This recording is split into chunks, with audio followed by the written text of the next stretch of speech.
Deschooling Society by Ivan Illich. Introduction. I owe my interest in public education to Everett Reimer.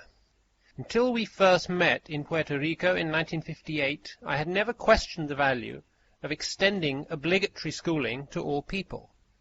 Together, we have come to realize that for most men, the right to learn is curtailed by the obligation to attend school. The essays given at CDOC and gathered in this book grew out of memoranda which I submitted to him and which we discussed during 1970, the 13th year of our dialogue. The last chapter contains my afterthoughts on a conversation with Erich Fromm on Bachofen's Mutterrecht. Since 1967, Reimer and I have met regularly at the Center for Intercultural Documentation, CDOC, in Cuernavaca, Mexico. Valentine Borromont, the director of the center, also joined our dialogue and constantly urged me to test our thinking against the realities of Latin America and Africa. This book reflects her conviction that the ethos, not just the institutions, of society ought to be de-schooled. Universal education through schooling is not feasible. It would be no more feasible if it were attempted by means of alternative institutions built on the style of present schools. Neither new attitudes of teachers toward their pupils, nor the proliferation of educational hardware or software in the classroom or bedroom, nor finally the attempt to expand the pedagogue's responsibility until it engulfs his pupils' lifetimes, will deliver universal education. The current search for new educational funnels must be reversed into the search for their institutional inverse, educational webs, which heighten the opportunity for each one to transform each moment of his living into one of learning, sharing, and caring. We hope to contribute concepts needed by those who conduct such counterfoil research on education, and also to those who seek alternatives to other established service industries. On Wednesday mornings, during the spring and summer of 1970, I submitted the various parts of this book to the participants in our CDOC programs in Cuernavaca. Dozens of them made suggestions or provided criticisms. Many will recognize their ideas in these pages, especially Paulo Freire, Peter Berger, Jose Maria Bulnes, as well as Joseph Fitzpatrick, John Holt, Angel Quintero, Lehman Allen, Fred Goodman, Gerhard Ladner, Didier Pivetor, Joel Spring, Augusto Salazar-Bondi, and Dennis Sullivan. Among my critics, Paul Goodman most radically obliged me to revise my thinking. Robert Silvers provided me with brilliant editorial assistance on chapters 1, 3, and 6, which have appeared in the New York Review of Books. Reimer and I decided to publish separate views of our joint research. He is working on a comprehensive and documented exposition, which will be subjected to several months' further critical appraisal and be published in late 1971 by Doubleday and Company. Dennis Sullivan, who acted as secretary to our meetings between Reimer and myself, is preparing a book for publication in the spring of 1972, which will place my argument in the context of current debate about schooling in the United States. I offer this volume of essays now in the hope it will provoke additional critical contributions to the sessions of a seminar on alternatives in education, planned at CDOC in Cuernavaca for 1972 and 1973. I intend to discuss some perplexing issues which are raised once we embrace the hypothesis that society can be de-schooled, to search for criteria which may help us distinguish institutions which merit development because they support learning in a de-schooled milieu, and to clarify those personal goals which would foster the advent of the age of leisure, schola, as opposed to an economy dominated by service industries. Ivan Illich, CDOC, Cuernavaca, Mexico, November 1970. Deschooling Society. Chapter 1. Why we must disestablish school. Many students, especially those who are poor, intuitively know what the schools do for them. They school them to confuse process and substance. Once these become blurred, a new logic is assumed. The more treatment there is, the better are the results, or escalation leads to success. The pupil is thereby schooled to confuse teaching with learning, grade advancement with education, a diploma with competence, and fluency with the ability to say something new. His imagination is schooled to accept service in place of value. Medical treatment is mistaken for health care, social work for the improvement of community life, police protection for safety, military poise for national security, the rat race for productive work. Health, learning, dignity, independence, and creative endeavor are defined as little more than the performance of those institutions which claim to serve these ends, and their improvement is made to depend on allocating more resources to the management of hospitals, schools, and other agencies in question.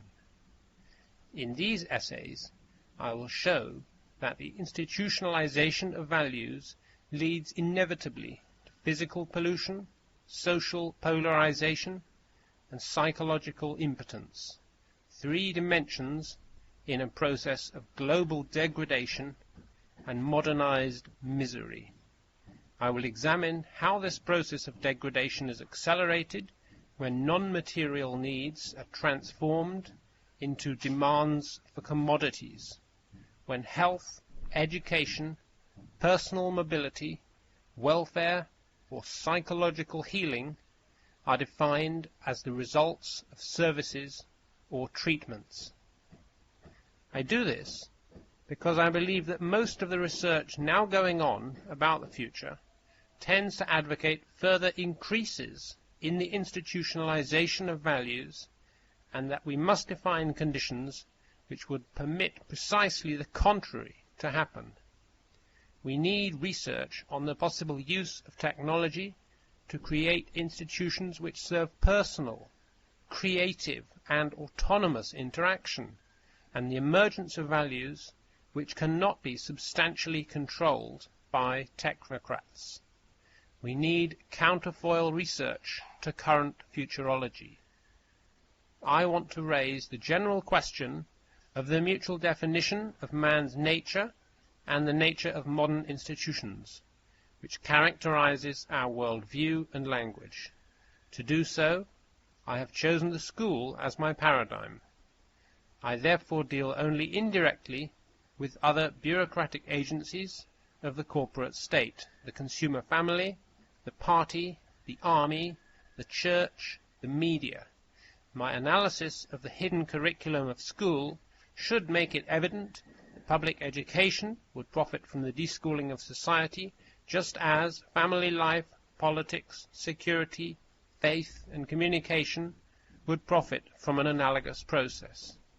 I begin my analysis in this first essay by trying to convey what the deschooling of a schooled society might mean. In this context, it should be easier to understand my choice of the 5 specific aspects relevant to this process, with which I deal in the subsequent chapters. Not only education, but social reality itself has become schooled. It costs roughly the same to school both rich and poor in the same dependency. The yearly expenditure per pupil in the slums and in the rich suburbs of any one of 20 U.S. cities lies in the same range and is sometimes favorable to the poor. Rich and poor alike depend on schools and hospitals which guide their lives, form their world view, and define for them what is legitimate and what is not. Both view doctoring oneself as irresponsible, learning on one's own as unreliable, and community organization, when not paid for by those in authority, as a form of aggression or subversion. For both groups, the reliance on institutional treatment renders independent accomplishment suspect. the progressive underdevelopment of self and community reliance is even more typical in Westchester than it is in the northeast of Brazil. Everywhere, not only education, but society as a whole needs deschooling. Welfare bureaucracies claim a professional, political, and financial monopoly over the social imagination, setting standards of what is valuable and what is feasible. This monopoly is at the root of the modernization of poverty. Every simple need to which an institutional answer is found permits the invention of a new class of poor and a new definition of poverty. 10 years ago in Mexico, it was the normal thing to be born and to die in one's own home and to be buried by one's friends. Only the soul's needs were taken care of by the institutional church. Now, to begin and end life at home becomes signs either of poverty or of special privilege. Dying and death have come under the institutional management of doctors and undertakers. Once basic needs have been translated by a society into demands for scientifically produced commodities, poverty is defined by standards which the technocrats can change at will. Poverty then refers to those who have fallen behind an advertised ideal of consumption in some important respect. In Mexico, the poor are those who lack 3 years of schooling, and in New York, they are those who lack 12. The poor have always been socially powerless. The increasing reliance on institutional care adds a new dimension to their helplessness: psychological impotence, the inability to fend for themselves. Peasants on the high plateau of the Andes are exploited by the landlord and the merchant. Once they settle in Lima, they are in addition dependent on political bosses and disabled by their lack of schooling. Modernized poverty combines the lack of power over circumstances with a loss of personal potency. This modernization of poverty is a worldwide phenomenon and lies at the root of contemporary underdevelopment. Of course, it appears in different guises in rich and poor countries. It is probably most intensely felt in U.S. cities. Nowhere else is poverty treated at greater cost. Nowhere else does the treatment of poverty produce so much dependence, anger, frustration, and further demands. And nowhere else should it be so evident that poverty, once it has become modernized, has become resistant to treatment with dollars alone, and requires an institutional revolution. Today, in the United States, the black and even the migrant can aspire to a level of professional treatment which would have been unthinkable 2 generations ago, and which seems grotesque to most people in the Third World. For instance, the U.S. poor can count on a truant officer to return their children to school until they reach 17, or on a doctor to assign them to a hospital bed, which costs $60 per day, the equivalent of 3 months' income for a majority of people in the world. But such care only makes them dependent on more treatment, and renders them increasingly incapable of organizing their own lives around their own experiences and resources within their own communities. The poor in the United States are in a unique position to speak about the predicament which threatens all the poor in a modernizing world. They are making the discovery that no amount of dollars can remove the inherent destructiveness of welfare institutions. Once the professional hierarchies of these institutions have convinced society that their ministrations are morally necessary, the poor in the U.S. inner city can demonstrate from their own experience the fallacy on which social legislation in a schooled society is built. Supreme Court Justice William O. Douglas observed that the only way to establish an institution is to finance it. The corollary is also true. Only by channeling dollars away from the institutions which now treat health, education and welfare can the further impoverishment resulting from their disabling side effects be stopped. This must be kept in mind when we evaluate federal aid programs. As a case in point, between 1965 and 1968, over $3 billion was spent in U.S. schools to offset the disadvantages of about 6 million children. The program is known as Title I. It is the most expensive compensatory program ever attempted anywhere in education, yet no significant improvement can be detected in the learning of these disadvantaged children. Compared to their classmates from middle-income homes, they have fallen further behind. Moreover, in the course of this program, professionals discovered an additional 10 million children laboring under economic and educational handicaps. More reasons for claiming more federal funds are now at hand. This total failure to improve the education of the poor, despite more costly treatment, can be explained in 3 ways. 1.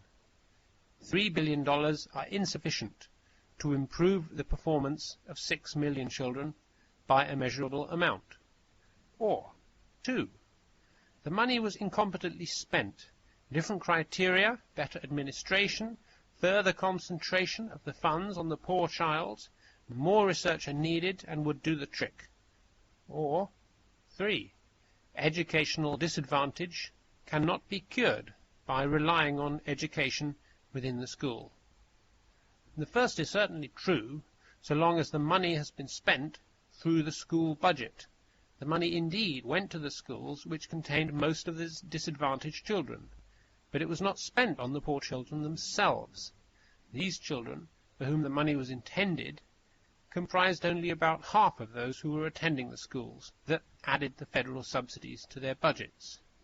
Thus, the money was spent for custodial care, indoctrination and the selection of social roles, as well as education, all of which functions are inextricably mingled with physical plants, curricula, teachers, administrators, and other key components of these schools, and therefore in their budgets.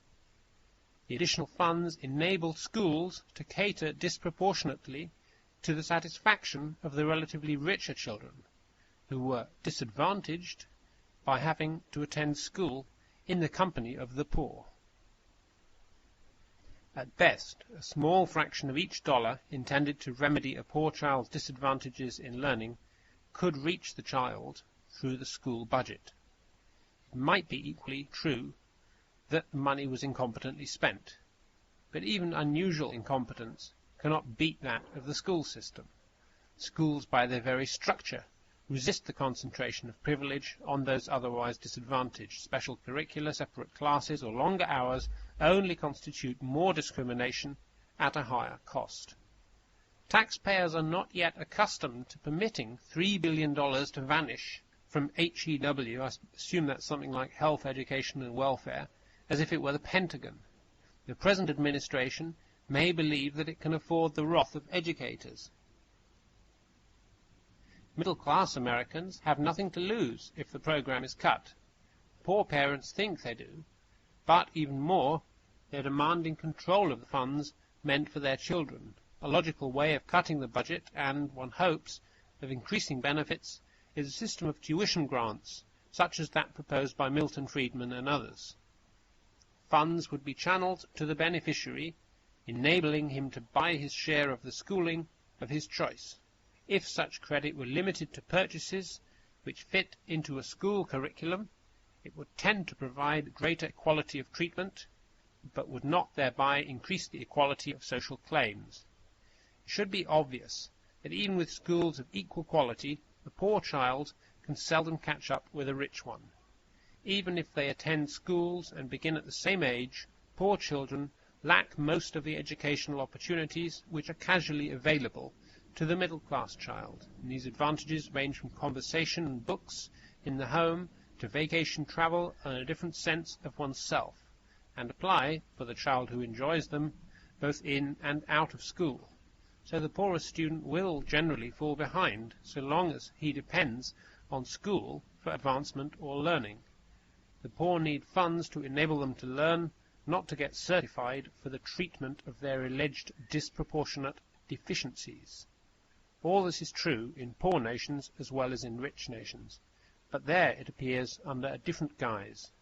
Modernized poverty in poor nations affects more people more visibly, but also, for the moment, more superficially.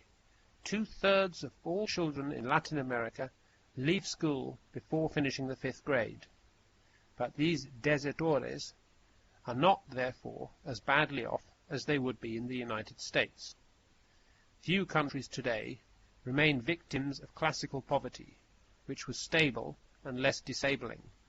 Most countries in Latin America have reached the take-off point toward economic development and competitive consumption, and therefore toward modernized poverty. Their citizens have learnt to think rich and live poor. Their laws make 6 to 10 years of school obligatory. Not only in Argentina, but also in Mexico or Brazil, the average citizen defines an adequate education by North American standards, even though the chance of getting such prolonged schooling is limited to a tiny minority. In these countries, the majority is already hooked on school. That is, they are schooled in a sense of inferiority toward the better schooled. Their fanaticism in favor of school makes it possible to exploit them doubly. It permits increasing allocation of public funds for the education of a few, and increasing acceptance of social control by the many. Paradoxically, the belief that universal schooling is absolutely necessary is most firmly held in those countries where the fewest people have been, and will be, served by schools. Yet, in Latin America, different paths toward education could still be taken by the majority of parents and children. Proportionately, national savings invested in schools and teachers might be higher than in rich countries, but these investments are totally insufficient to serve the majority by making even 4 years of school attendance possible. Fidel Castro talks as if he wanted to go in the direction of deschooling when he promises that by 1980 Cuba will be able to dissolve its university, since all of life in Cuba will be an educational experience. At the grammar school and high school level, however, Cuba, like all other Latin American countries, acts as though passage through a period defined as the school age were an unquestionable goal for all, delayed merely by a temporary shortage of resources. The twin deceptions of increased treatment, as actually provided in the United States and as merely promised in Latin America, complement each other. The northern poor are being disabled by the same 12-year treatment whose lack brands the southern poor as hopelessly backward. Neither in North America nor in Latin America do the poor get equality from obligatory schools. But in both places, the mere existence of school discourages and disables the poor from taking control of their own learning. All over the world, the school has an anti-educational effect on society. School is recognized as the institution which specializes in education. The failures of school are taken by most people as a proof that education is a very costly, very complex, always arcane, frequently almost impossible task. School appropriates the money, men, and goodwill available for education, and in addition discourages other institutions from assuming educational tasks. Work, leisure, politics, city living, and even family life depend on schools for the habits and knowledge they presuppose, instead of becoming themselves the means of education. Simultaneously, both schools and the other institutions which depend on them are priced out of the market. In the United States, the per capita costs of schooling have risen almost as fast as the costs of medical treatment. But increased treatment by doctors and teachers has shown steadily declining results. Medical expenses concentrated on those above 45 have doubled several times over a period of 40 years, resulting in a 3% increase in life expectancy in men. The increase in educational expenditures has produced even stranger results. Otherwise, President Nixon could not have been moved this spring to promise that every child shall soon have the right to read before leaving school. In the United States, it would take $80 billion per year to provide what educators regard as equal treatment for all in grammar and high school. This is well over twice the $36 billion now being spent. Independent cost projections prepared at HEW and the University of Florida indicate that by 1974 the comparable figures will be $107 billion as against the $45 billion now projected, and these figures wholly omit the enormous cost of what is called higher education, for which the demand is growing even faster. The United States, which spent nearly $80 billion in 1968 for defense, including its deployment in Vietnam, is obviously too poor to provide equal schooling. The President's Committee for the Study of School Finance should not ask how to support or how to trim such increasing costs, but how they can be avoided. Equal obligatory schooling must be recognized as at least economically unfeasible. In Latin America, the amount of public money spent on each graduate student is between 350 and 1,500 times the amount spent on the median citizen, that is, the citizen who holds the middle ground between the poorest and the richest. In the United States, the discrepancy is smaller, but the discrimination is keener. The richest parents, some 10%, can afford private education for their children and help them to benefit from foundation grants. But, in addition, they obtain 10 times the per capita amount of public funds if this is compared with the per capita expenditure made on the children of the 10% who are poorest. The principal reasons for this are that rich children stay longer in school, that a year in a university is disproportionately more expensive than a year in high school, and that most private universities depend at least indirectly on tax-derived finances. Obligatory schooling inevitably polarizes a society. It also grades the nations of the world according to an international caste system. Countries are rated like castes whose educational dignity is determined by the average years of schooling of its citizens, a rating which is closely related to per capita gross national product, and much more painful. The paradox of schools is evident. Increased expenditure escalates their destructiveness at home and abroad.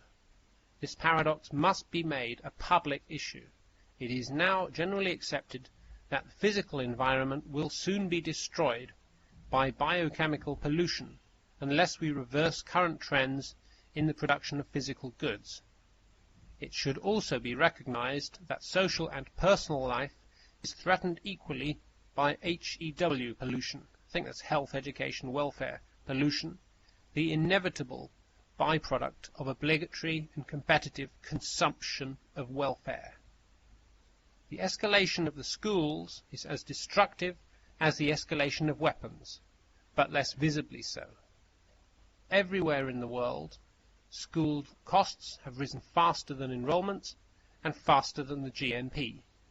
Everywhere, expenditures on school fall even further behind the expectations of parents, teachers, and pupils. Everywhere, this situation discourages both the motivation and the financing for large-scale planning for non-schooled learning.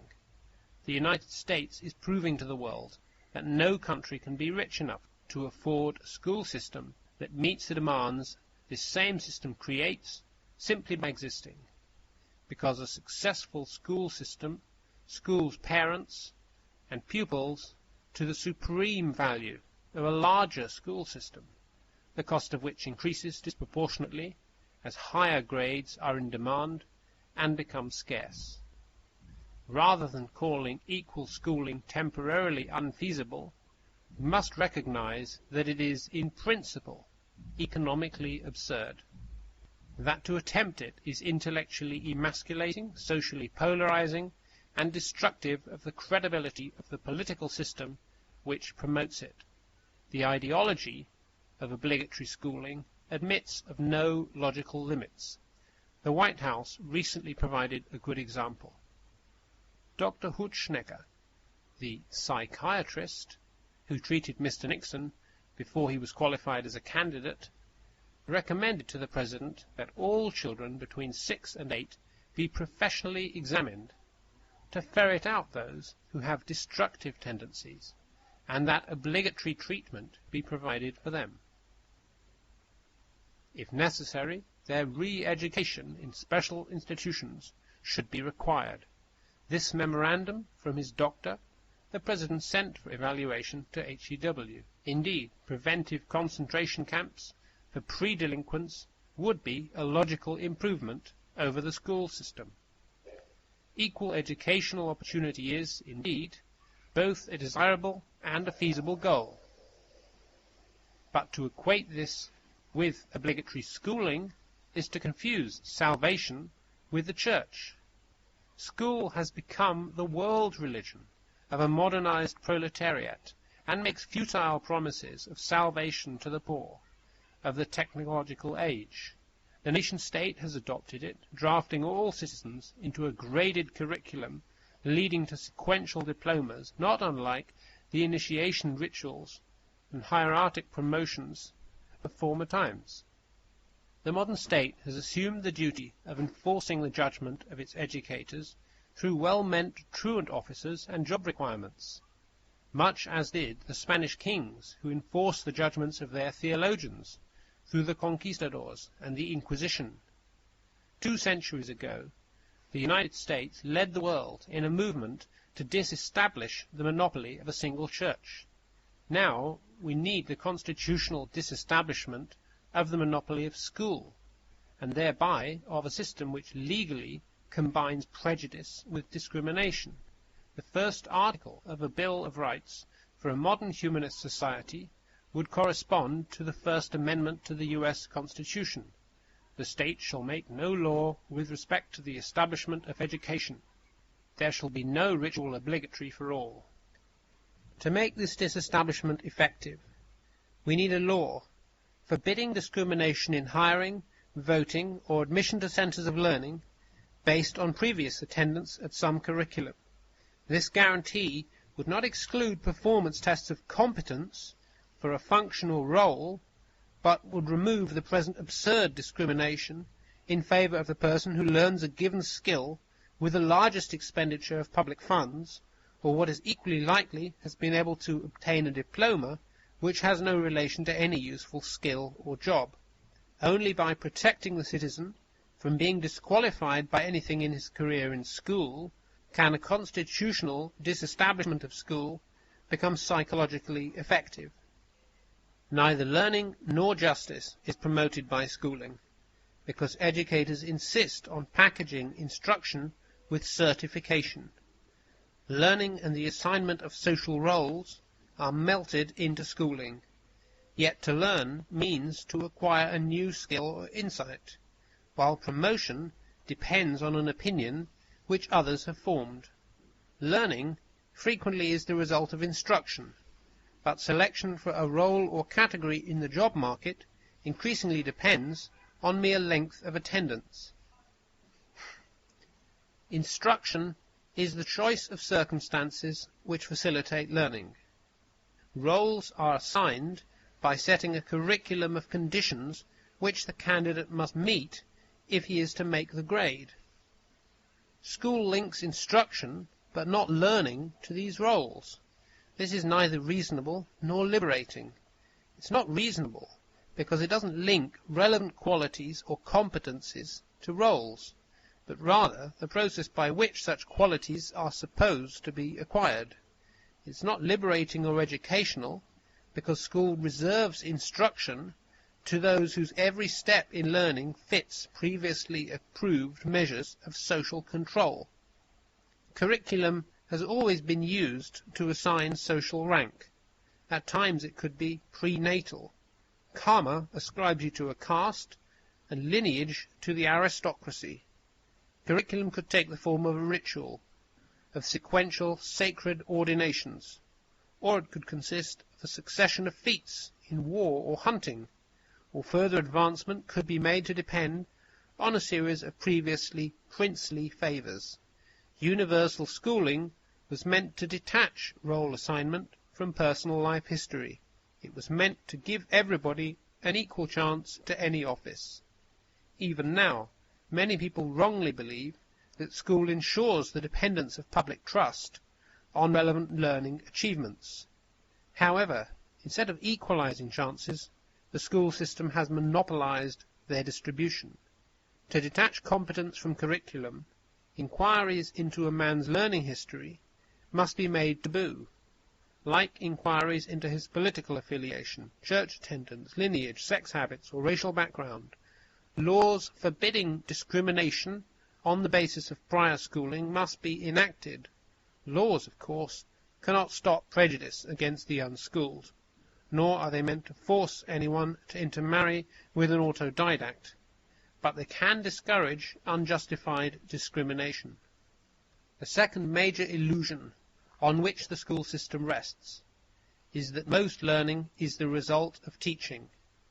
Teaching, it is true, may contribute to certain kinds of learning under certain circumstances, but most people acquire most of their knowledge outside school, and in school only insofar as school, in a few rich countries, has become their place of confinement during an increasing part of their lives. Most learning happens casually, and even most intentional learning is not the result of programmed instruction. Normal children learn their first language casually, although faster if their parents pay attention to them. Most people who learn a second language well do so as a result of odd circumstances and not of sequential teaching. They go to live with their grandparents, they travel, or they fall in love with a foreigner. Fluency in reading is also more often than not a result of such extracurricular activities. Most people who read widely and with pleasure merely believe that they learn to do so in school. When challenged, they easily discard this illusion.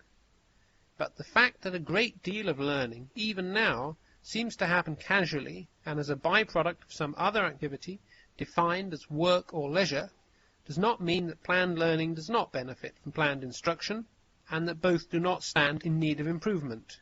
The strongly motivated student who is faced with the task of acquiring a new and complex skill may benefit greatly from the discipline now associated with the old-fashioned schoolmaster who taught reading, Hebrew, catechism, or multiplication by rote. School has now made this kind of drill teaching rare and disreputable. Yet there are many skills which a motivated student with normal aptitude can master in a matter of a few months if taught in this traditional way. This is as true of codes as of their encipherment, of second and third languages as of reading and writing, and equally of special languages such as algebra, computer programming, chemical analysis, or of manual skills like typing, watchmaking, plumbing, wiring, TV repair, or for that matter, dancing, driving, and diving.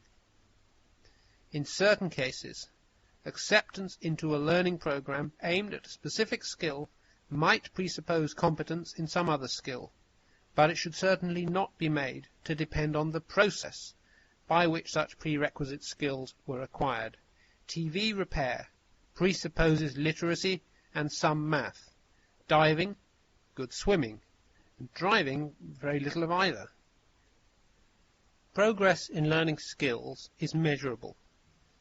The optimum resources in time and materials needed by an average motivated adult can be easily estimated. The cost of teaching a second Western European language to a high level of fluency ranges between $400 and $600 in the United States, and for an Oriental tongue, the time needed for instruction might be doubled.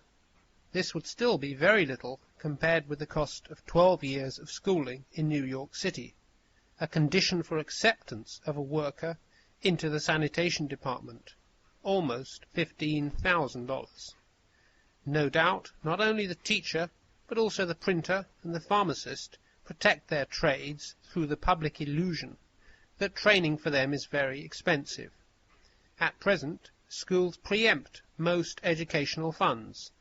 Drill instruction, which costs less than comparable schooling, is now a privilege of those rich enough to bypass the schools and those whom either the army or big business sends through in-service training.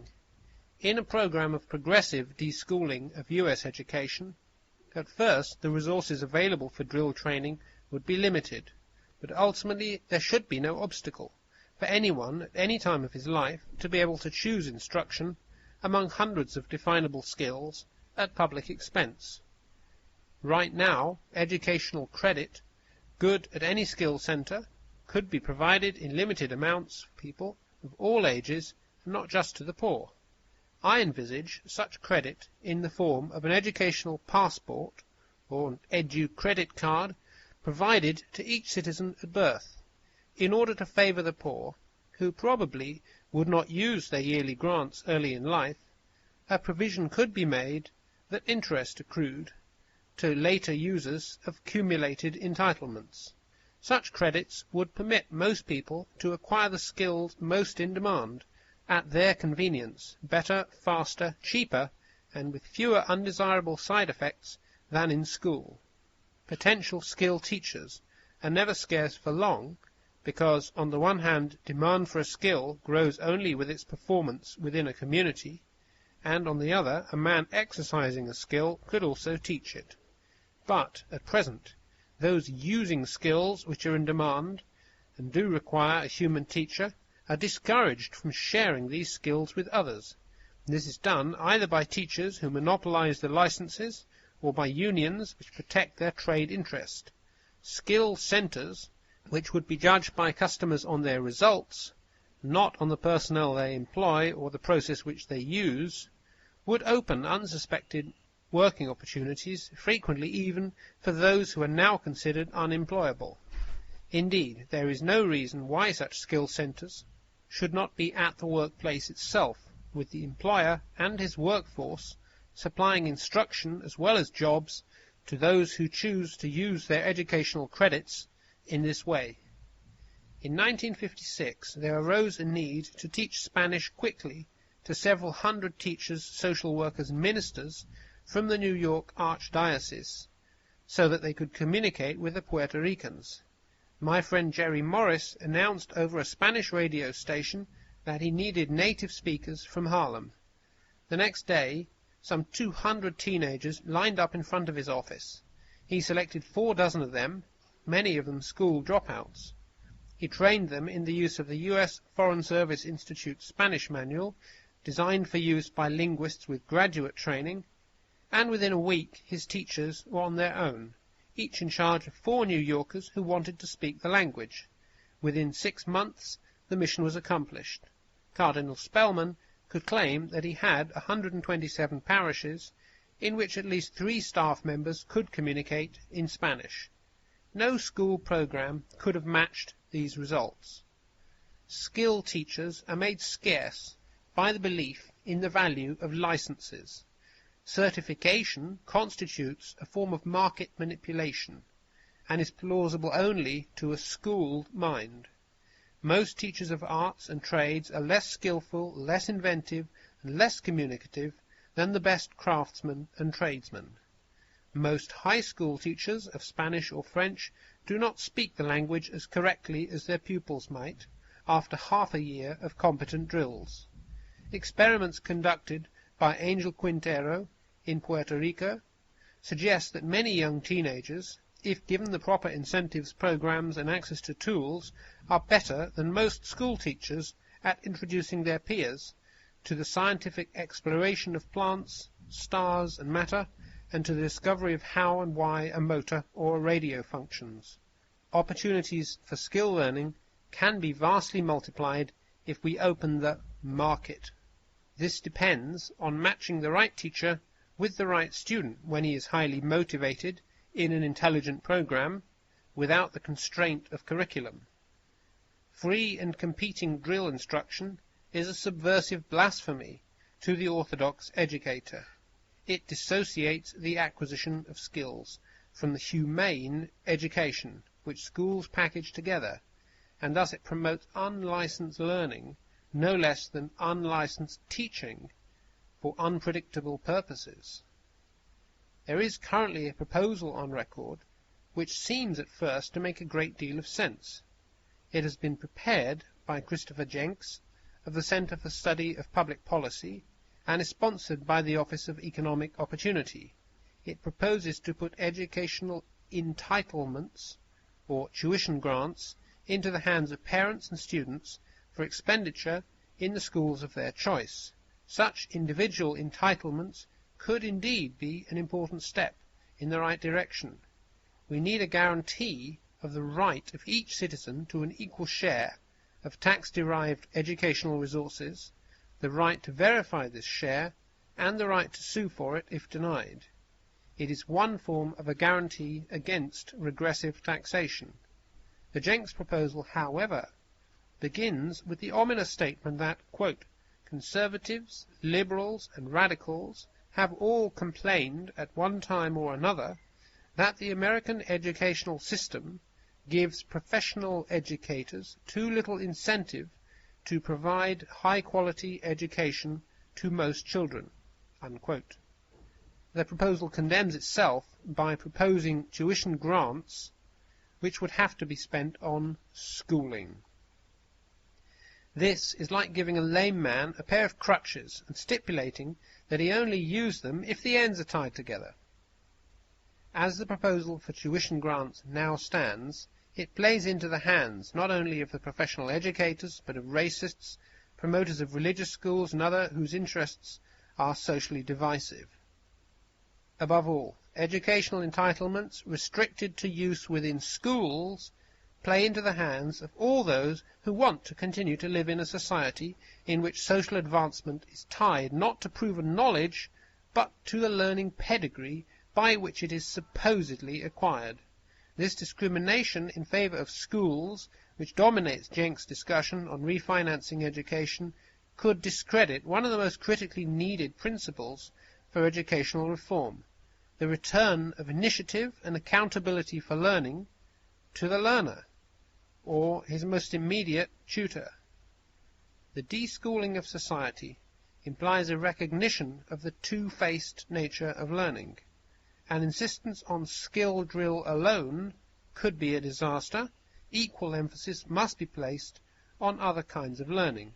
But if schools are the wrong places for learning a skill, they are even worse places for getting an education. School does both tasks badly, partly because it does not distinguish between them. School is inefficient in skill instruction, especially because it is curricular. In most schools, a program which is meant to improve one skill is chained always to another irrelevant task. History is tied to advancement in math, class attendance to the right to use the playground. Schools are even less efficient in the arrangement of circumstances which encourage the open-ended, exploratory use of acquired skills, for which I will reserve the term liberal education. The main reason for this is that school is obligatory and becomes schooling for schooling's sake, an enforced stay in the company of teachers, which pays off in the doubtful privilege of more such company.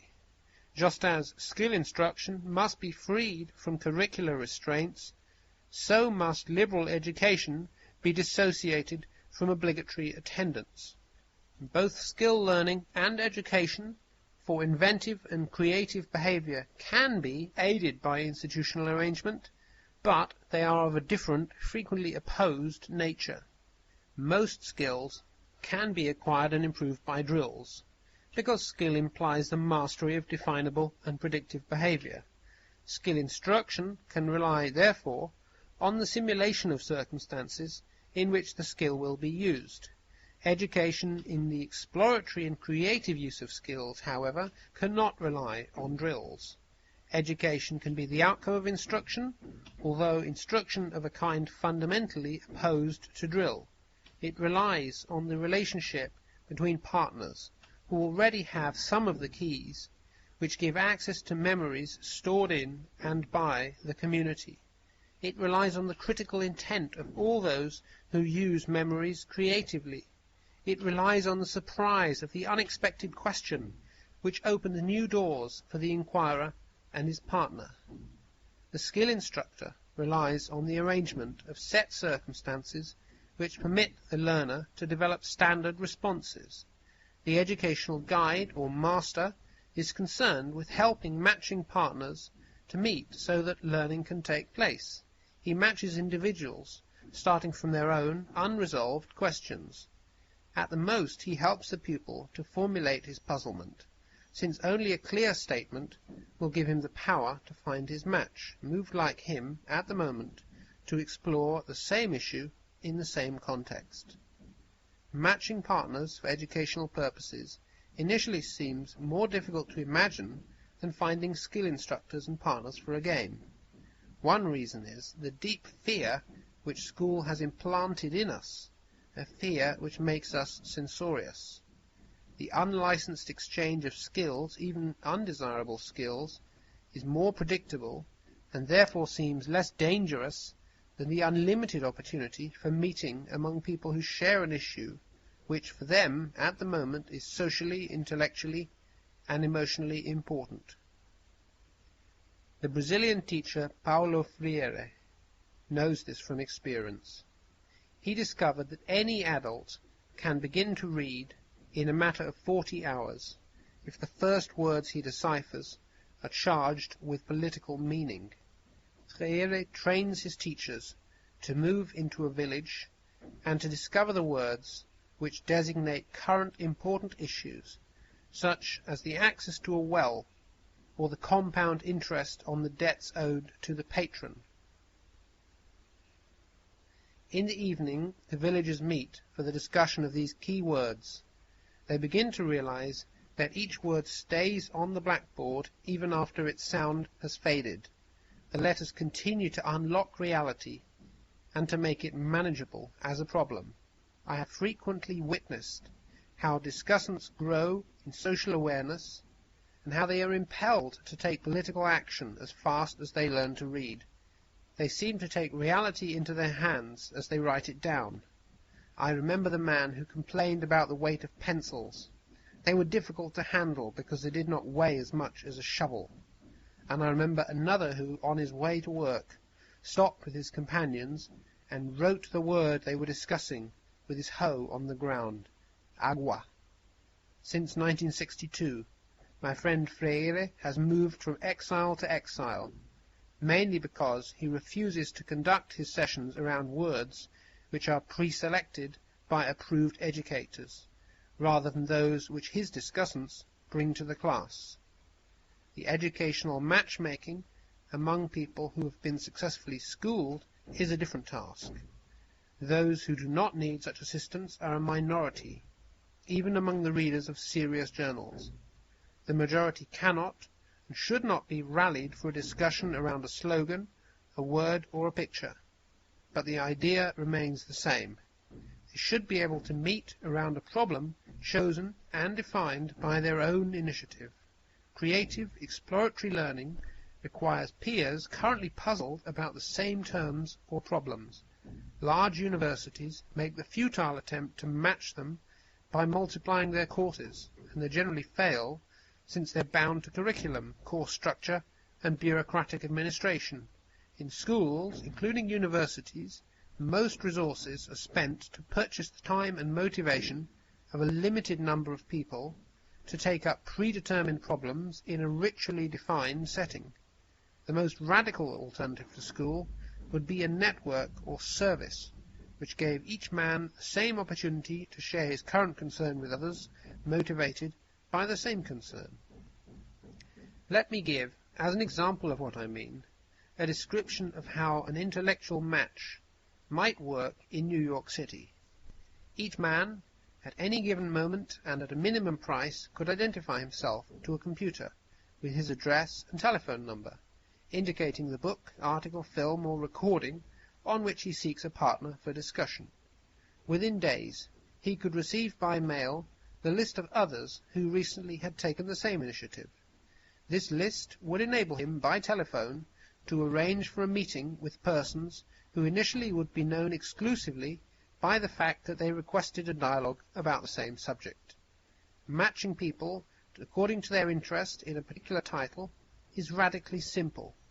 It permits identification only on the basis of a mutual desire to discuss a statement recorded by a third person, and it leaves the initiative of arranging the meeting to the individual. 3 objections are usually raised against this skeletal purity.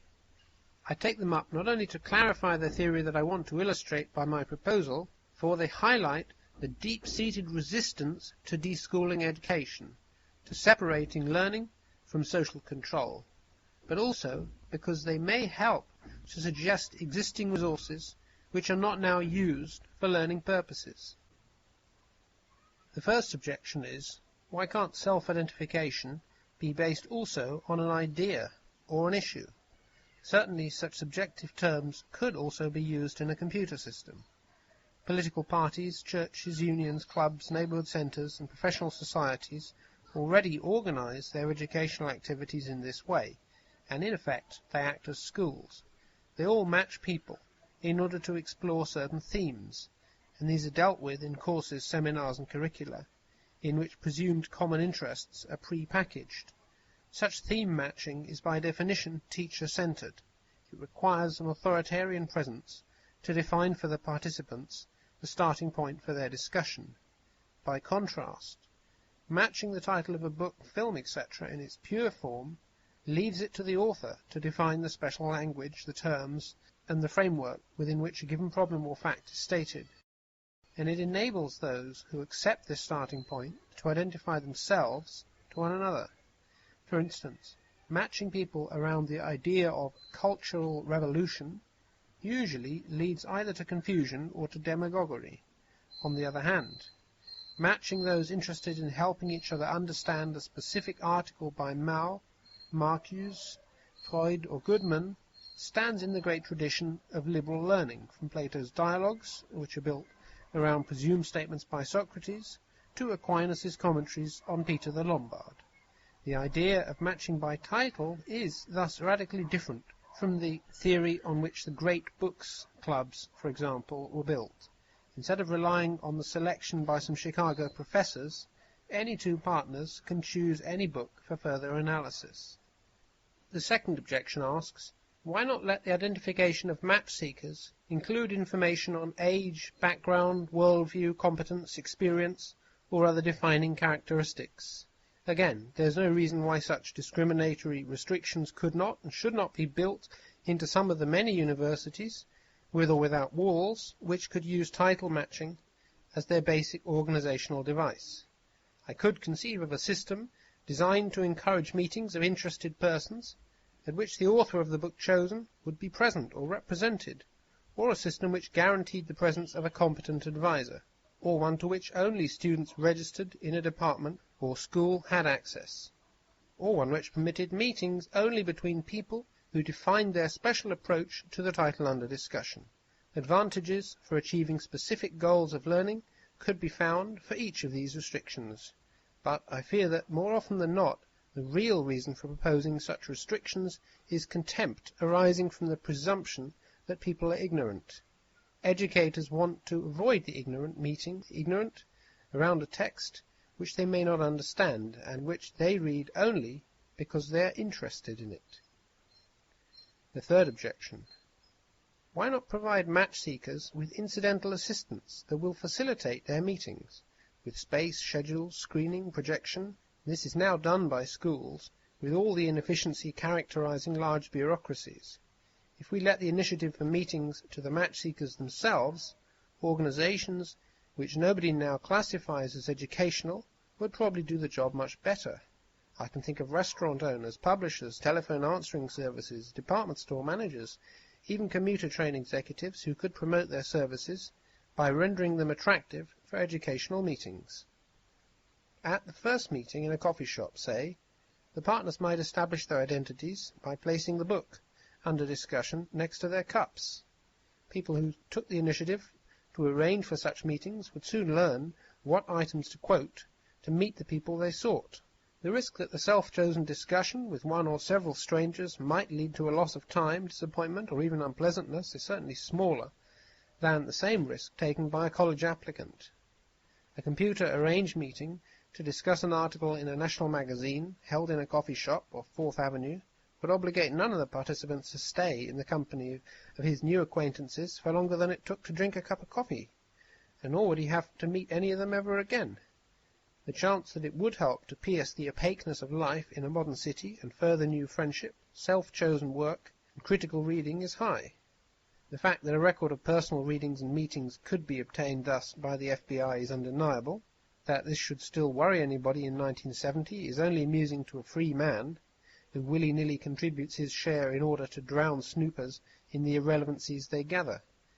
Both the exchange of skills and the matching of partners are based on the assumption that education for all means education by all, not the draft into a specialized institution, but only the mobilization of the whole population can lead to popular culture. The equal right of each man to exercise his competence to learn and to instruct is now preempted by certified teachers. The teacher's competence, in turn, is restricted to what may be done in school. And further, work and leisure are alienated from each other as a result. The spectator and the worker alike are supposed to arrive at the workplace all ready to fit into a routine prepared for them. Adaptation, in the form of a product's design, instruction, and publicity, shapes them for their role as much as formal education by schooling. A radical alternative to the school society requires not only new formal mechanisms for the formal acquisition of skills and their educational use. A de-schooled society implies a new approach to incidental or informal education.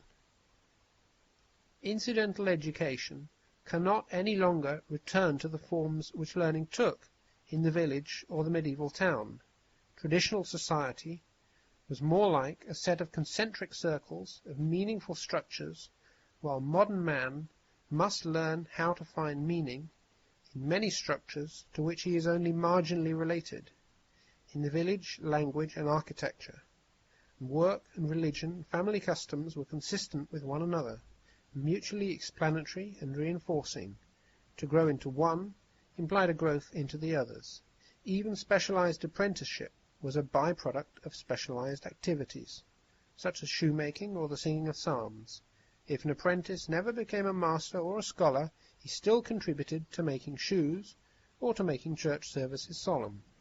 Education did not compete for time with either work or leisure. Almost all education was complex, lifelong, and unplanned. Contemporary society is the result of conscious designs. Educational opportunities must be designed into them.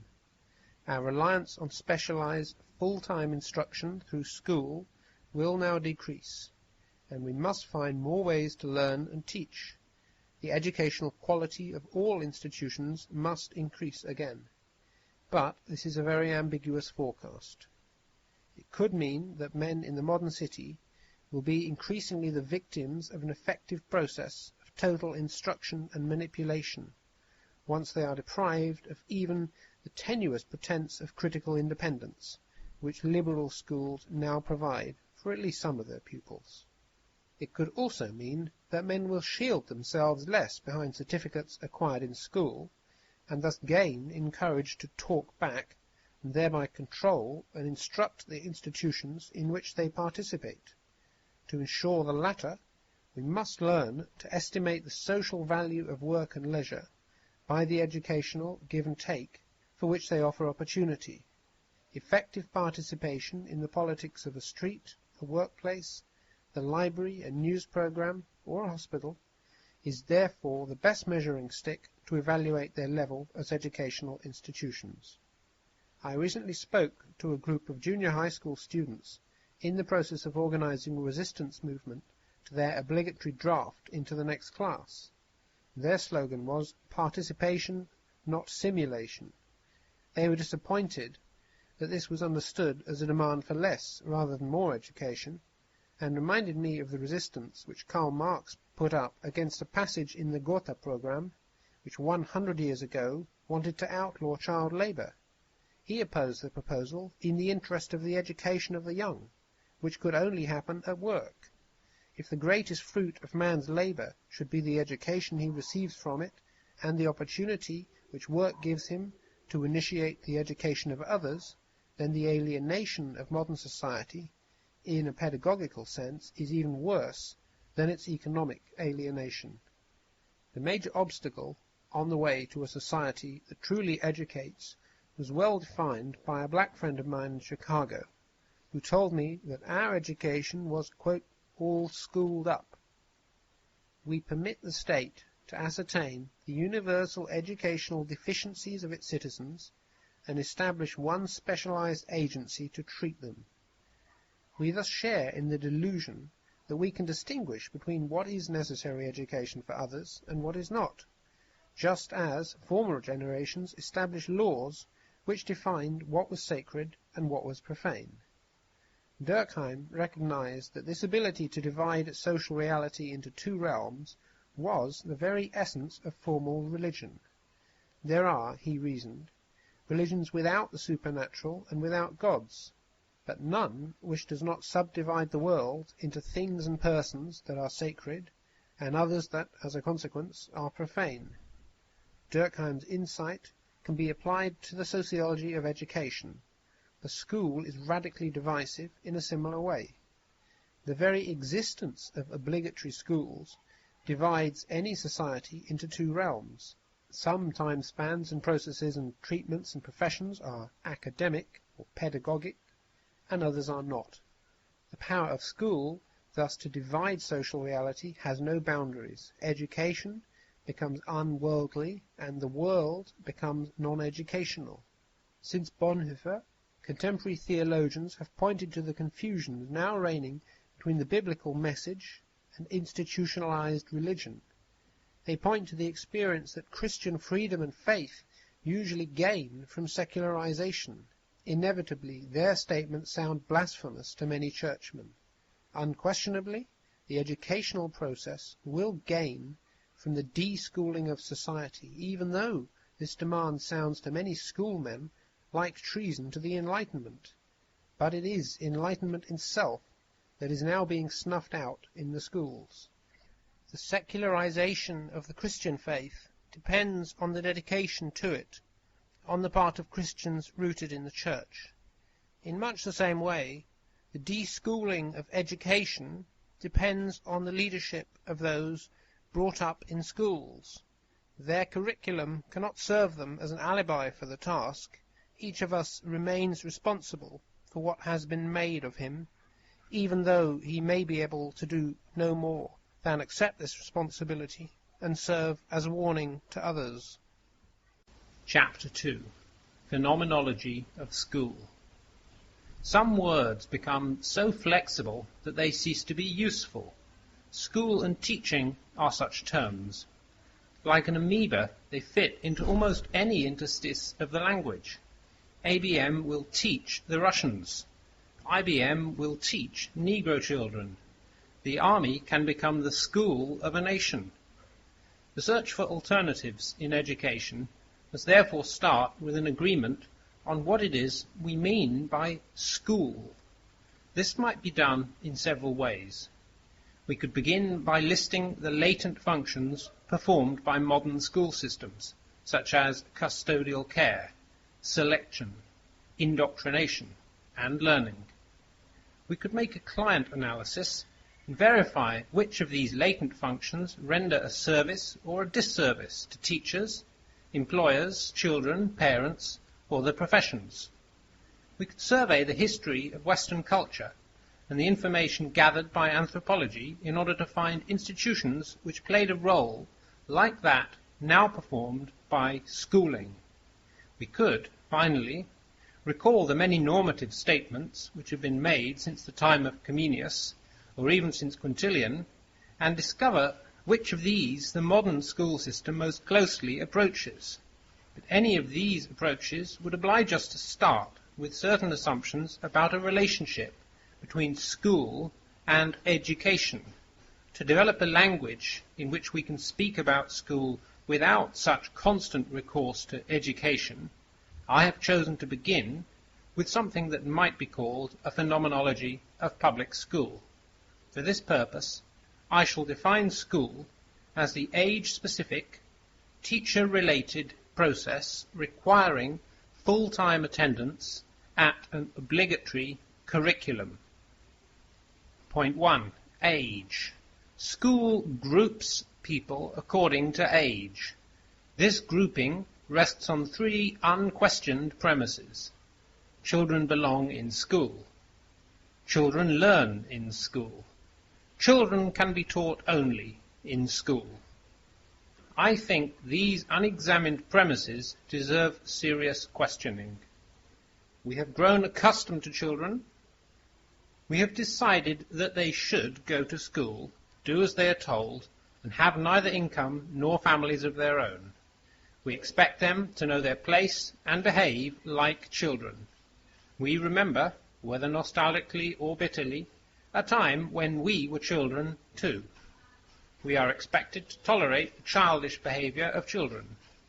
Mankind, for us, is a species both afflicted and blessed with the task of caring for children. We forget, however, that our present concept of childhood developed only recently in Western Europe, and more recently still in the Americas. Childhood, as distinct from infancy, adolescence, or youth, was unknown to most historical periods. Some Christian centuries did not even have an eye for its bodily proportions. Artists depicted the infant as a miniature adult seated on his mother's arm. Children appeared in Europe along with the pocket watch and the Christian moneylenders of the Renaissance. Before our century, neither the poor nor the rich knew of children's dress, children's games, or the child's immunity from the law. Childhood belonged to the bourgeoisie. The worker's child, the peasant's child, and the nobleman's child all dressed in the way their fathers dressed, played the way their fathers played, and were hanged by the neck, as were their fathers.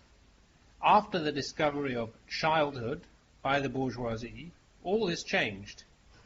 Only some churches continued to respect for some time the dignity and maturity of the young. Until the Second Vatican Council, each child was instructed that a Christian reaches moral discernment and freedom at the age of 7, and from then on is capable of committing sins for which he may be punished by an eternity in hell. Toward the middle of this century, middle-class parents began to try to spare their children the impact of this doctrine, and their thinking about children now prevails in the practice of the Church. Until the last century, children of middle-class parents were made at home with the help of preceptors and private schools. Only with the advent of industrial society did the mass production of childhood become feasible and come within the reach of the masses. The school system is a modern phenomenon, as is the childhood it produces. Since most people today live outside industrial cities, most people today do not experience childhood. In the Andes, you till the soil once you have become useful. Before that, you watch the sheep. If you are well nourished, you should be useful by 11, otherwise by 12. Recently, I was talking to my night watchman, Marcos, about his 11-year-old son who works in a barber's shop. I noted in Spanish that his son was still a niño. Marcos, surprised, answered with a guileless smile, "Don Ivan, I guess you're right." Realizing that until my remark the father had thought of Marcos primarily as his son, I felt guilty for having drawn the curtain of childhood between two sensible persons. Of course, if I were to tell the New York slum dweller that his working son is still a child, he would show no surprise. He knows quite well that his 11-year-old son should be allowed childhood, and resents the fact that he is not. The son of Marcos has yet to be afflicted with a yearning for childhood. The New Yorker's son feels deprived. Most people around the world, then, either do not want or cannot get modern childhood for their offspring. But it also seems childhood is a burden to a good number of those few who are allowed it. Many of them are simply forced to go through it and are not at all happy playing the child's role. Growing up through childhood means being condemned to a process of inhuman conflict between self-awareness and the role imposed by a society going through its own school age. Neither Stephen Dedalus nor Alexander Portnoy enjoyed childhood, and neither, I suspect, did many of us like to be treated as children. If there were no age-specific and obligatory learning institution, childhood would go out of production. The youth of rich nations would be liberated from its destructiveness, and poor nations would cease attempting to rival the childishness of the rich. If society were to outgrow its age of childhood, it would have to become livable for the young. The present disjunction between an adult society which pretends to be humane and a school environment which mocks reality could no longer be maintained. The disestablishment of schools could also end the present discrimination against infants, adults, and the old in favour of children throughout their adolescence and youth. The social decision to allocate educational resources preferably to those citizens who have outgrown the extraordinary learning capacity of their first 4 years and have not arrived at the height of their self-motivated learning will, in retrospect, probably appear as bizarre. Institutional wisdom tells us that children need school. Institutional wisdom tells us that children learn in school. But this institutional wisdom is itself a product of schools, because sound common sense tells us that only children can be taught in school. Only by segregating human beings in the category of childhood could we ever get them to submit to the authority of a school teacher. Point 2. Teachers and pupils. By definition, children are pupils. The demand for the milieu of childhood creates an unlimited market for accredited teachers. School is an institution built on the axiom that learning is the result of teaching, and institutional wisdom continues to accept this axiom despite overwhelming evidence to the contrary. We have all learned most of what we know outside of school. Pupils do most of their learning without, and often despite, their teachers. Most tragically, the majority of men are taught their lessons by schools, even though they never go to school. Everyone learns how to live outside school. We learn to speak, to think, to love, to feel, to play, to curse, to politic, and to work without interference from a teacher. Even children who are under a teacher's care day and night are no exception to the rule. Orphans, idiots, and school teachers' sons learn most of what they learn outside the educational process planned for them. Teachers have made a poor showing in their attempts at increasing learning among the poor. Poor parents who want their children to go to school are less concerned about what they will learn than about the certificate and the money they will earn. And middle-class parents commit their children to a teacher's care to keep them from learning what the poor learn on the streets. Increasingly, educational research demonstrates that children learn most of what teachers pretend to teach them from peer groups, from comics, from chance observations, and above all, from mere participation in the ritual of school. Teachers, more often than not, obstruct such learning of subject matters as goes on in school. Half of the people in our world never set foot in school. They have no contact with teachers. They are deprived of the privilege of becoming dropouts. Yet they learn quite effectively the message which school teaches, that they should have school and more of it. School instructs them in their own inferiority through the tax collector, which makes them pay for it, or through the demagogue, who raises their expectations of it, or through their children, once the latter are hooked on it. So the poor are robbed of their self-respect by subscribing to a creed that grants salvation only through the school. At least the Church gave them a chance to repent at the hour of death. School leaves them with the expectation, a counterfeit hope, that their grandchildren will make it. That expectation is, of course, still more learning, which comes from school, but not from teachers. Pupils have never credited teachers for most of their learning. Bright and dull alike have always relied on rote, reading and wit to pass their exams, motivated by the stick or by the carrot of a desired career. Adults tend to romanticize their schooling. In retrospect, they attribute their learning to the teacher whose patience they learned to admire. But the same adults would worry about the mental health of a child who rushed home to tell them what he'd learned from his every teacher.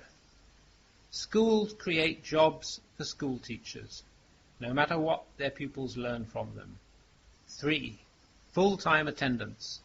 Every month I see another list of proposals made by some US industry to AID, I think that's American International Development, suggesting the replacement of Latin American classroom practitioners either by disciplined systems administrators or just by a TV.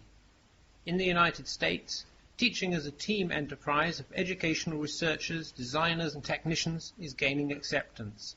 But no matter whether the teacher is a school mom or a team of men in white coats, no matter whether they succeed in teaching the subject matter listed in the catalogue or whether they fail, the professional teacher creates a sacred milieu. Uncertainty about the future of professional teaching puts the classroom into jeopardy. Were educational professionals to specialize in promoting learning, they would have to abandon a system which calls for between 750 and 1,000 gatherings a year. But of course, teachers do a lot more. The institutional wisdom of schools tells parents, pupils, educators that the teacher, if he is to teach, must exercise his authority in a sacred precinct. This is true even for teachers whose pupils spend most of their school time in a classroom without walls. School, by its very nature, tends to make a total claim on the time and energies of its participants. This, in turn, makes the teacher into custodian, preacher, and therapist. In each of these 3 roles, the teacher bases his authority on a different claim.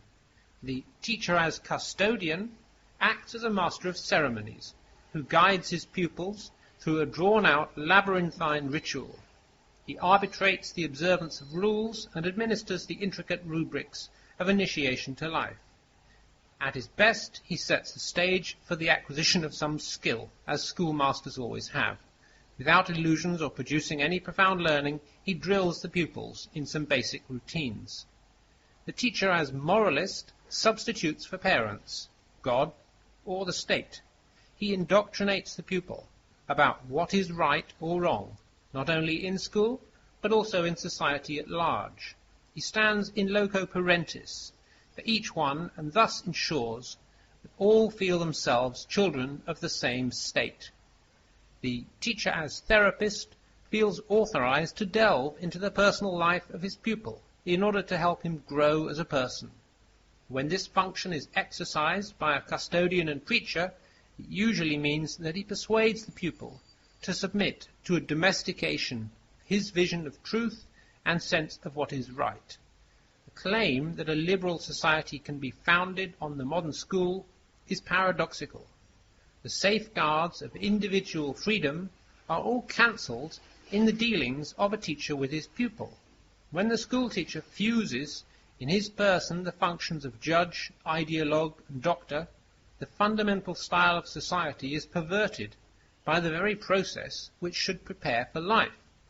A teacher who combines these 3 powers contributes to the warping of the child much more than the laws which establish his legal or economic minority, or restrict his right to free assembly or abode.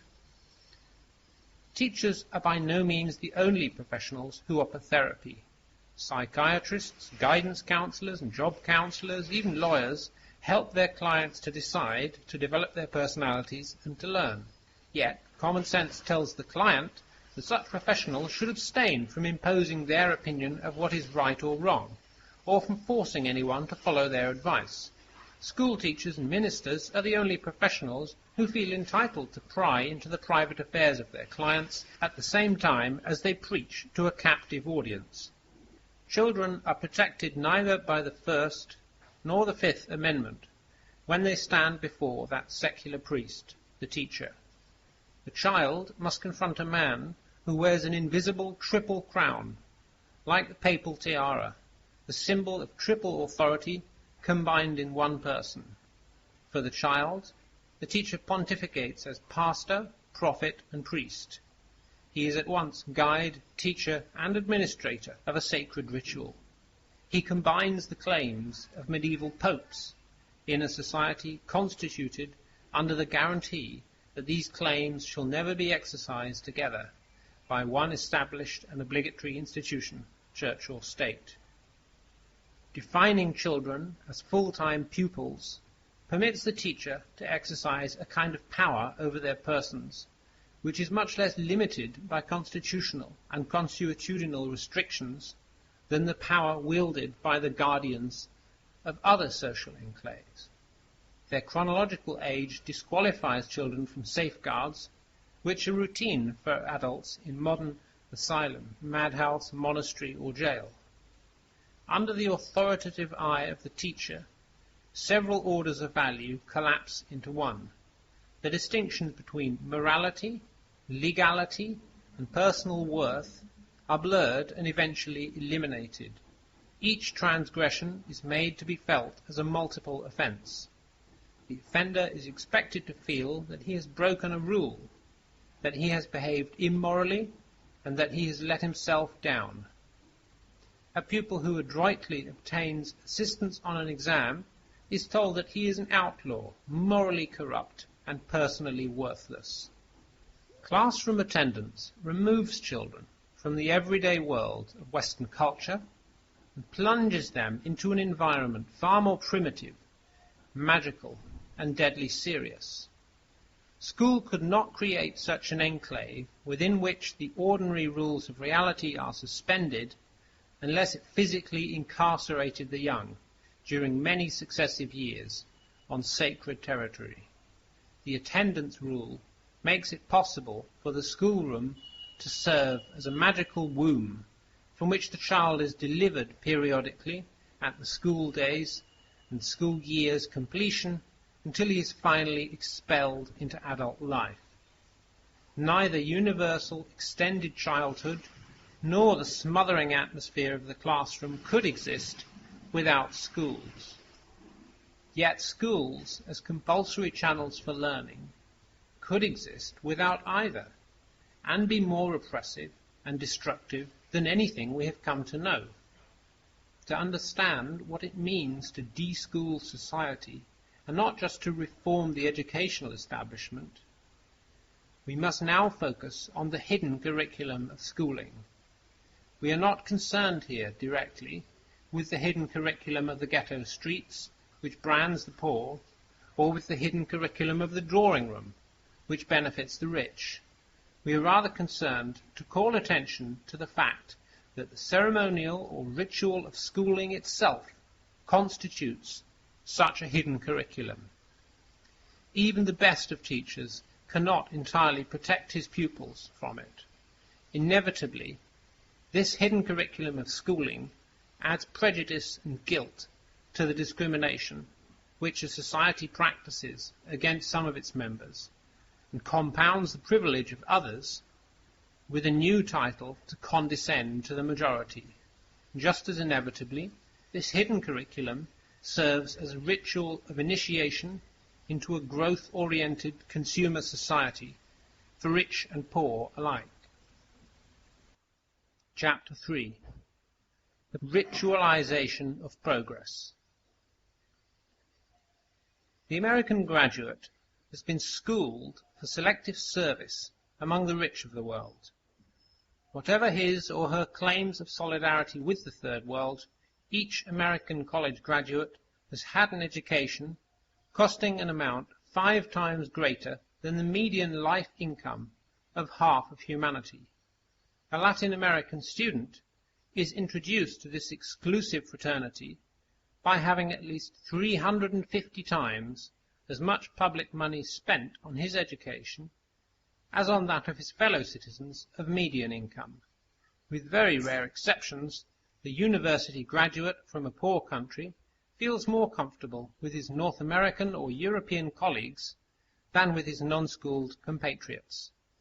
And all students are academically processed to be happy only in the company of fellow consumers of the products of the educational machine. The modern university confers the privilege of dissent on those who have been tested and classified as potential money makers or power holders. No one is given tax funds for the leisure in which to educate himself or the right to educate others unless at the same time he can also be certified for achievement. Schools select for each successive level those who have, at earlier stages in the game, proved themselves good risks for the established order. Having a monopoly on both the resources for learning and the investiture of social roles, the university co-opts the discoverer and the potential dissenter. A degree always leaves its indelible price tag on the curriculum of the consumer. Certified college graduates fit only into a world which puts a price tag on their heads, thereby giving them the power to define the level of expectations in their society. In each country, the amount of consumption by the college graduate sets the standard for all the others. If they would be civilized people on or off the job, they will aspire to the style of life of college graduates. The university, thus, has an effect of imposing consumer standards at work and at home, and it does so in every part of the world and under every political system. The fewer university graduates there are in a country, the more their cultivated demands are taken as models by the rest of the population. The gap between the consumption of the university graduate and that of the average citizen is even wider in Russia, China, and Algeria than in the United States. Cars, airplane trips, and tape recorders confer more visible distinction in a socialist country where only a degree, and not just money, can procure them. The ability of the university to fix consumer goals is something new. In many countries, the university acquired this power only in the 60s, as the delusion of equal access to public education began to spread. Before that, the university protected an individual's freedom of speech, but did not automatically convert his knowledge into wealth. To be a scholar in the Middle Ages meant to be poor, even a beggar. By virtue of his calling, the medieval scholar learned Latin, became an outsider worthy of scorn, as well as the esteem of peasant and prince, burgher and cleric. To get ahead in the world, the scholastic first had to enter it by joining civil service, preferably that of the church. The old university was a liberated zone for discovery and the discussion of ideas, both new and old. Masters and students gathered to read the texts of other masters, now long dead, and the living words of the dead masters gave new perspective to the fallacies of the present day. The university was then a community of academic quest and endemic unrest. In the modern multiversity, this community has fled to the fringes, where it meets in a pad, a professor's office, or the chaplain's quarters. The structured purpose of the modern university has little to do with the traditional quest. Since Gutenberg, the exchange of disciplined, critical inquiry, for the most part, moved from the chair into print. The modern university has forfeited its chance to provide a simple setting for encounters which are both autonomous and anarchic, focused yet unplanned and ebullient, and has chosen instead to manage the process by which so-called research and instruction are produced. The American university, since Sputnik, has been trying to catch up with the body count of Soviet graduates. Now the Germans are abandoning their academic tradition and are building campuses in order to catch up with the Americans. During the present decade, they want to increase their expenditure for grammar and high schools from 14 to 59 billion Deutschmark, and more than triple expenditures for higher learning. The French propose by 1980 to raise to 10% of their GNP the amount spent on schools, and the Ford Foundation has been pushing poor countries in Latin America to raise per capita expenses for respectable graduates toward their North American levels.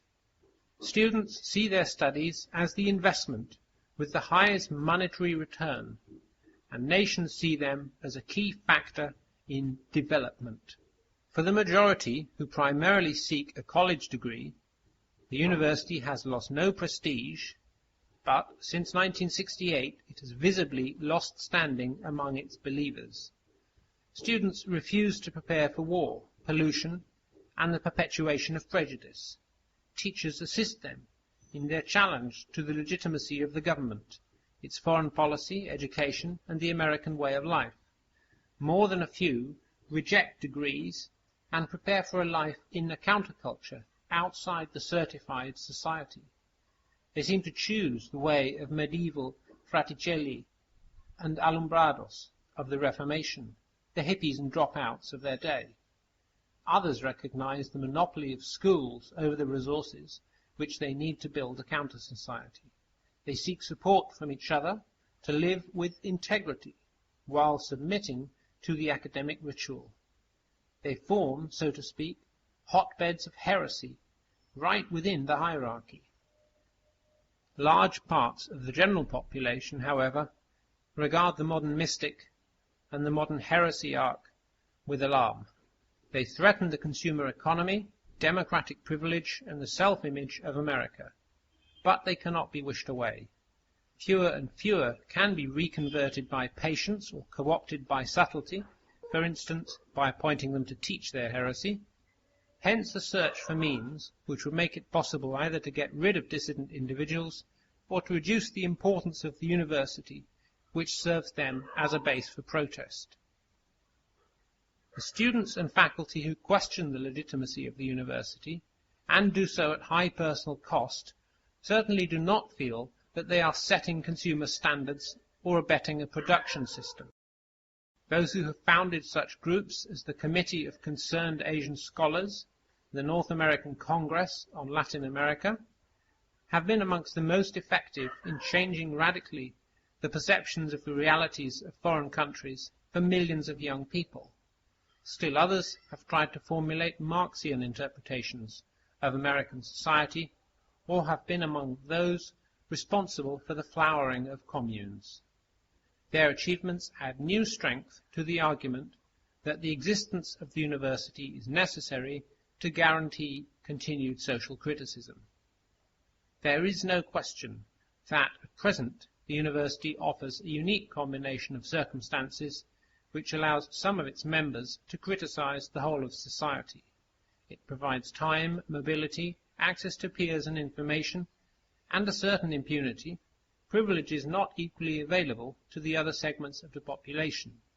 But the university provides this freedom only to those who have already been deeply initiated into the consumer society and into the need for some kind of obligatory public schooling.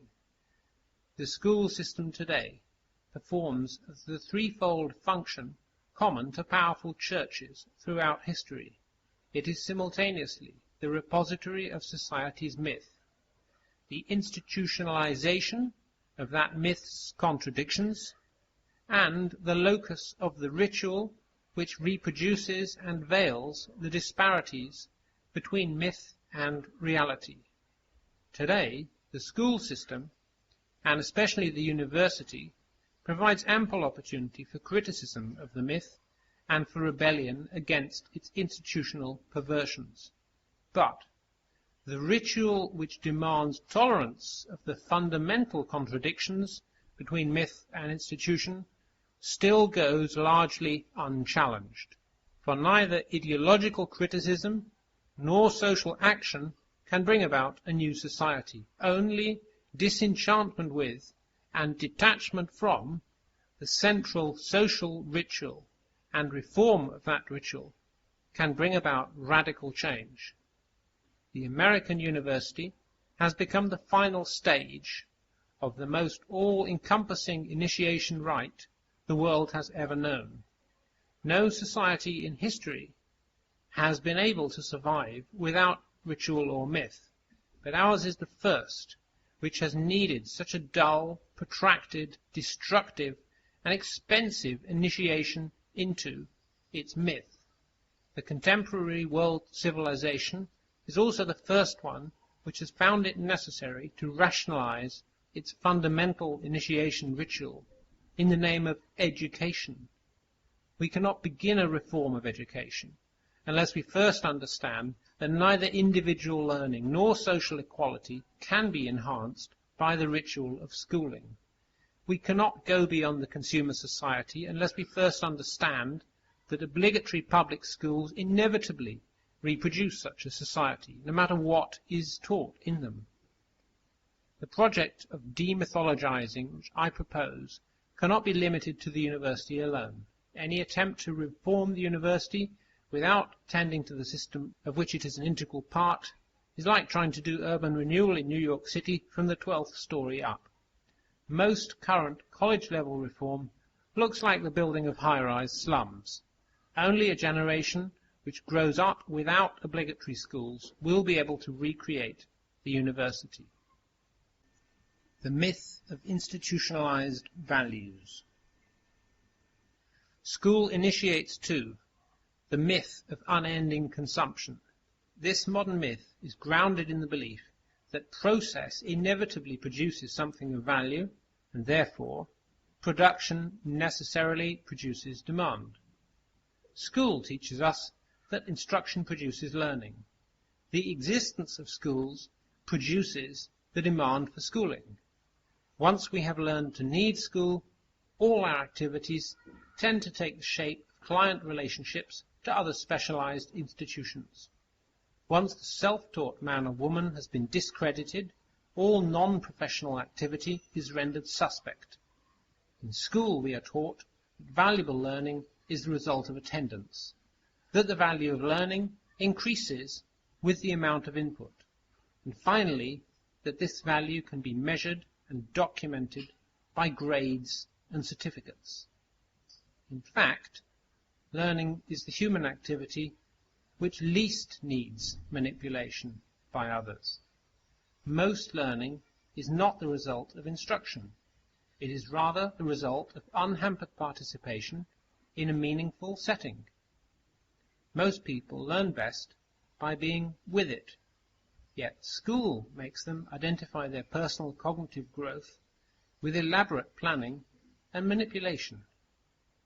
Once a man or woman has accepted the need for school, he or she is easy prey for other institutions.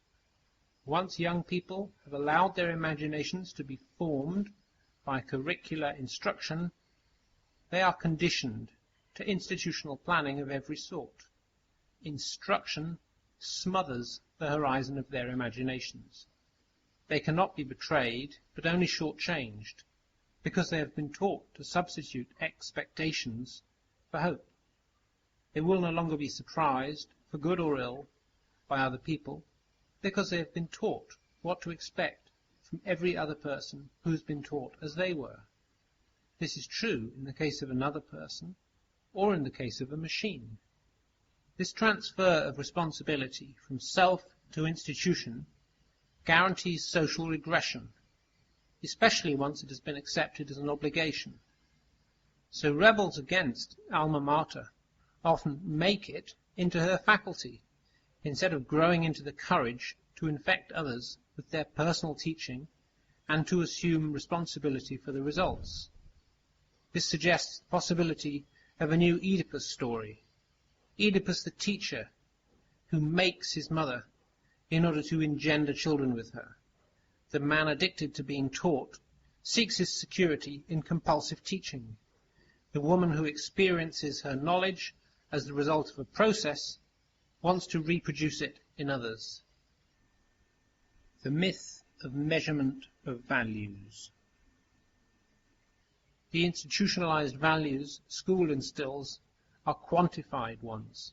School initiates young people into a world where everything can be measured, including their imaginations, and indeed man himself. But personal growth is not a measurable entity. It is growth in disciplined dissidence, which cannot be measured against any rod or any curriculum, nor compared to learning someone else's achievement. In such learning, one can emulate others only in imaginative endeavour, and follow in their footsteps, rather than mimic their gait. The learning I prize is immeasurable recreation. School tends to break up learning into subject matters, to build into the pupil a curriculum made of these prefabricated blocks, and to gauge the result on an international scale. People who submit to the standard of others for the measure of their own personal growth soon apply the same ruler to themselves. They no longer have to be put in their place, but put themselves into their assigned slots, squeeze themselves into the niche which they have been taught to seek, and, in the very process, put their fellows into their places too, until everybody and everything fits. People who have been schooled down to size let unmeasured experience slip out of their hands. To them, what cannot be measured becomes secondary, threatening. They do not have to be robbed of their creativity. Under instruction, they have unlearned to do their thing, or to be themselves, to value only what has been made or could be made. Once people have the idea schooled into them that values can be produced and measured, they tend to accept all kinds of rankings.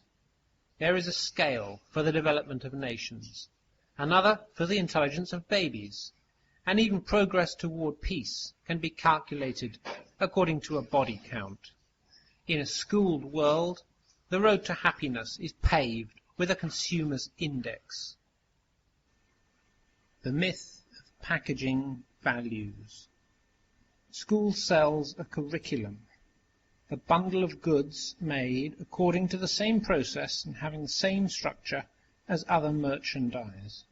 Curriculum production for most schools begins with allegedly scientific research on whose basis educational engineers predict future demand and tools for the assembly line within the limits set by budgets and taboos. The distributor teacher delivers the finished product to the consumer pupil, whose reactions are carefully studied and charted to provide research data for the preparation of the next model, which may be ungraded, student-designed, team-taught, visually aided, or issue-centered. The result of the curriculum production process looks like any other modern staple. It's a bundle of planned meanings, a package of values, a commodity whose balanced appeal makes it marketable to a sufficiently large number to justify the cost of production. Consumer pupils are taught to make their desires conform to marketable values. Thus, they are made to feel guilty if they do not behave according to the predictions of consumer research, by getting the grades and certificates that will place them in the job category they have been led to expect. Educators can justify more expensive curricula on the basis of their observation that learning difficulties rise proportionately with the cost of the curriculum. This is an application of Parkinson's law, that work expands with the resources available to do it. This law can be verified on all levels of school. For instance, reading difficulties have been a major issue in French schools only since per capita expenditures have approached US levels of 1950, when reading difficulties became a major issue in US schools. In fact, healthy students often redouble their resistance to teaching as they find themselves more comprehensively manipulated.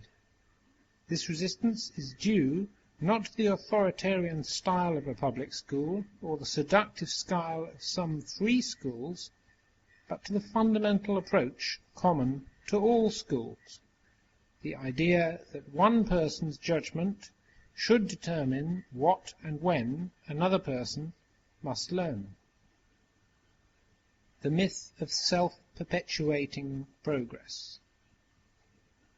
Even when accompanied by declining returns in learning, paradoxically, rising per capita instructional costs increase the value of the pupil in his or her eyes and on the market. At almost any cost, school pushes the pupil up to the level of competitive curricular consumption, into progress to even higher levels. The expenditures to motivate the student to stay on in school skyrocket as he climbs the pyramid. On higher levels they are disguised as new football stadiums, chapels, or programs called international education. If it teaches nothing else, school teaches the value of escalation, the value of the American way of doing things. The Vietnam War fits the logic of the moment. Its success has been measured by the numbers of persons effectively treated by cheap bullets delivered at immense cost, and this brutal calculus is unashamedly called body count. Just as business is business, a never-ending accumulation of money, so war is killing, the never-ending accumulation of dead bodies. In like manner, education is schooling, and this open-ended process is counted in pupil hours. The various processes are irreversible and self-justifying. By economic standards, the country gets richer and richer. By death accounting standards, the nation goes on winning its war forever. And by school standards, the population becomes increasingly educated. School programs hunger for progressive intake of education, but even if the hunger leads to steady absorption, it never yields the joy of knowing something to one's satisfaction. Each subject comes packaged with the instruction to go on consuming one offering after another, and last year's wrapping is always obsolete for this year's consumer. The textbook racket builds on this demand. Educational reformers promise each new generation the latest and best, and the public is schooled into demanding what they offer. Both the dropout, who is forever reminded of what he missed, and the graduate, who is made to feel inferior to the new breed of student, know exactly where they stand in the ritual of rising deceptions, and continue to support a society which euphemistically calls the widening frustration gap a revolution of rising expectations. But growth conceived as an open-ended consumption, eternal progress, can never lead to maturity. Commitment to unlimited quantitative increase vitiates the possibility of organic development. Ritual game and the New World religion. The school-leaving age in developed nations outpaces the rise in life expectancy. The two curves will intersect in a decade and create a problem for Jessica Mitford and professionals concerned with terminal education. I am reminded of the late Middle Ages, when the demand for church services outgrew a lifetime, and purgatory was created to purify souls under the Pope's control before they could enter eternal peace. Logically, this led first to a trade in indulgences, and then to an attempt at reformation. The myth of unending consumption now takes the place of belief in life everlasting.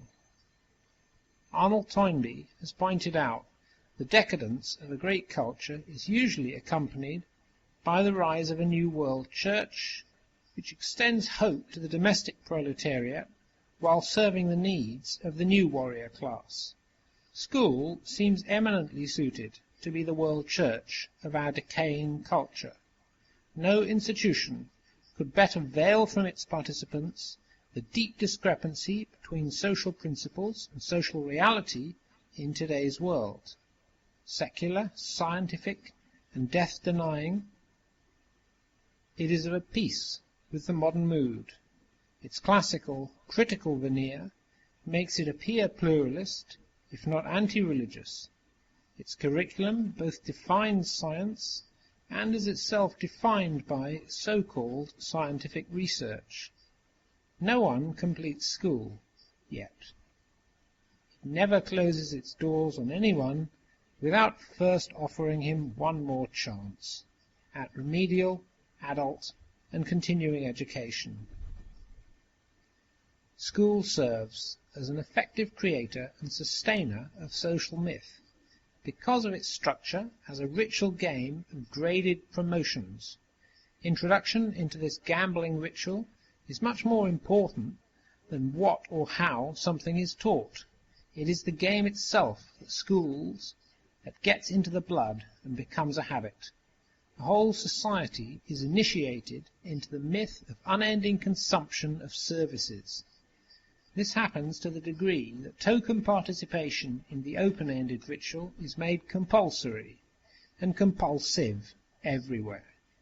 School directs ritual rivalry into an international game which obliges competitors to blame the world's ills on those who cannot or will not play.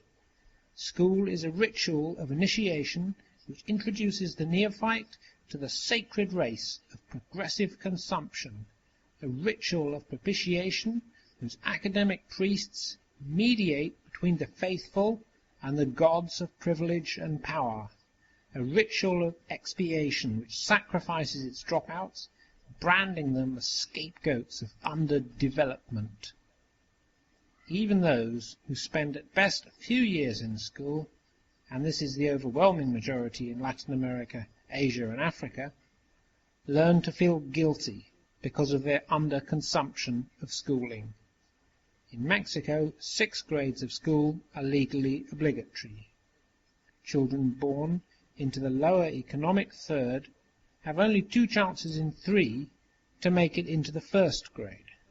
If they make it, they have 4 chances in 100 to finish obligatory schooling by the 6th grade. If they are born into the middle third group, their chances increase to 12 out of 100. With these rules, Mexico is more successful than most of the other 25 Latin American republics in providing public education. Everywhere, all children know that they were given a chance, albeit an unequal one, in an obligatory lottery, and the presumed equality of the international standard now compounds their original poverty with the self-inflicted discrimination accepted by the dropout. They have been schooled to the belief in rising expectations and can now rationalize their growing frustration outside school by accepting their rejection from scholastic grace. They are excluded from heaven because, once baptized, they did not go to church. Born in original sin, they are baptized into first grade, but go to Gehenna, which in Hebrew means slum, because of their personal faults. As Max Weber traced the social effects of the belief that salvation belonged to those who accumulated wealth, we can now observe that grace is reserved for those who accumulate years in school. The Coming Kingdom, the Universalization of Expectations. School combines the expectation of the consumer, expressed in its claims, with the beliefs of the producer, expressed in its ritual. It is a liturgical expression of a worldwide cargo cult, reminiscent of the cults which swept Melanesia in the 40s, which injected cultists with the belief that if they would put on a black tie over their naked torsos, Jesus would arrive in a steamer bearing an icebox, a pair of trousers, and a sewing machine for each believer. School fuses the growth in humiliating dependence on a master with the growth in the futile sense of omnipotence that is so typical of the pupil who wants to go out and teach all nations to save themselves. The ritual is tailored to the stern work habits of the hard hats, and its purpose is to celebrate the myth of an earthly paradise of never-ending consumption, which is the only hope for the wretched and dispossessed. Epidemics of insatiable this-worldly expectations have occurred throughout history, especially among colonized and marginal groups in all cultures. Jews in the Roman Empire had their Essenes and their Jewish messiahs, serfs in the Reformation, their Thomas Müntzer, dispossessed Indians from Paraguay to Dakota, their infectious dancers. These sects were always led by a prophet and limited their promises to a chosen few. The school-induced expectation of the kingdom, on the other hand, is impersonal rather than prophetic, and universal rather than local. Man has become the engineer of his own Messiah, and promises the unlimited rewards of science to those who submit to progressive engineering for his reign. The new alienation. School is not only the new world religion. It is also the world's fastest growing labour market. The engineering of consumers has become the economy's principal growth sector. As production costs decrease in rich nations, there is an increasing concentration of both capital and labour in the vast enterprise of equipping man for disciplined consumption. During the past decade, capital investments directly related to the school system rose even faster than expenditures for defence. Disarmament would only accelerate the process by which the learning industry moves to the centre of the national economy. School gives unlimited opportunity for legitimated waste, so long as its destructiveness goes unrecognised and the cost of palliatives goes up. If we add those engaged in full-time teaching to those in full-time attendance, we realize that this so-called superstructure has become society's major employer. In the United States, 62 million people are in school and 80 million at work elsewhere. This is often forgotten by neo-Marxist analysts who say that the process of deschooling must be postponed or bracketed until other disorders, traditionally understood as more fundamental, are corrected by an economic and political revolution. Only if school is understood as an industry can revolutionary strategy be planned realistically. For Marx, the cost of producing demands for commodities was barely significant. Today, most human labour is engaged in the production of demands that can be satisfied by industry, which makes intensive use of capital. Most of this is done in school. Alienation, in the traditional scheme, was a direct consequence of works becoming wage labour, which deprived man of the opportunity to create and be recreated. Now young people are pre-alienated by schools that isolate them while they pretend to be both producers and consumers of their own knowledge, which is conceived of as a commodity put on the market in school. School makes alienation preparatory to life, thus depriving education of reality and work of creativity. School prepares for the alienating institutionalization of life by teaching the need to be taught. Once this lesson is learned, people lose their incentive to grow in independence. They no longer find relatedness attractive and close themselves off to the surprises which life offers when it is not predetermined by institutional definition. And school, directly or indirectly, employs a major proportion of the population. School either keeps people for life or makes sure that they will fit into some institution. The New World Church is the knowledge industry, both purveyor of opium and the workbench during an increasing number of years of an individual's life. Deschooling is, therefore, at the root of any movement for human liberation. The revolutionary potential of deschooling. Of course, school is not by any means the only modern institution which has as its primary purpose the shaping of man's vision of reality. The hidden curriculum of family life, draft, healthcare, so-called professionalism, or of the media, play an important part in the institutional manipulation of man's world vision, language and demands.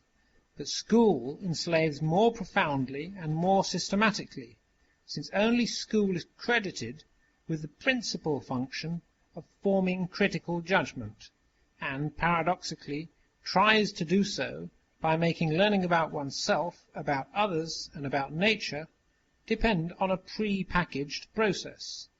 School touches us so intimately that none of us can expect to be liberated from it by something else.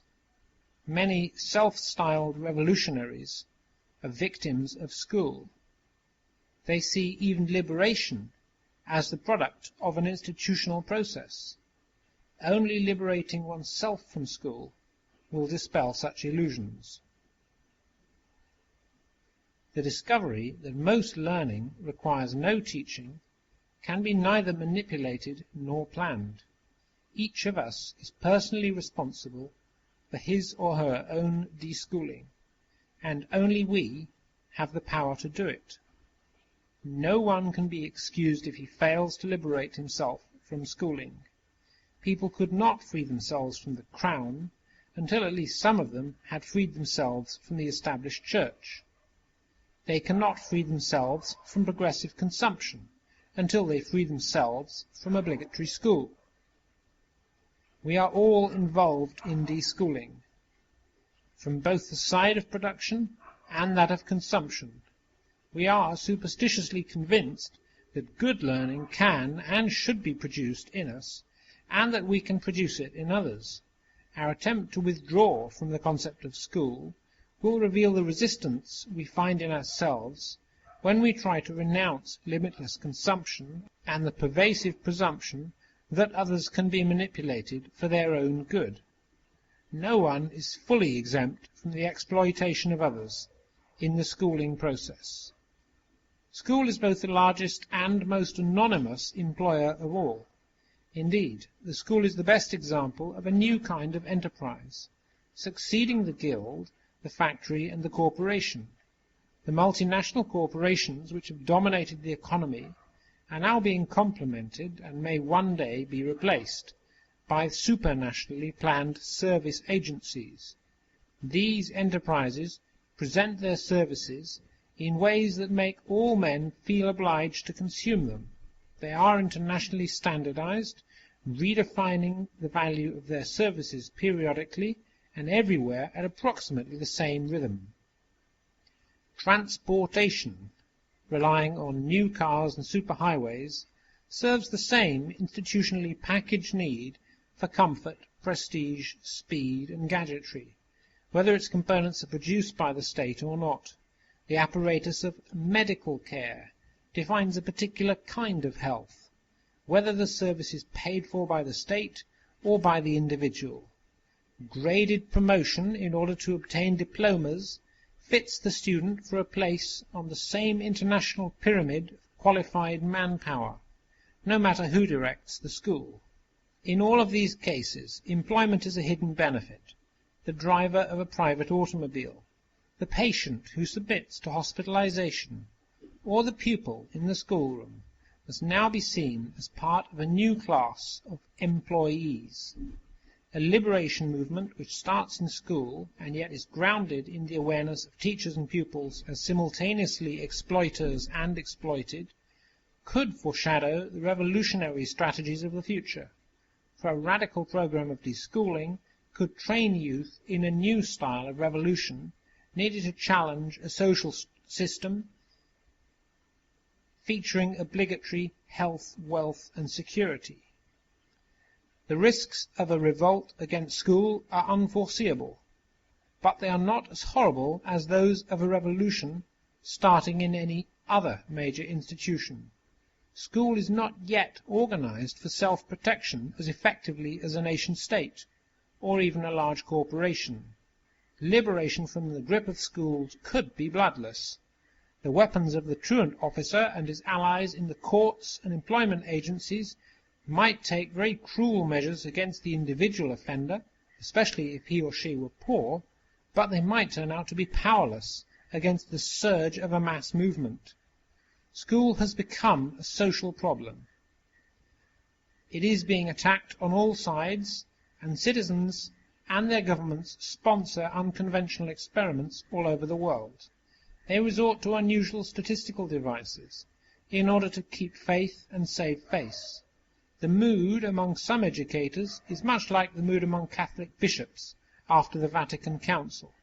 The curricula of so-called free schools resemble the liturgies of folk and rock masses. The demands of high school students to have a say in choosing their teachers are as strident as those of parishioners demanding to select their pastors. But the stakes for society are much higher if a significant minority loses its faith in schooling. This would endanger the survival not only of the economic order built on the co-production of goods and demands, but equally of the political order built on the nation-state into which students are delivered by the school. Our options are clear enough. Either we continue to believe that institutionalized learning is a product which justifies unlimited investment, or we rediscover that legislation and planning and investment, if they have any place in formal education, should be used mostly to tear down the barriers that now impede opportunities for learning, which can only be a personal activity. If we do not challenge the assumption that valuable knowledge is a commodity which under certain circumstances may be forced into the consumer, society will be increasingly dominated by sinister pseudo-schools and totalitarian managers of information. Pedagogical therapists will drug their pupils more in order to teach them better. The students will drug themselves more to gain relief from the pressures of teachers and the race for certificates. Increasingly larger numbers of bureaucrats will presume to pose as teachers. The language of the schoolman has already been co-opted by the ad man. Now the general and the policeman try to dignify their professions by masquerading as educators. In a schooled society, war-making and civil repression find an educational rationale. Pedagogical welfare in the style of Vietnam will be increasingly justified as the only way of teaching people the superior value of unending progress. Repression will be seen as a missionary effort to hasten the coming of the mechanical Messiah. More and more countries will report to the pedagogical torture already implemented in Brazil and Greece. This pedagogical torture is not used to extract information or to satisfy the psychic needs of sadists. It relies on random terror to break the integrity of an entire population and make it plastic material for the teachings invented by technocrats. The totally destructive and constantly progressive nature of obligatory instruction will fulfill its ultimate logic unless we begin to liberate ourselves right now from our pedagogical hubris, our belief that man can do what God cannot, namely, manipulate others for their own salvation. Many people are just awakening to the inexorable destruction which present production trends imply for the environment. but individuals have only very limited power to change these trends. The manipulation of men and women begun in school has also reached a point of no return, and most people are still unaware of it. They still encourage school reform, as Henry Ford II proposes less poisonous automobiles. Daniel Bell says that our epoch is characterized by an extreme disjunction between cultural and social structures, the one being devoted to apocalyptic attitudes, the other to technocratic decision-making.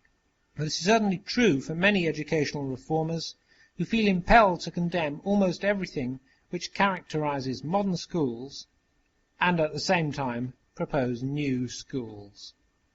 In his The Structure of Scientific Revolutions, Thomas Kuhn argues that such dissonance inevitably precedes the emergence of a new cognitive paradigm.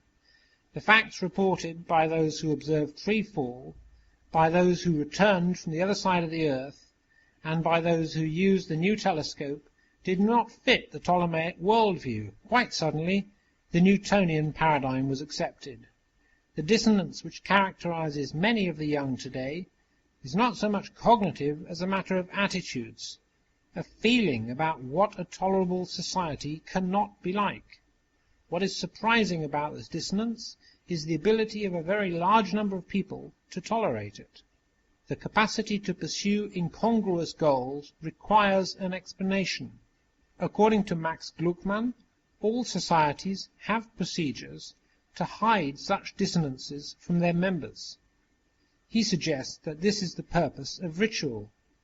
Rituals can hide from their participants even discrepancies and conflicts between social principle and social organization, as long as an individual is not explicitly conscious of the ritual character of the process through which he was initiated to the forces which shape his cosmos, he cannot break the spell and shape a new cosmos. As long as we are not aware of the ritual through which school shapes the progressive consumer, the economy's major resource, we cannot break the spell of this economy and shape a new one. Chapter 4, Institutional Spectrum. Most utopian schemes and futuristic scenarios call for new and costly technologies, which would have to be sold to rich and poor nations alike. Herman Kahn has found pupils in Venezuela, Argentina, and Colombia. The pipe dreams of Sergio Bernardes for his Brazil of the year 2000 sparkle with more new machinery than is now possessed by the United States, which by then will be weighted down with the antiquated missile sites, jet ports, and cities of the 60s and 70s.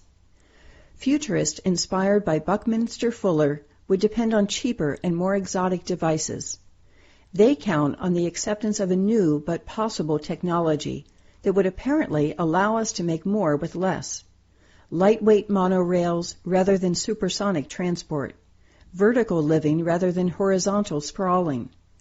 All of today's futuristic planners seek to make economically feasible what is technically possible while refusing to face the inevitable social consequence, the increased craving of all men for goods and services that will remain the privilege of a few.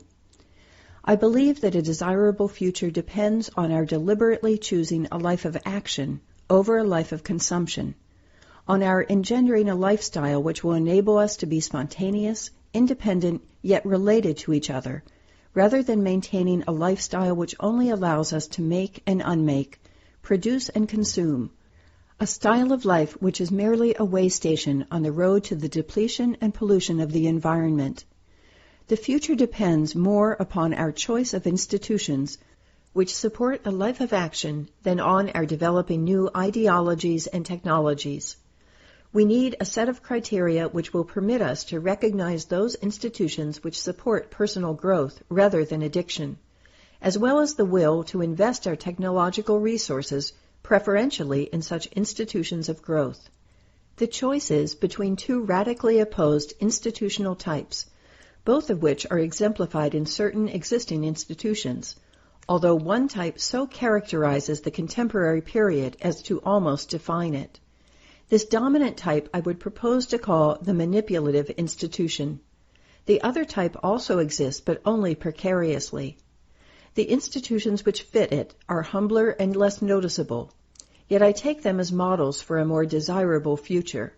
I call them convivial, and suggest placing them at the left of an institutional spectrum, both to show that there are institutions which fall between the extremes, and to illustrate how historical institutions can change color as they shift from facilitating activity to organizing production.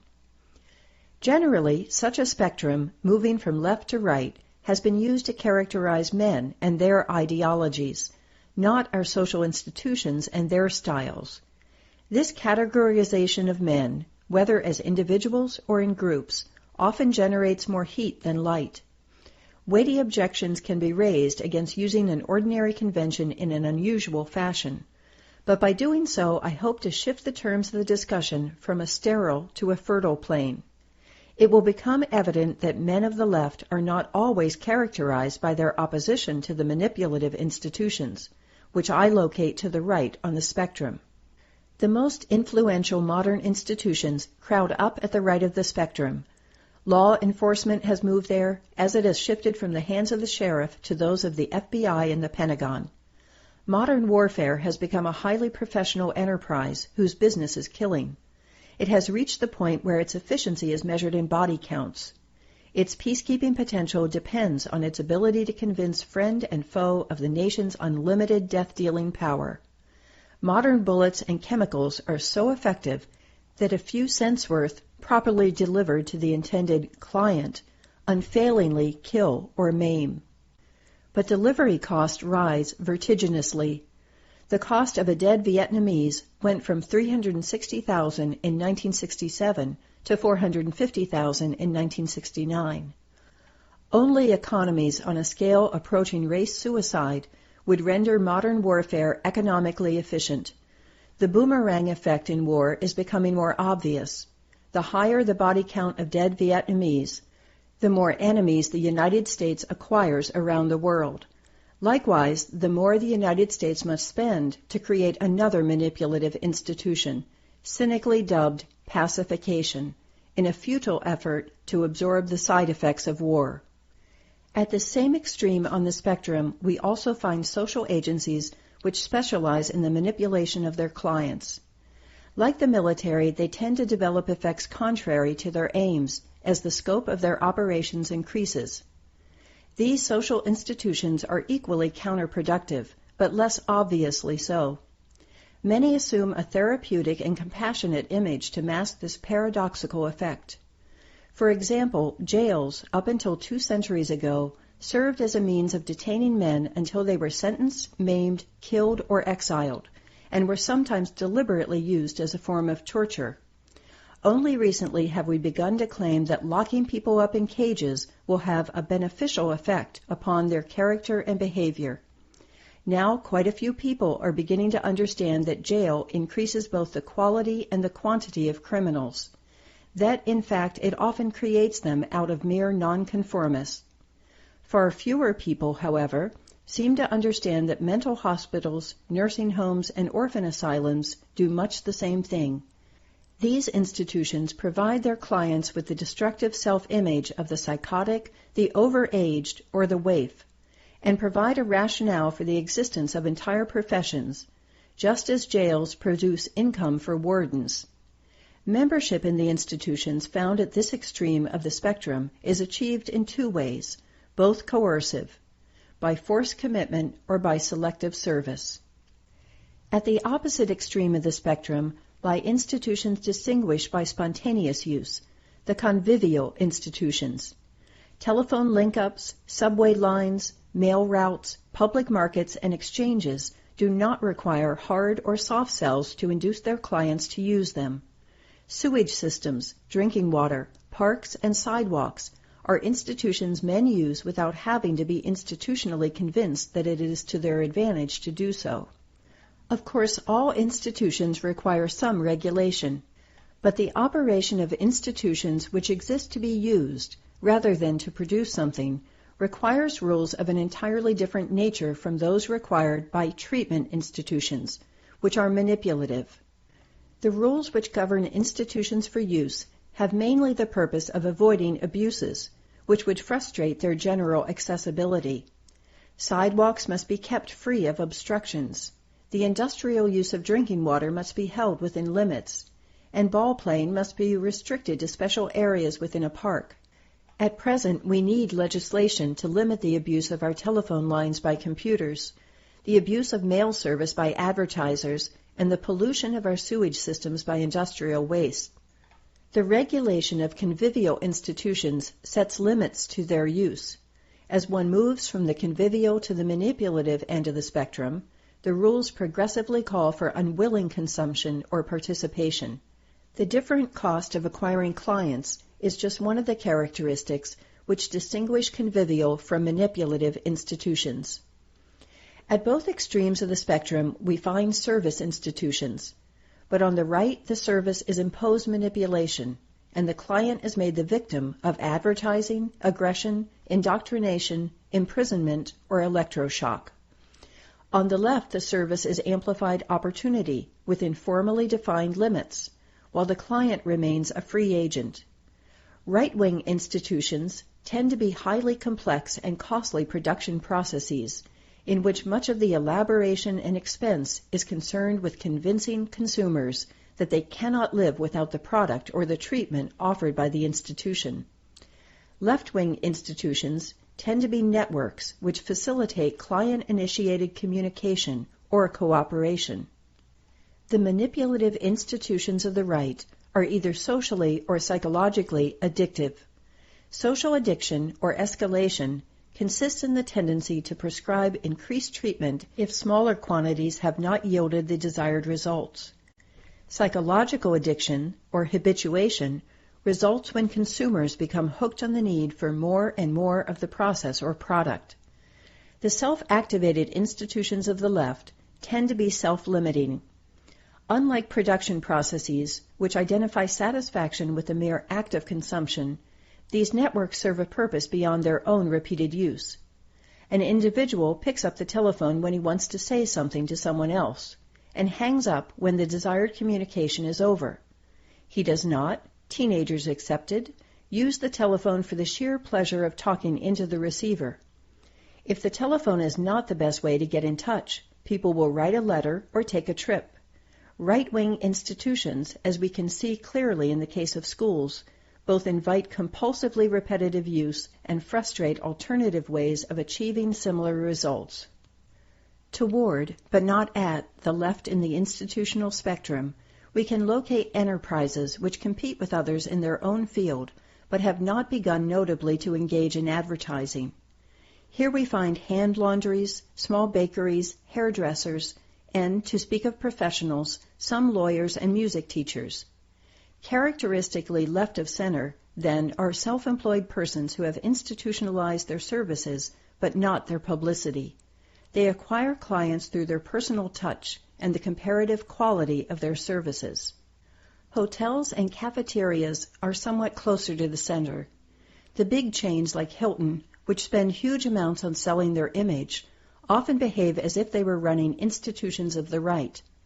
Yet Hilton and Sheraton Enterprises do not usually offer anything more, in fact they often give less, than similarly priced, independently managed lodgings.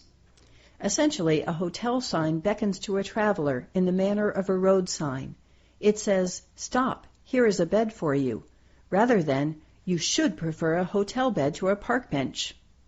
The producers of staples and most perishable consumer goods belong in the middle of our spectrum.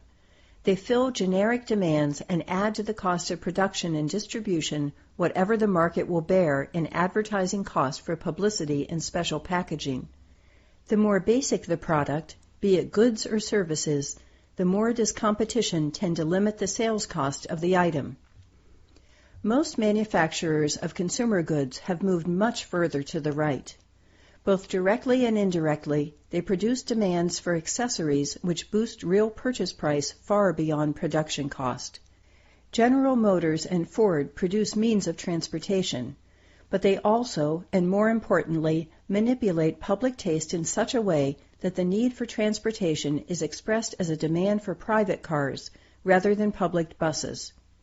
They sell the desire to control a machine, to race at high speeds in luxurious comfort, while also offering the fantasy at the end of the road.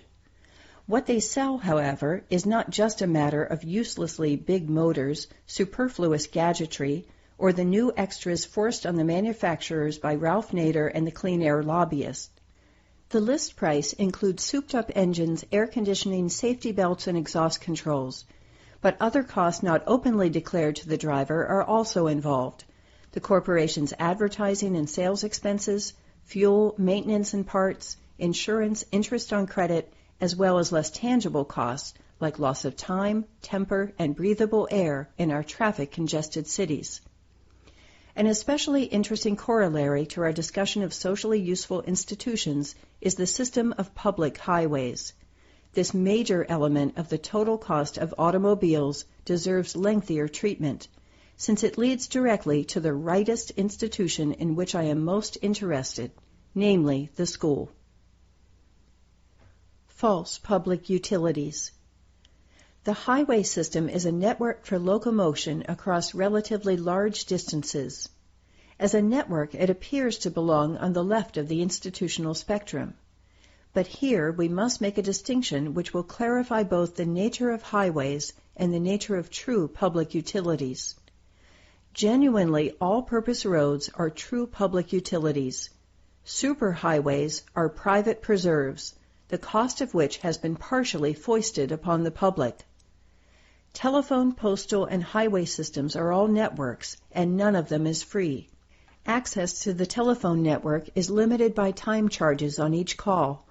These rates are relatively small and could be reduced without changing the nature of the system. Use of the telephone system is not in the least limited by what is transmitted, although it is best used by those who can speak coherent sentences in the language of the other party, an ability universally possessed by those who wish to use the network. Postage is usually cheap. Use of the postal system is slightly limited by the price of pen and paper and somewhat more by the ability to write. Still, when someone who does not know how to write has a relative or friend to whom he can dictate a letter, the postal system is at his service, as it is if he wants to ship a recorded tape. The highway system does not similarly become available to someone who merely learns to drive. The telephone and postal networks exist to serve those who wish to use them, while the highway system mainly serves as an accessory to the private automobile. The former are true public utilities, whereas the latter is a public service to the owners of cars, trucks, and buses. Public utilities exist for the sake of communication among men. Highways, like other institutions of the right, exist for the sake of a product. Auto manufacturers, we have already observed, produce simultaneously both cars and the demand for cars. They also produce the demand for multi-lane highways, bridges, and oil fields. The private car is the focus of a cluster of right-wing institutions. The high cost of each element is dictated by elaboration of the basic product, and to sell the basic product is to hook society on the entire package. To plan a highway system as a true public utility would discriminate against those for whom velocity and individualized comfort are the primary transportation values, in favor of those who value fluidity and destination. It is the difference between a far-flung network with maximum access for travelers and one which offers only privileged access to restricted areas.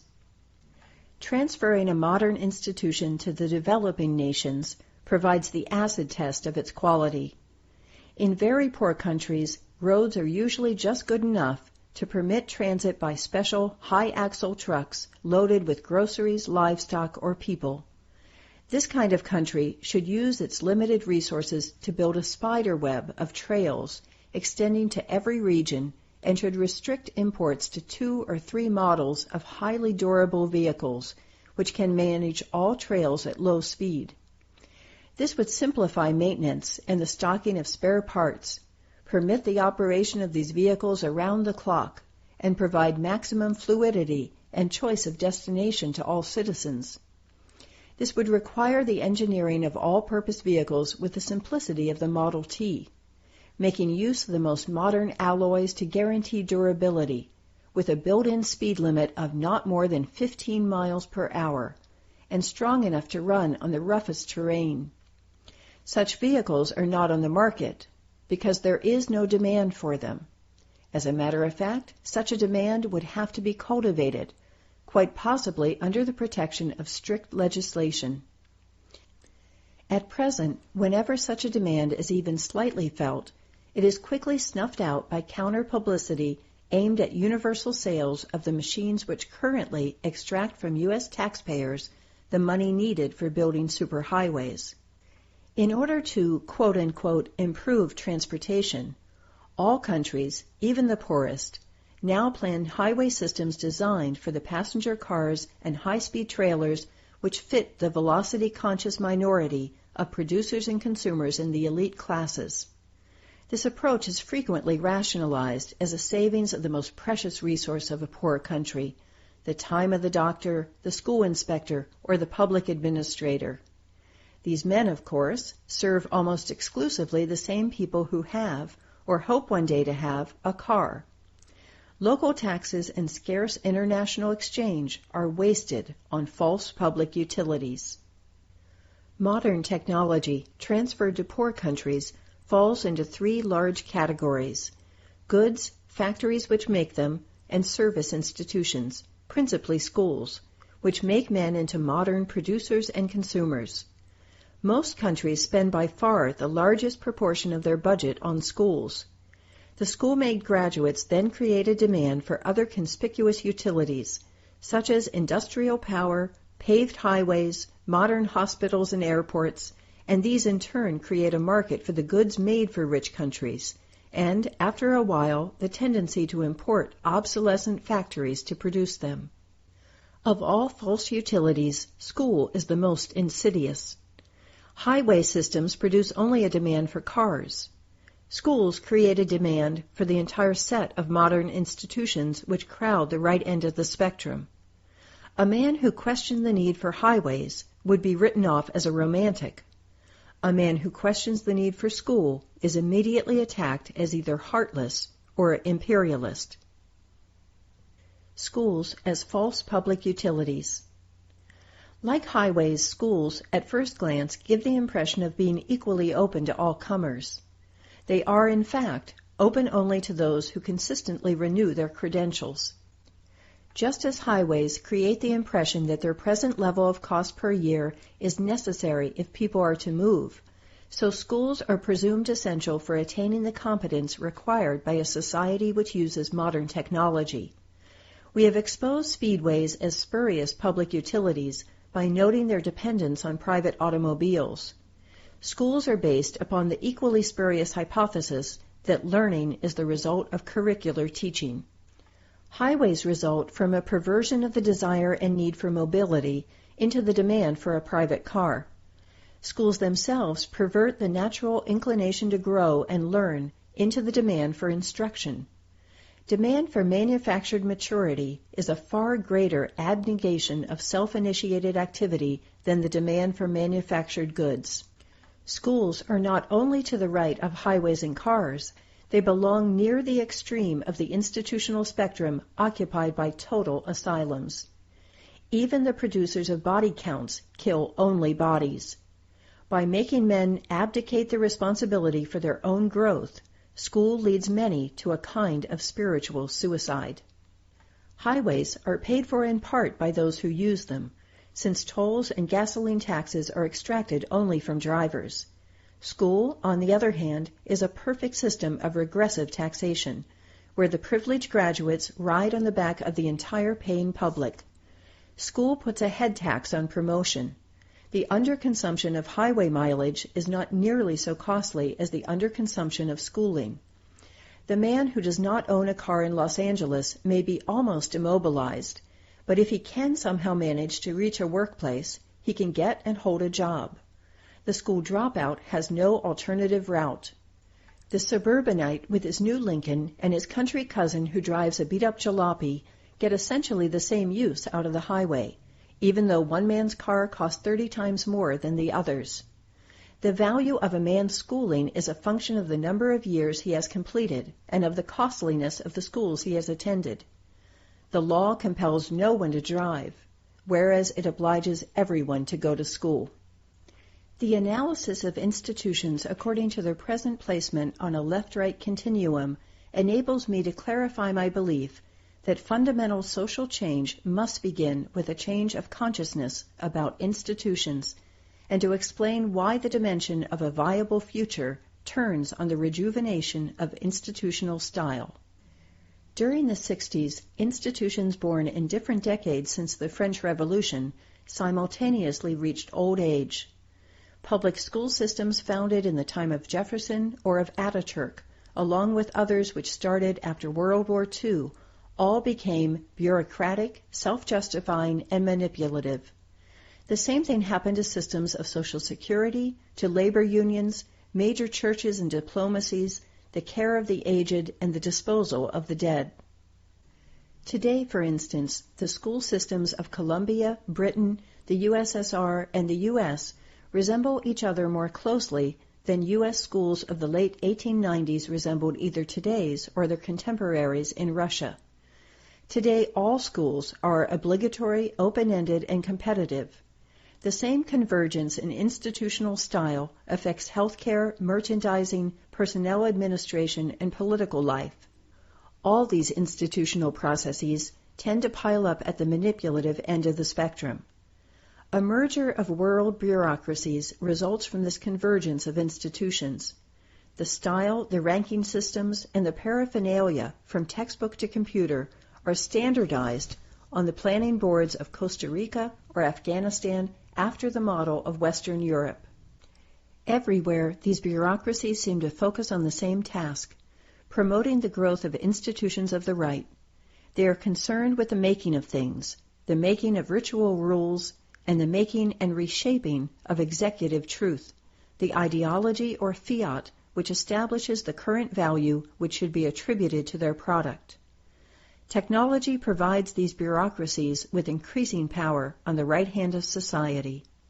The left hand of society seems to wither, not because technology is less capable of increasing the range of human action and providing time for the play of individual imagination and personal creativity, but because such use of technology does not increase the power of an elite which administers it. The postmaster has no control over the substantive use of the mails. The switchboard operator or Bell telephone executive has no power to stop adultery, murder, or subversion from being planned over his network. At stake in the choice between the institutional right and left is the very nature of human life. Man must choose whether to be rich in things or in the freedom to use them. He must choose between alternate styles of life and related production schedules. Aristotle had already discovered that making and acting are different, so different, in fact, that one never includes the other. Quote, "For neither is acting a way of making, nor making a way of truly acting. Architecture, techne, is a way of making, of bringing something into being whose origin is in the maker and not in the thing. Making has always an end other than itself, action not. For good action itself is its end. Perfection in making is an art. Perfection in acting is a virtue." End quote. The word which Aristotle employed for making was poesis, and the word he employed for doing, praxis. A move to the right implies that an institution is being restructured to increase its ability to make, while as it moves to the left, it is being restructured to allow increased doing or praxis. Modern technology has increased the ability of man to relinquish the making of things to machines, and his potential time for acting has increased. Making the necessities of life has ceased to take up his time. Unemployment is the result of this modernization. It is the idleness of a man for whom there is nothing to make, and who does not know what to do, that is, how to act. Unemployment is the sad idleness of a man who, contrary to Aristotle, believes that making things or working is virtuous, and that idleness is bad. Unemployment is the experience of the man who has succumbed to the Protestant ethic. Leisure, according to Weber, is necessary for man to be able to work. For Aristotle, work is necessary for man to have leisure. Technology provides man with discretionary time. He can fill either with making or with doing. The choice between sad unemployment and joyful leisure is now open for the entire culture. It depends on the institutional style the culture chooses. This choice would have been unthinkable in an ancient culture built either on peasant agriculture or on slavery. It has become inevitable for post-industrial man. One way to fill available time is to stimulate increased demands for the consumption of goods and simultaneously for the production of services. The former implies an economy which provides an ever-growing array of ever-newer things which can be made, consumed, wasted, and recycled. The latter implies the futile attempt to make virtuous actions into the products of service institutions. This leads to the identification of schooling as education, of medical service as health, of program watching as entertainment, of speed as effective locomotion. This first option now goes under the name of development. The radically alternative way to fill available time is a limited range of more durable goods, and to provide access to institutions which can increase the opportunity and desirability of human interaction. A durable goods economy is precisely the contrary of an economy based on planned obsolescence. A durable goods economy means a constraint on the bill of goods. Goods would have to be such that they provided the maximum opportunity to do something with them. Items made for self-assembly, self-help, reuse, and repair. The complement to a durable, repairable, and reusable bill of goods is not an increase of institutionally produced services, but rather an institutional framework which constantly educates to action, participation, and self-help. The movement of our society from the present, in which all institutions gravitate towards post-industrial bureaucracy, to a future of post-industrial conviviality, in which the intensity of action would prevail over production, must begin with a renewal of style in the service institutions, and first of all with a renewal of education. A future which is desirable and feasible depends on our willingness to invest our technological know-how into the growth of convivial institutions. In the field of educational research, this amounts to the request for a reversal of present trends. Chapter 5. Irrational Consistencies. I believe that the contemporary crisis of education demands that we review the very idea of publicly prescribed learning, rather than the methods used in its enforcement. The dropout rate, especially of junior high school students and elementary class teachers, points to a grassroots demand for a completely fresh look. The classroom practitioner who considers himself a liberal teacher is increasingly attacked from all sides. The free school movement, confusing discipline with indoctrination, has painted him in the role of a destructive authoritarian. The educational technologist consistently demonstrates the teacher's inferiority at measuring and modifying behavior, and the school administration for which he works forces him to bow to both Summerhill and Skinner, making it obvious that compulsory learning cannot be a liberal enterprise. No wonder that the desertion rate of teachers is overtaking that of their students. America's commitment to the compulsory education of its young now reveals itself to be as futile as the pretended American commitment to the compulsory democratization of the Vietnamese. Conventional schools obviously cannot do it. The free school movement entices unconventional educators, but ultimately does so in support of the conventional ideology of schooling. And the promises of educational technologists that their research and development, if adequately funded, can offer some kind of final solution to the resistance of youth to compulsory learning sound as confident and prove as fatuous as the analogous promises made by the military technologists. The criticism directed at the American school system by the behaviorists and that coming from the new breed of radical educators seem radically opposed. Behaviorists apply educational research to the induction of autotelic instruction through individualized learning packages. Their style clashes with the non-directive co-option of youth into liberated communes established under the supervision of adults. Yet, in the historical perspective, these two are just contemporary manifestations of the seemingly contradictory, yet really complementary goals of the public school system. From the beginning of this century, the schools have been protagonists of social control on the one hand and free cooperation on the other, both placed at the service of the, quote, good society, conceived of as highly organized and smoothly working corporate structure. Under the impact of intense urbanization, children became a natural resource to be molded by the schools and fed into the industrial machine. Progressive politics and the cult of efficiency converged in the growth of the U.S. public school. Vocational guidance and the junior high school were two important results of this kind of thinking. It appears, therefore, that the attempt to produce specified behavioral changes which can be measured and for which the processor can be held accountable is just one side of a coin, whose other side is the pacification of the new generation within specially engineered enclaves which will seduce them into the dream world of their elders. These pacified in society are well described by Dewey, who wants us to, quote, make each one of our schools an embryonic community life, active with types of occupations that reflect the life of the larger society, and permeate it with the spirit of art, history, and science, unquote. In this historical perspective, it would be a grave mistake to interpret the current three-cornered controversy between the school and establishment, the educational technologists and the free schools, as a prelude to a revolution in education.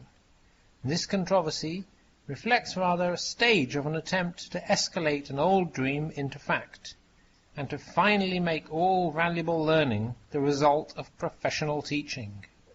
Most educational alternatives proposed converge toward goals which are imminent in the production of the cooperative man, whose individual needs are met by means of his specialization in the American system. They are oriented towards the improvement of what, for lack of a better phrase, I call the schooled society. Even the seemingly radical critics of the school system are not willing to abandon the idea that they have an obligation to the young, especially to the poor, an obligation to process them, whether by love or by fear, into a society which needs disciplined specialization, as much from its producers as from its consumers, and also their full commitment to the ideology which put economic growth first. Dissent veils the contradictions inherent in the very idea of school. The established teachers' unions, the technological wizards, and the education liberation movement reinforce the commitment of the entire society to the fundamental axioms of a schooled world, somewhat in the manner in which many peace and protest movements reinforce the commitments of their members, be they black, female, young, or poor, to seek justice through the growth of the gross national income. Some of the tenets which now go unchallenged are easy to list. There is, first, the shared belief that behavior which has been acquired in the sight of a pedagogue is of special value to the pupil and of special benefit to society. This is related to the assumption that social man is born only in adolescence, and properly born only if he matures in the school womb. Some want to gentle by permissiveness, others to stuff with gadgets, and still others to varnish with a liberal tradition. And there is, finally, a shared view of youth, which is psychologically romantic and politically conservative. According to this view, changes in society must be brought about by burdening the young with the responsibility of transforming it, but only after their eventual release from school. It is easy for a society founded on such tenets to build up a sense of its responsibility for the education of the new generation, and this inevitably means that some men may set, specify, and evaluate the personal goals of others. In a passage from an imaginary Chinese encyclopedia, Jorge Luis Borges tries to evoke the sense of giddiness such an attempt can produce. He tells us that animals are divided into the following classes. A. Those belonging to the emperor. B. Those that are embalmed. C. Those that are domesticated. D. The suckling pigs. E. The sirens. F. Fabulous ones. G. The roaming dogs. H. Those included in the present classification. I. Those that drive themselves crazy. J. Innumerable ones. K. Those pointed with a very fine brush of camel hair. L. Etc. M. Those who have just broken the jug. N. Those who resemble flies from afar. Now, such a taxonomy does not come into being unless somebody feels it can serve his purpose. In this case, I suppose, that somebody was a tax collector. For him at least, this taxonomy of beasts must have made sense, in the same way in which the taxonomy of educational objectives makes sense to specific authors. In the peasant, the vision of men with such inscrutable logic, empowered to assess his cattle, must have induced a chilling sense of impotence. Students, for analogous reasons, tend to feel paranoiac when they seriously submit to a curriculum. Inevitably, they are even more frightened than my imaginary Chinese peasant, because it is their life goals, rather than their livestock, which are being branded with an inscrutable sign. And this passage of Borges is fascinating because it evokes the logic of irrational consistency, which makes both Kafka's and Küstler's bureaucracies so sinister, yet so evocative of everyday life. Irrational consistency mesmerizes accomplices who are engaged in mutually expedient and disciplined exploitation. It is the logic generated by bureaucratic behavior, and it becomes the logic of a society which demands that the managers of its educational institutions be held publicly accountable for the behavioral modification they produce in their clients. Students who can be motivated to value the educational packages which their leaders obligate them to consume are comparable to Chinese peasants who can fit their flocks into the tax form provided by Borges. At some time during the last 2 generations, a commitment to therapy triumphed in American culture, and teachers came to be regarded as therapists whose ministrations all men need if they wish to enjoy the equality and freedom with which, according to the Constitution, they are born. Now the teacher-therapists go on to propose lifelong educational treatment as the next step. The style of this treatment is under discussion. Should it take the form of continued adult classroom attendance, electronic ecstasy, or periodic sensitivity sessions? All educators are ready to conspire to push out the walls of the classroom with the goal of transforming the entire culture into a school. The American controversy over the future of education, behind its rhetoric and noise, is more conservative than the discourse in other areas of public policy. On foreign affairs at least, an organized minority constantly reminds us that the United States must renounce its role as the world's policeman. Radical economists, and now even their less radical teachers, question aggregate growth as a desirable goal.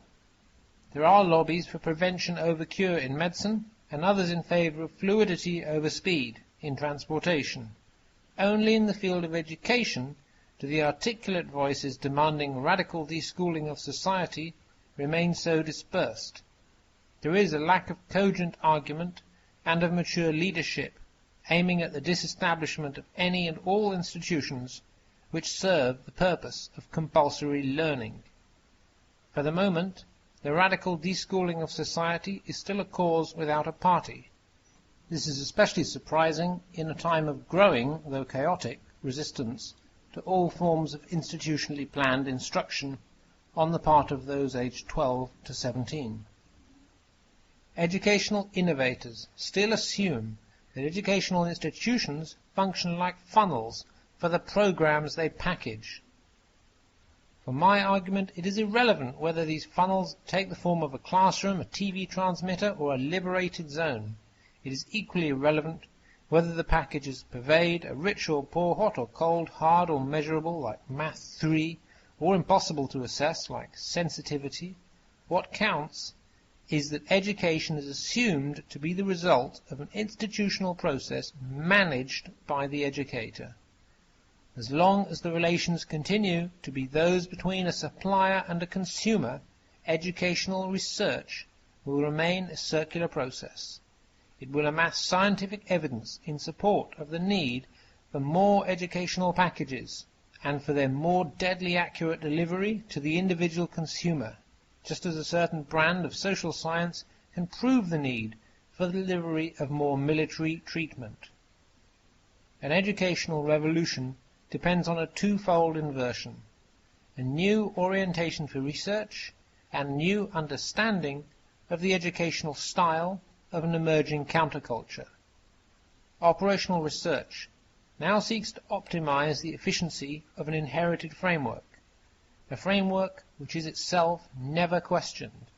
This framework has the syntactic structure of a funnel for teaching purposes. The syntactic alternative to it is an educational network or web for the autonomous assembly of resources under the personal control of each learner. This alternative structure of an educational institution now lies within the conceptual blind spot of our operational research. If research were to focus on it, this would constitute a true scientific revolution. The blind spot of educational research reflects the cultural bias of a society in which technological growth has been confused with technocratic control. For the technocrat, the value of an environment increases as more contacts between each man and his milieu can be programmed. In this world, the choices which are manageable for the observer or planner converge with the choices possible for the observed so-called beneficiary. Freedom is reduced to a selection among packaged commodities. The emerging counterculture reaffirms the values of semantic content over the efficiency of increased and more rigid syntax. It values the wealth of connotation above the power of syntax to produce wealth. It values the unpredictable outcome of the self-chosen personal encounter above the certified quality of professional instruction. This reorientation toward personal surprise, rather than institutionally engineered values, will be disruptive of the established order until we dissociate the increasing availability of technological tools which facilitate encounter from the increasing control of the technocrat of what happens when people meet. Our present educational institutions are at the service of the teacher's goals. The relational structures we need are those which will enable each man to define himself by learning and by contributing to the learning of others. Chapter 6, Learning Webs. In a previous chapter, I discussed what is becoming a common complaint about schools, one that is reflected, for example, in the recent report of the Carnegie Commission.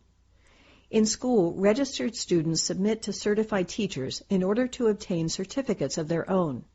Both are frustrated and both blame insufficient resources, money, time, or buildings, for their mutual frustration. Such criticism leads many people to ask whether it is possible to conceive of a different style of learning. The same people, paradoxically, when pressed to specify how they acquired what they know and value, will readily admit that they learned it more often outside than inside school. Their knowledge of facts, their understanding of life and work came to them from friendship or love, while viewing TV, or while reading, from examples of peers or the challenge of a street encounter. Or they may have learned what they know through the apprenticeship ritual for admission to a street gang, or the initiation to a hospital, newspaper city room, plumber's shop, or insurance office. The alternative to dependence on schools is not the use of public resources for some new device which makes people learn. Rather, it is the creation of a new style of educational relationship between man and his environment. To foster this style, attitudes towards growing up, the tools available for learning, and the quality and structure of daily life will have to change concurrently. Attitudes are already changing. The proud dependence on school is gone. Consumer resistance increases in the knowledge industry. Many teachers and pupils, taxpayers and employers, economists and policemen would prefer not to depend any longer on schools. What prevents their frustration from shaping new institutions is a lack not only of imagination, but frequently also of appropriate language and of enlightened self-interest. They cannot visualize either a deschooled society or educational institutions in a society which has disestablished school. In this chapter, I intend to show that the inverse of school is possible, that we can depend on self-motivated learning instead of employing teachers to bribe or compel the student to find the time and the will to learn, that we can provide the learner with new links to the world instead of continuing to funnel all educational programs through the teacher. I shall discuss some of the general characteristics which distinguish schooling from learning, and outline 4 major categories of educational institutions which should appeal not only to many individuals, but also to many existing interest groups. An objection: who can be served by bridges to nowhere? We are used to considering schools as a variable, dependent on the political and economic structure. If we can change the style of political leadership, or promote the interest of one class or another, or switch from private to public ownership of the means of production, we assume the school system will change as well. The educational institutions I will propose, however, are meant to serve a society which does not now exist, although the current frustration with schools is itself potentially a major force to set in motion change towards new social arrangements. An obvious objection has been raised to this approach. Why channel energy to build bridges to nowhere, instead of marshalling it first to change not the schools, but the political and economic system? This objection, however, underestimates the fundamental political and economic nature of the school system itself, as well as the political potential inherent in any effective challenge to it. In a basic sense, schools have ceased to be dependent on the ideology professed by any government or market organization. Other basic institutions might differ from one country to another: family, party, church, or press. But everywhere the school system has the same structure, and everywhere its hidden curriculum has the same effect. Invariably, it shapes the consumer who values institutional commodities above the non-professional ministration of a neighbor. Everywhere, the hidden curriculum of schooling initiates the citizen to the myth that bureaucracies guided by scientific knowledge are efficient and benevolent. Everywhere, this same curriculum instills in the pupil the myth that increased production will provide a better life.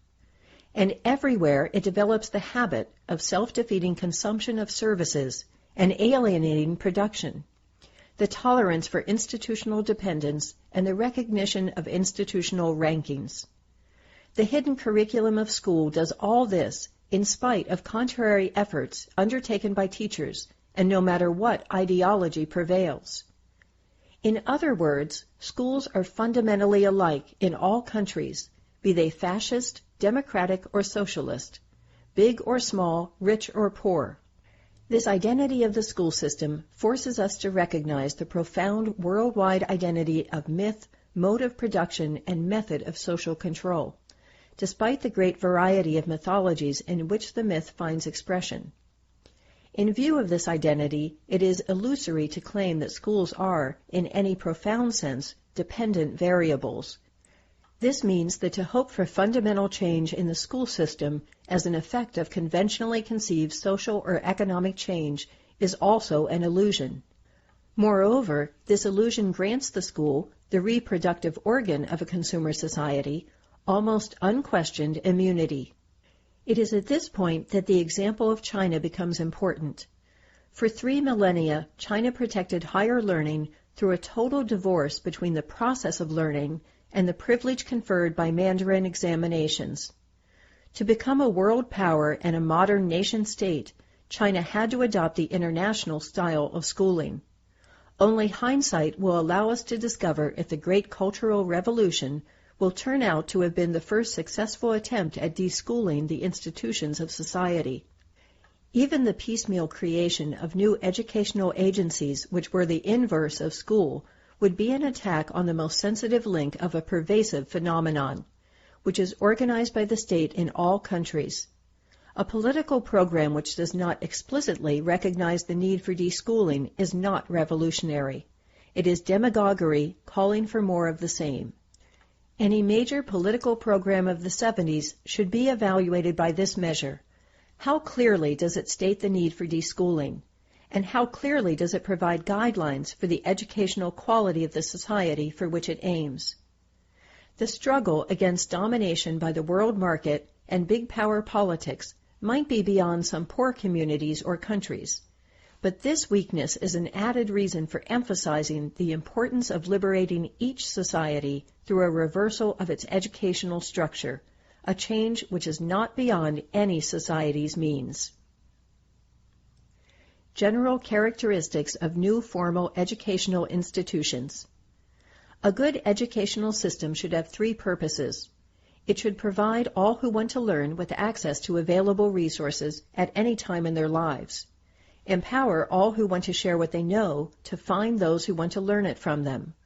And finally, furnish all who want to present an issue to the public with the opportunity to make their challenge known. Such a system would require the application of constitutional guarantees to education.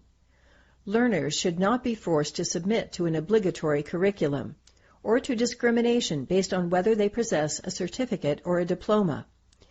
Nor should the public be forced to support, through a regressive taxation, a huge professional apparatus of educators and buildings, which in fact restricts the public's chances for learning to the services the profession is willing to put on the market. It should use modern technology to make free speech, free assembly, and a free press truly universal and therefore fully educational. Schools are designed on the assumption that there is a secret to everything in life, that the quality of life depends on knowing that secret, that secrets can be known only in orderly successions, and that only teachers can properly reveal these secrets. An individual with a schooled mind conceives of the world as a pyramid of classified packages accessible only to those who carry the proper tags. New educational institutions would break apart this pyramid. Their purpose must be to facilitate access for the learner, to allow him to look into the windows of the control room or the parliament, if he cannot get in by the door. Moreover, such new institutions should be channels to which the learner would have access without credentials or pedigree, public spaces in which peers and elders outside his immediate horizon would become available. I believe that no more than 4, possibly even 3, distinct channels or learning exchanges could contain all the resources needed for real learning. The child grows up in a world of things, surrounded by people who serve as models for skills and values. He finds peers who challenge him to argue, to compete, to cooperate, and to understand. And if the child is lucky, he is exposed to confrontation or criticism by an experienced elder who really cares. Things, models, peers, and elders are 4 resources, each of which requires a different type of arrangement to ensure that everybody has ample access to it.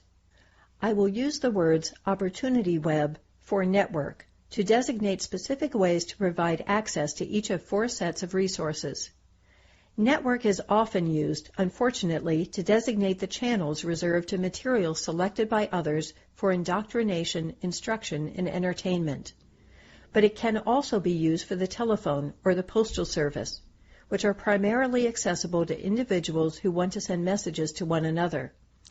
I wish we had another word to designate such reticular structures for mutual access, a word less evocative of entrapment, less degraded by current usage, and more suggestive of the fact that any such arrangement includes legal, organizational, and technical aspects.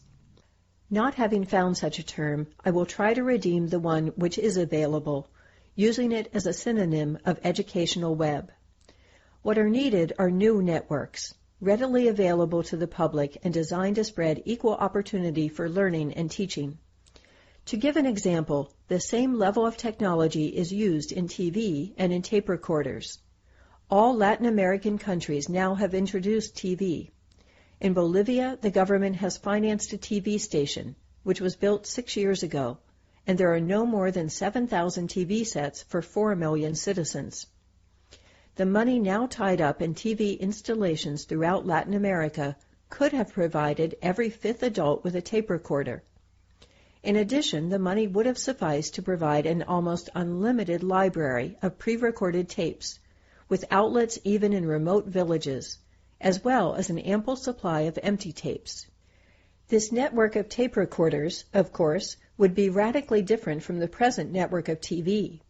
It would provide opportunity for free expression. Literate and illiterate alike could record, preserve, disseminate, and repeat their opinions. The present investment in TV, instead, provides bureaucrats, whether politicians or educators, with the power to sprinkle the continent with institutionally produced programs, which they or their sponsors decide are good for or in demand by the people. Technology is available to develop either independence and learning or bureaucracy and teaching. 4 networks. The planning of new educational institutions ought not to begin with the administrative goals of a principal or president, or with the teaching goals of a professional educator, or with the learning goals of any hypothetical class of people. It must not start with the question, what should someone learn, but with the question, what kinds of things and people might learners want to be in contact with in order to learn? Someone who wants to learn knows that he needs both information and critical response to its use from somebody else. Information can be stored in things and in persons. In a good educational system, access to things ought to be available at the sole bidding of the learner, while access to informants requires, in addition, others' consent.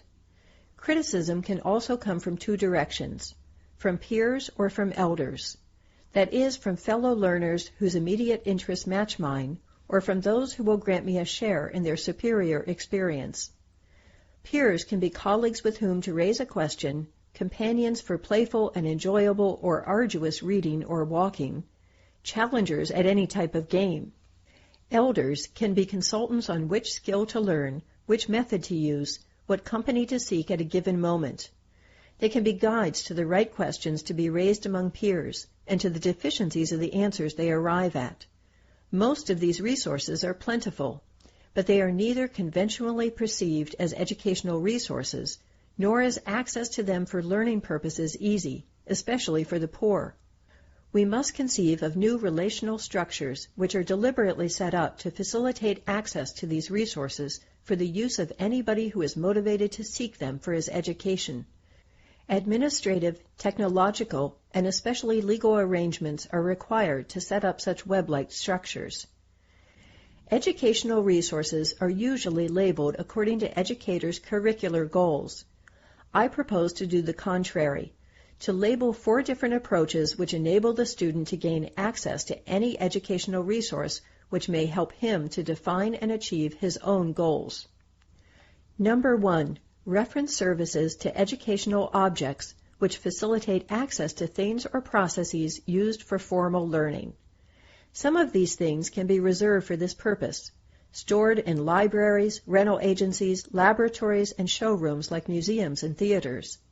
Others can be in daily use in factories, airports, or on farms, but made available to students as apprentices or on off hours. Number 2. Skill exchanges which permit persons to list their skills, the conditions under which they are willing to serve as models for others who want to learn these skills, and the addresses at which they can be reached.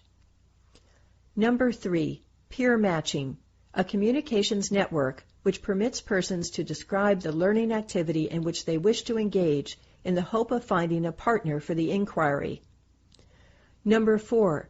Reference services to educators at large, who can be listed in a directory given the addresses and self-descriptions of professionals, paraprofessionals, and freelancers, along with conditions of access to their services.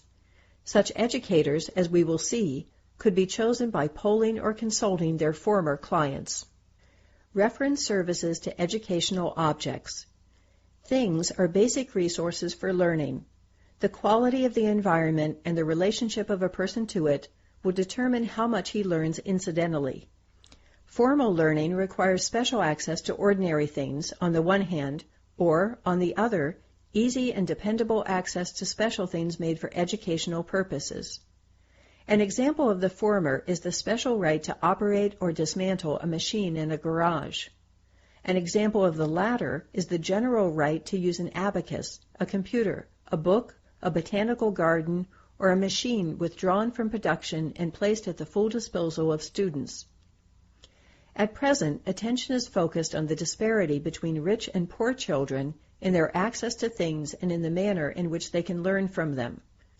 OEO and other agencies, following this approach, concentrate on equalizing chances by trying to provide more educational equipment for the poor.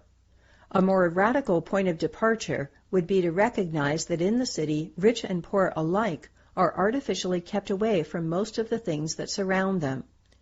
Children born into the age of plastics and efficiency experts must penetrate two barriers which obstruct their understanding, one built into things and the other around institutions. Industrial design creates a world of things that resist insight into their nature, and schools shut the learner out of the world of things in their meaningful setting. After a short visit to New York, a woman from a Mexican village told me she was impressed by the fact that stores sold only wares heavily made up with cosmetics. I understood her to mean that industrial products speak to their customers about their allurements and not about their nature. Industry has surrounded people with artifacts whose inner workings only specialists are allowed to understand. The non-specialist is discouraged from figuring out what makes a watch tick, or a telephone ring, or an electric typewriter work, by being warned that it will break if he tries. He can be told what makes a transistor radio work, but he cannot find out for himself. This type of design tends to reinforce a non-inventive society in which the experts find it progressively easier to hide behind their expertise and beyond evaluation.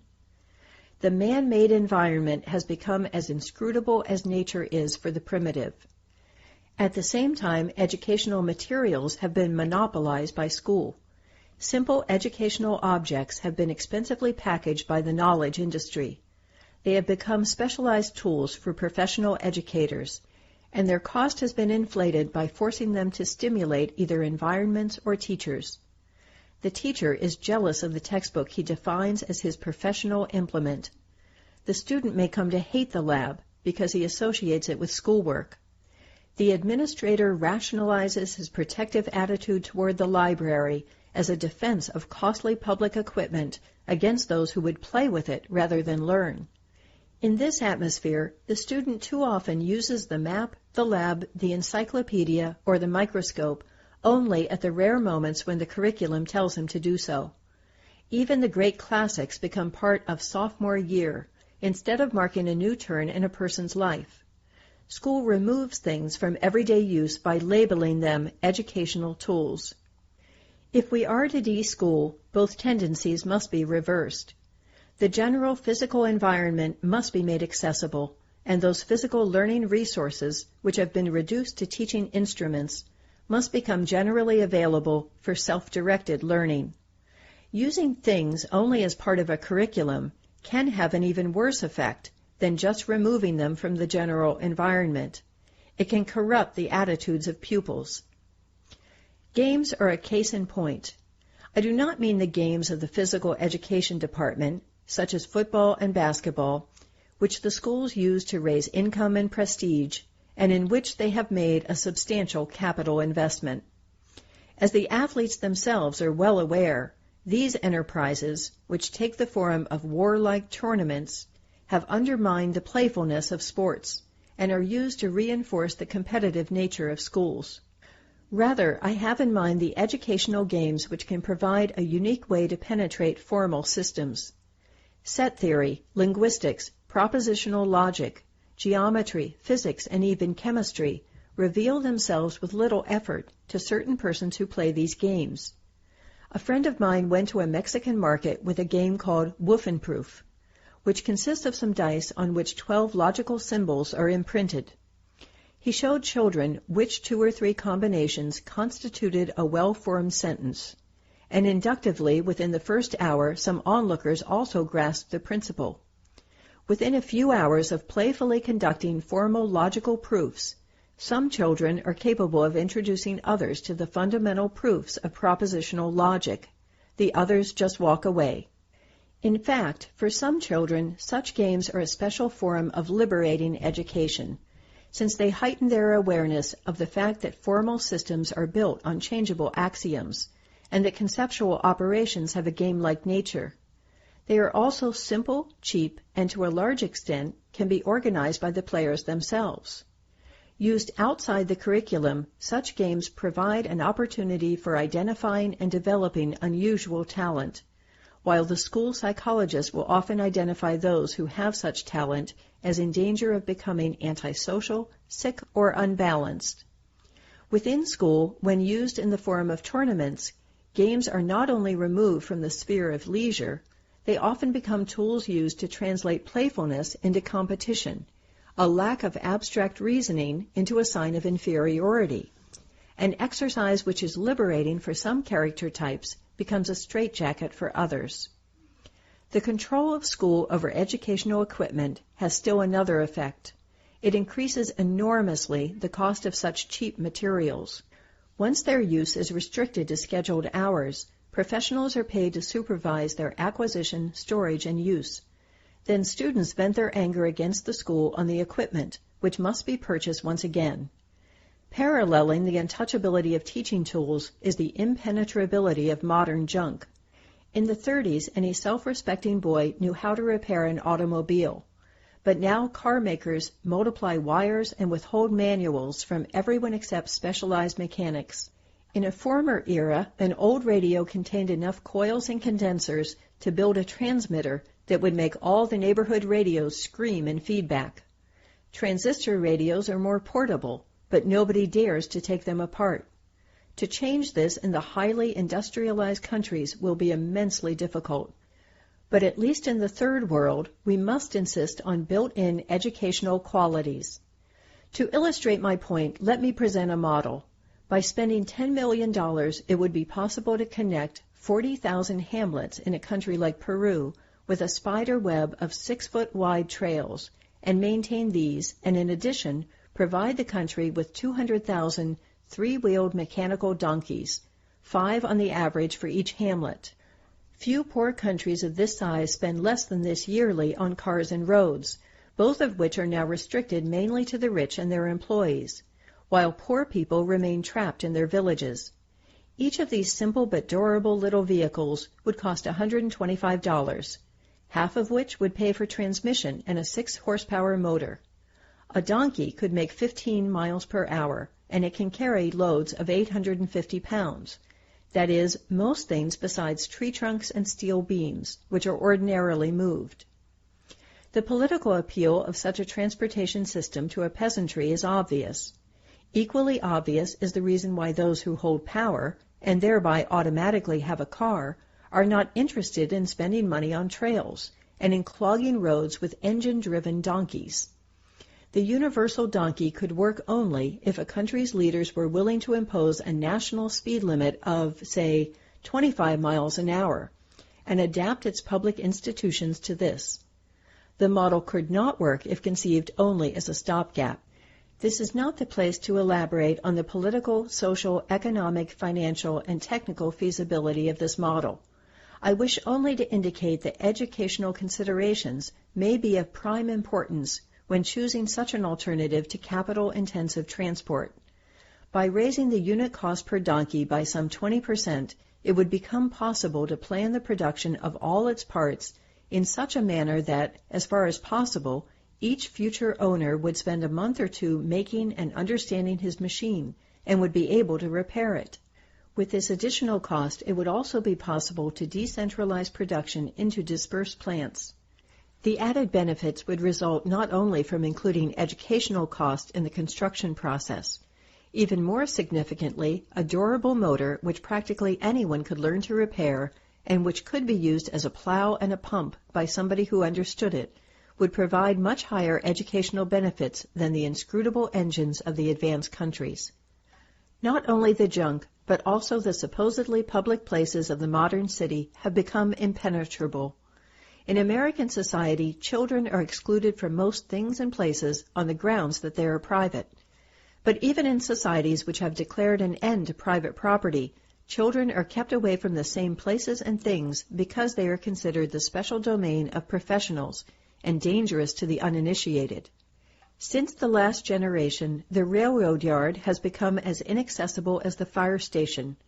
Yet with a little ingenuity, it should not be difficult to provide for safety in such places.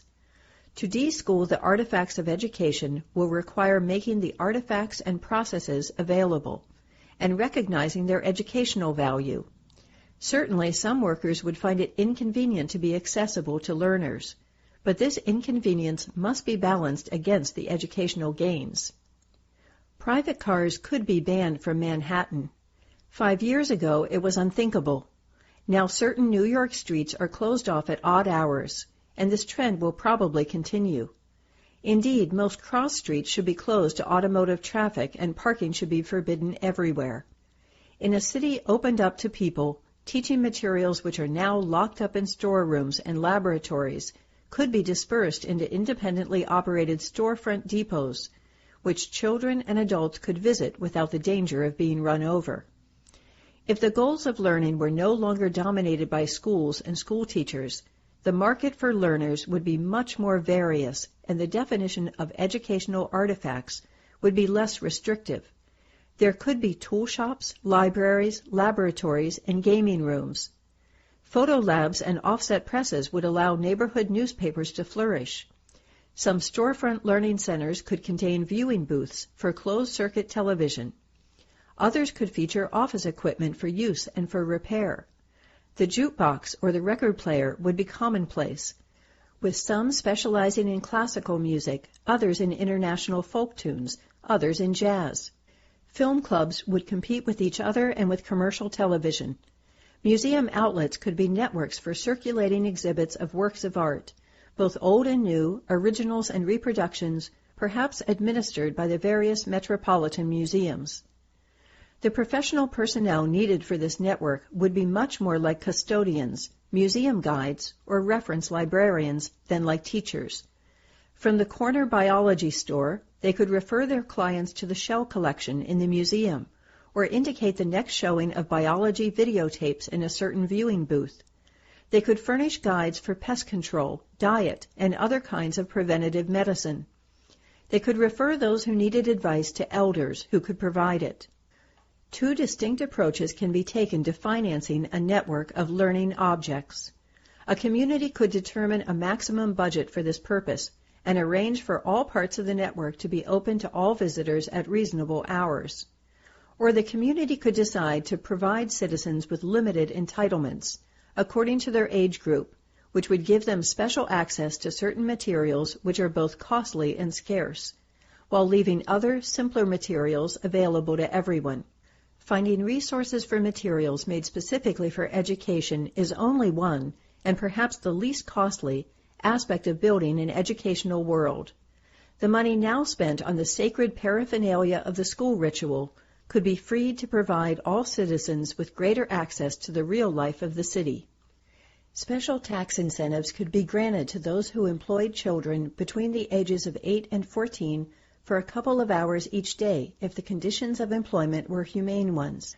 We should return to the tradition of the bar mitzvah or confirmation. By this I mean we should first restrict and later eliminate the disenfranchisement of the young and permit a boy of 12 to become a man fully responsible for his participation in the life of the community. Many school-age people know more about their neighborhood than social workers or councilmen. Of course, they also ask more embarrassing questions and propose solutions which threaten the bureaucracy. They should be allowed to come of age so that they could put their knowledge and fact-finding ability to work in the service of a popular government. Until recently, the dangers of school were easily underestimated in comparison with the dangers of an apprenticeship in the police force, the fire department, or the entertainment industry. It was easy to justify schools, at least as a means to protect youth. Often this argument no longer holds. I recently visited a Methodist church in Harlem, occupied by a group of armed young lords in protest against the death of Julio Rodin, a Puerto Rican youth found hanged in his prison cell. I knew the leaders of the group, who had spent a semester in Cuernavaca. When I wondered why one of them, Juan, was not among them, I was told that he had gone back on heroin and to the state university. Planning, incentives, and legislation can be used to unlock the educational potential within our society's huge investment in plants and equipment. Full access to educational objects will not exist so long as business firms are allowed to combine the legal protections which the Bill of Rights reserves to the privacy of individuals with the economic power conferred upon them by their millions of customers and thousands of employees, stockholders, and suppliers. Much of the world's know-how and most of its productive processes and equipment are locked within the walls of business firms, away from their customers, employees, and stockholders, as well as from the general public, whose laws and facilities allow them to function. Money now spent on advertising in capitalist countries could be redirected towards education in and by General Electric, NBC TV, or Budweiser beer. That is, the plants and offices should be reorganized so that their daily operations could be more accessible to the public in ways that would make learning possible. And indeed, ways might be found to pay the companies for the learning people acquired from them. An even more valuable body of scientific objects and data may be withheld from general access and even from qualified scientists under the guise of national security. Until recently, science was the one forum which functioned like an anarchist dream. Each man capable of doing research had more or less the same opportunity of access to its tools and to a hearing by a community of peers. Now, bureaucratization and organization have placed much of science beyond public reach. Indeed, what used to be an international network of scientific information has been splintered into an arena of competing teams. The members as well as the artifacts of the scientific community have been locked into national and corporate programs oriented toward practical achievement, to the radical impoverishment of the men who support these nations and corporations. In a world which is controlled and owned by nations and corporations, only limited access to educational objects will ever be possible. But increased access to these objects, which can be shared for educational purposes, may enlighten us enough to help us break through these ultimate political barriers.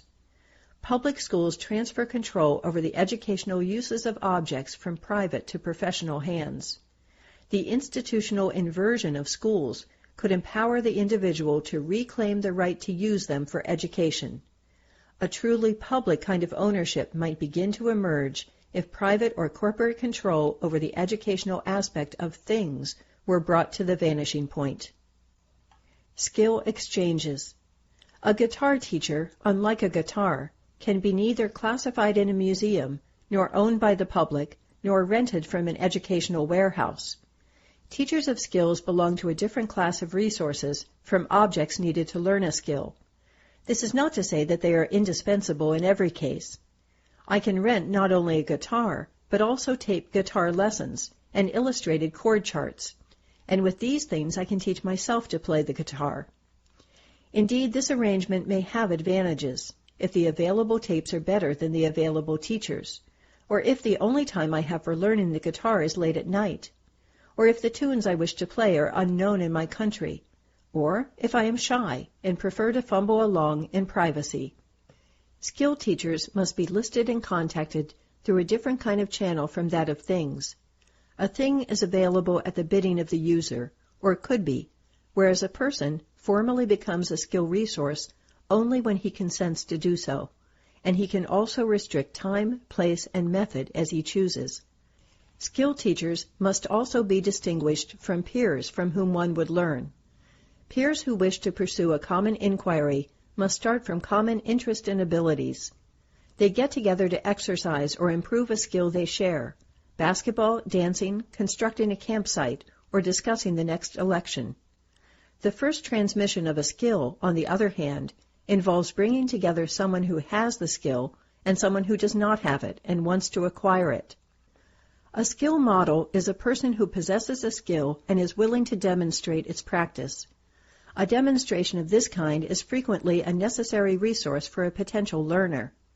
Modern inventions permit us to incorporate demonstration into tape, film, or chart, yet one would hope personal demonstration will remain in wide demand, especially in communication skills. Some 10,000 adults have learned Spanish at our center at Cuernavaca, mostly highly motivated persons who wanted to acquire near-native fluency in a second language. When they are faced with a choice between carefully programmed instruction in a lab or drill sessions with 2 other students and a native speaker following a rigid routine, most choose the second. For most widely shared skills, a person who demonstrates the skill is the only human resource we ever need or get. Whether in speaking or driving, in cooking or in the use of communication equipment, we are often barely conscious of formal instruction and learning, especially after our first experience of the materials in question. I see no reason why other complex skills, such as the mechanical aspects of surgery and playing the fiddle, of reading or the use of directories and catalogs, could not be learned in the same way. A well-motivated student who does not labor under a specific handicap often needs no further human assistance than can be provided by someone who can demonstrate on demand how to do what the learner wants to learn to do. The demand made of skilled people that before demonstrating their skill they be certified as pedagogues is a result of the insistence either that people learn what they do not want to know, or that all people, even those with a special handicap, learn certain things at a given moment in their lives and preferably under specified circumstances. What makes skills scarce on the present educational market is the institutional requirement that those who can demonstrate them may not do so unless they are given public trust through a certificate. We insist that those who help others acquire a skill should also know how to diagnose learning difficulties and be able to motivate people to aspire to learn skills. In short, we demand that they be pedagogues. People who can demonstrate skills will be plentiful as soon as we learn to recognize them outside the teaching profession. Where princelings are being taught, the parent's insistence that the teacher and the person with skills be combined in one person is understandable, if no longer defensible. But for all parents to aspire to have Aristotle for their Alexander is obviously self-defeating. The person who can both inspire students and demonstrate a technique is so rare and so hard to recognize that even princelings more often get a sophist than a true philosopher. A demand for scarce skills can be quickly filled, even if there are only small numbers of people to demonstrate them. But such people must be easily available. During the 40s, radio repairmen, most of them with no schooling in their work, were no more than 2 years behind radios in penetrating the interior of Latin America. There they stayed until transistor radios, which are cheap to purchase and impossible to repair, put them out of business. Technical schools now fail to accomplish what repairmen of equally useful, more durable radios could do as a matter of course. Converging self-interest now conspire to stop a man from sharing his skill. The man who has the skill profits from its scarcity and not from its reproduction. The teacher who specializes in transmitting the skill profits from the artisan's unwillingness to launch his own apprentice into the field. The public is indoctrinated to believe that skills are valuable and reliable only if they are the result of formal schooling. The job market depends on making skills scarce and on keeping them scarce, either by proscribing their unauthorized use and transmission, or by making things which can be operated and repaired only by those who have access to tools or information which are kept scarce. Schools thus produce shortages of skilled persons. A good example is the diminishing number of nurses in the United States, owing to the rapid increase of 4-year BS programs in nursing. Women from poorer families, who would formerly have enrolled in a 2- or 3-year program, now stay out of the nursing profession altogether. Insisting on the certification of teachers is another way of keeping skills scarce. If nurses were encouraged to train nurses, and if nurses were employed on the basis of their proven skill at giving injections, filling out charts, and giving medicine, there would soon be no lack of trained nurses. Certification now tends to abridge the freedom of education by converting the civil right to share one's knowledge into the privilege of academic freedom, now conferred only on the employees of a school. To guarantee access to an effective exchange of skills, we need legislation which generalizes academic freedom. The right to teach any skill should come under the protection of freedom of speech. Once restrictions on teaching are removed, they will quickly be removed from learning as well. The teacher of skills needs some inducement to grant his services to a pupil. There are at least 2 simple ways to begin to channel public funds to non-certified teachers. One way would be to institutionalize the skill exchange by creating free skill centers open to the public. Such centers could and should be established in industrialized areas, at least for those skills which are fundamental prerequisites for entering certain apprenticeships. Such skills as reading, typing, keeping accounts, foreign languages, computer programming and number manipulation, reading special languages such as that of electrical circuits, manipulation of certain machinery, etc. Another approach would be to give certain groups within the population educational currency, good for attendance at skill centers, where other clients would have to pay commercial rates. A much more radical approach would be to create a bank for skill exchange. Each citizen would be given a basic credit with which to acquire fundamental skills. Beyond that minimum, further credits would go to those who earned them by teaching, whether they served as models in organized skill centers or did so privately at home or on the playground. Only those who had taught others for an equivalent amount of time would have a claim on the time of more advanced teachers. An entirely new elite would be promoted, an elite of those who earn their education by sharing it. Should parents have the right to earn skill credit for their children? Since such an arrangement would give further advantage to the privileged classes, it might be offset by granting a larger credit to the underprivileged. The operation of a skill exchange would depend on the existence of agencies which would facilitate the development of directory information and assure its free and inexpensive use. Such an agency might also provide supplemental services of testing and certification and might help to enforce the legislation required to break up and prevent monopolistic practices. Fundamentally, the freedom of a universal skill exchange must be guaranteed by laws which permit discrimination only on the basis of tested skills, and not on the basis of educational pedigree. Such a guarantee inevitably requires public control over tests which may be used to qualify persons for the job market. Otherwise, it would be possible to surreptitiously reintroduce complex batteries of tests at the workplace itself, which would serve for social selection.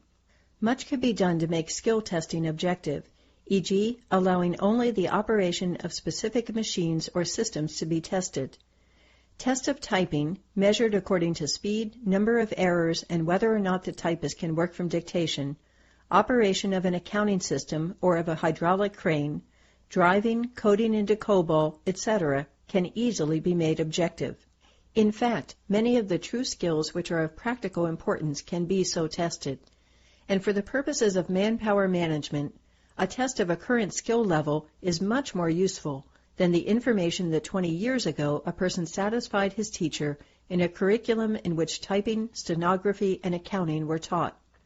The very need for official skill testing can, of course, be questioned.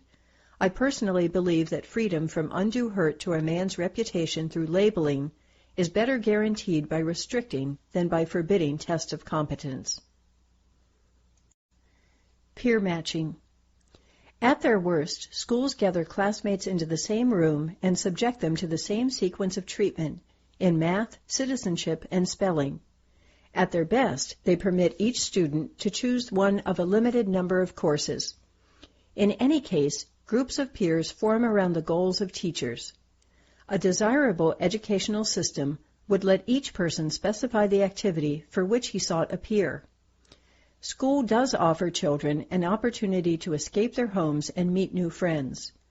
But at the same time, this process indoctrinates children with the idea that they should select their friends from among those with whom they are put together.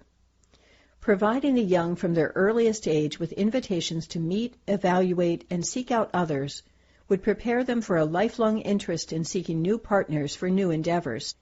A good chess player is always glad to find a close match, and one novice to find another. Clubs serve their purpose. People who want to discuss specific books or articles would probably pay to find discussion partners. People who want to play games, go on excursions, build fish tanks, or motorize bicycles will go to considerable lengths to find peers. The reward for their efforts is finding those peers. Good schools try to bring out the common interest of their students registered in the same program. The inverse of school would be an institution which increased the chances that persons who at a given moment shared the same specific interest could meet, no matter what else they had in common. Skill teaching does not provide equal benefits for both parties, as does the matching of peers. The teacher of skills, as I have pointed out, must usually be offered some incentive beyond the rewards of teaching. Skill teaching is a matter of repeating drills over and over, and is, in fact, all the more dreary for those pupils who need it most. A skill exchange needs currency or credits or other tangible incentives in order to operate, even if the exchange itself were to generate a currency of its own. A peer matching system requires no such incentives, but only a communications network. Tapes, retrieval systems, programmed instruction, and reproduction of shapes and sounds tend to reduce the need for recourse to human teachers of many skills. They increase the efficiency of teachers and the number of skills one can pick up in a lifetime. Parallel to this runs an increased need to meet people interested in enjoying the newly acquired skill. A student who has picked up Greek before her vacation would like to discuss in Greek Cretan politics when she returns. A Mexican in New York wants to find other readers of the paper Siempre, or of Los Agachados, the most popular comic book. Somebody else wants to meet peers who, like himself, would like to increase their interest in the works of James Baldwin or of Bolivar. The operation of a peer-matching network would be simple. The user would identify himself by name and address and describe the activity for which he sought a peer. A computer would send him back the names and addresses of all those who had inserted the same description. It is amazing that such a simple utility has never been used on a broad scale for publicly valued activity. In its most rudimentary form, communication between client and computer could be established by return mail. In big cities, typewriter terminals could provide instantaneous responses.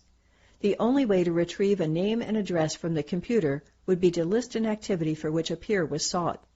People using the system would become known only to their potential peers. A complement to the computer could be a network of bulletin boards and classified newspaper ads, listing the activities for which the computer could not produce a match. No names would have to be given. Interested readers would then introduce their names into the system. A publicly supported peer match network might be the only way to guarantee the right of free assembly and to train people in the exercise of this most fundamental civic activity.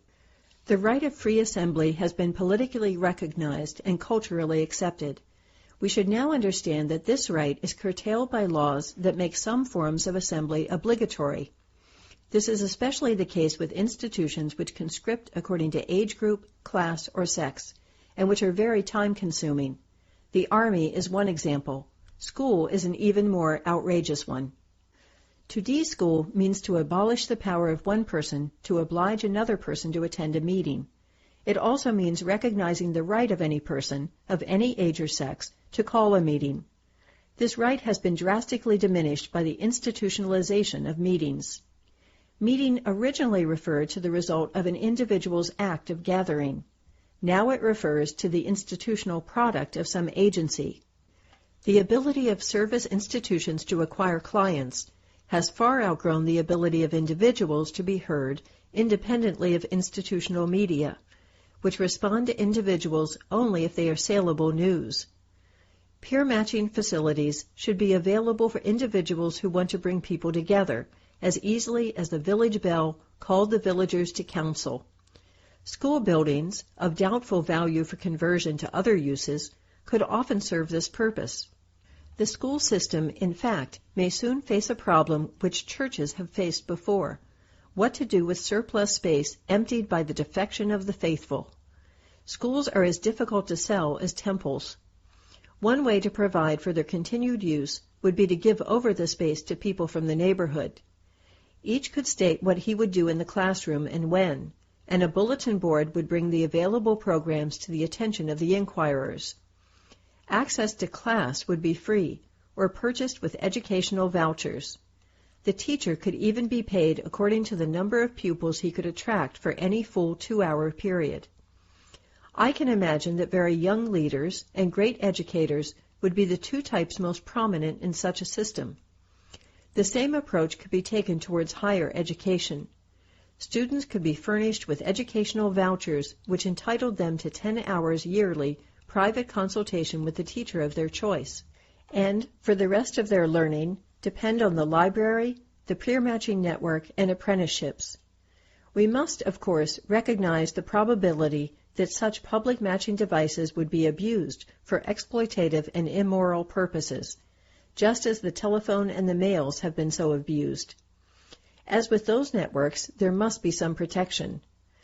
I have proposed elsewhere a matching system which would allow only pertinent printed information, plus the name and address of the inquirer, to be used.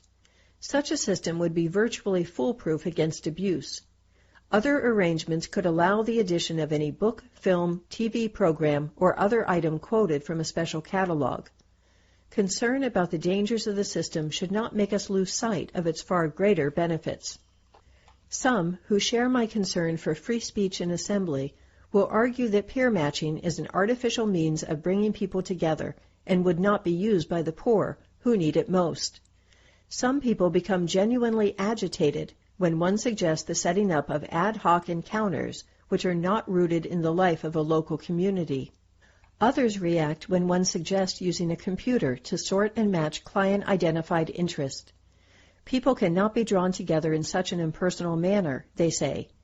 Common inquiry must be rooted in a history of shared experience at many levels, and must grow out of this experience, the development of neighborhood institutions, for example. I sympathize with these objections, but I think they miss my point as well as their own. In the first place, the return to neighborhood life as the primary center of creative expression might actually work against the reestablishment of neighborhoods as political units. Centering demands on the neighborhood may, in fact, neglect an important liberating aspect of urban life, the ability of a person to participate simultaneously in several peer groups.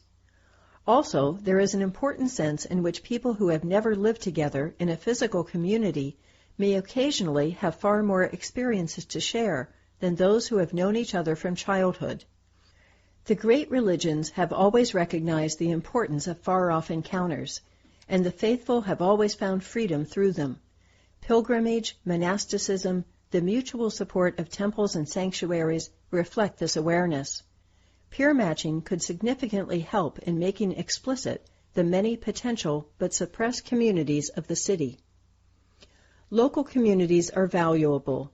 They are also a vanishing reality as men progressively let service institutions define their circles of social relationship.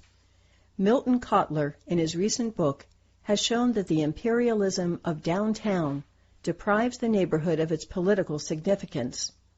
The protectionist attempt to resurrect the neighborhood as a cultural unit only supports this bureaucratic imperialism.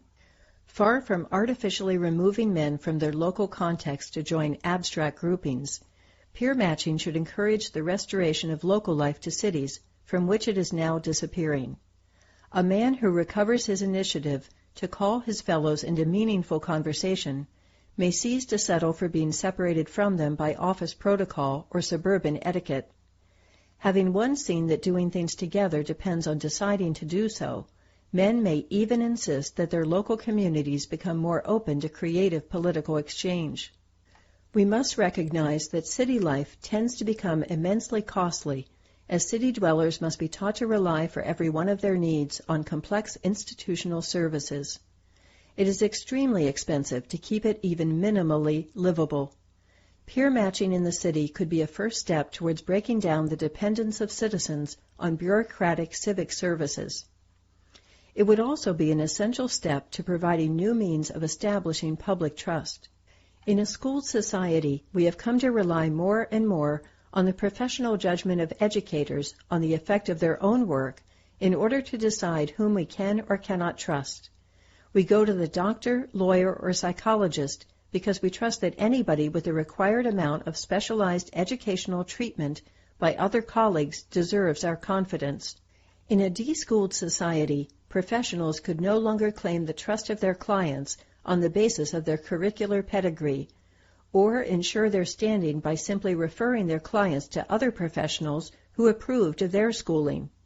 Instead of placing trust in professionals, it should be possible at any time for any potential client to consult with other experienced clients of a professional about their satisfaction with him by means of another peer network easily set up by computer, or by a number of other means.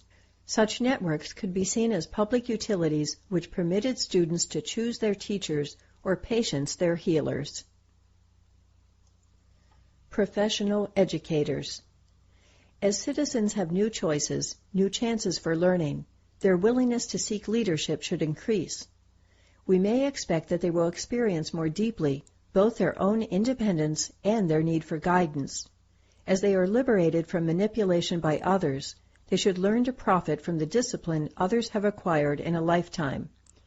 Deschooling education should increase, rather than stifle, the search for men with practical wisdom who would be willing to sustain the newcomer in his educational adventure. As masters of their art abandon the claim to be superior informants or skill models, their claim to superior wisdom will begin to ring true.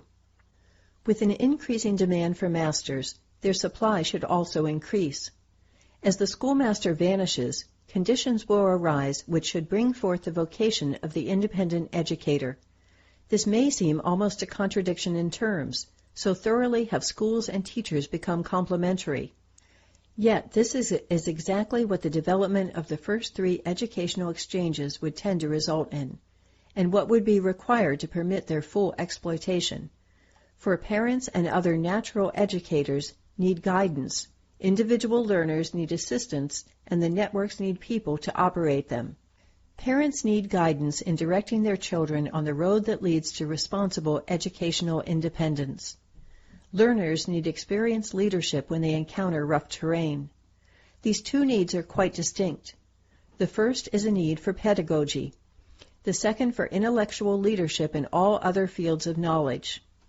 The first calls for knowledge in human learning and of educational resources, the second for wisdom, based on experience in any kind of exploration. Both kinds of experience are indispensable for effective educational endeavor. Schools package these functions into one role, and render the independent exercise of any of them, if not disreputable, at least suspect. Three types of special educational competence should, in fact, be distinguished. One to create and operate the kinds of educational exchanges or networks outlined here, another to guide students and parents in the use of these networks, and a third to act as primus inter pares in undertaking difficult intellectual exploratory journeys. Only the former two can be conceived of as branches of an independent profession: education administrators and pedagogical counselors. To design and operate the networks I have been describing would not require many people, but it would require people with the most profound understanding of education and administration, in a perspective quite different from and even opposed to that of schools. While an independent educational profession of this kind would welcome many people whom the schools exclude, it would also exclude many whom the schools qualify. The establishment and operation of educational networks would require some designers and administrators, but not in the numbers or of the type required by the administration of schools. Student discipline, public relations, hiring, supervising, and firing teachers would have neither place nor counterpart in the networks I have been describing. Neither would curriculum making, textbook purchasing, the maintenance of grounds and facilities, or the supervision of interscholastic athletic competition. Nor would child custody, lesson planning, and record keeping, which now take up so much of the time of teachers, figure in the operation of educational networks. Instead, the operation of learning webs would require some of the skills and attitudes now expected from the staff of a museum, a library, an executive employment agency, or a maitre d' hotel. Today's educational administrators are concerned with controlling teachers and students to the satisfaction of others, trustees, legislatures, and corporate executives. Network builders and administrators would have to demonstrate genius at keeping themselves and others out of people's way, at facilitating encounters among students, skill models, educational leaders, and educational objects. Many persons now attracted to teaching are profoundly authoritarian and would not be able to assume this task. Building educational exchanges would mean making it easy for people, especially the young, to pursue goals which might contradict the ideals of the traffic manager who makes the pursuit possible. If the networks I have described could emerge, the educational path of each student would be his own to follow, and only in retrospect would it take on the features of a recognizable program. A wise student would periodically seek professional advice, the assistance to set a new goal, insight into difficulties encountered, choice between possible methods. Even now, most persons would admit that the important services their teachers have rendered them are such advice or counsel, given at a chance meeting or in a tutorial. Pedagogues in an unschooled world would also come into their own and be able to do what frustrated teachers pretend to pursue today.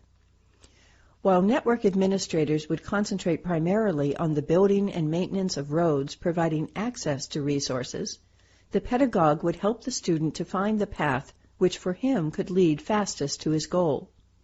If a student wanted to learn spoken Cantonese from a Chinese neighbor, the pedagogue would be available to judge their proficiency and to help them select the textbook and methods most suitable to their talents, character, and the time available for study.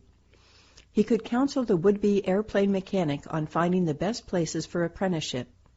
He could recommend books to somebody who wanted to find challenging peers to discuss African history. Like the network administrator, the pedagogical counselor would conceive of himself as a professional educator. Access to either could be gained by individuals through the use of educational vouchers. The role of the educational initiator or leader, the master or true leader, is somewhat more elusive than that of the professional administrator or the pedagogue. This is so because leadership is itself hard to define. In practice, an individual is a leader if people follow his initiative and become apprentices in his progressive discoveries. Frequently, this involves a prophetic vision of entirely new standards, quite understandable today, in which present wrong will turn out to be right. In a society which would honor the right to call assemblies through peer matching, the ability to take educational initiative on a specific subject would be as wide as access to learning itself.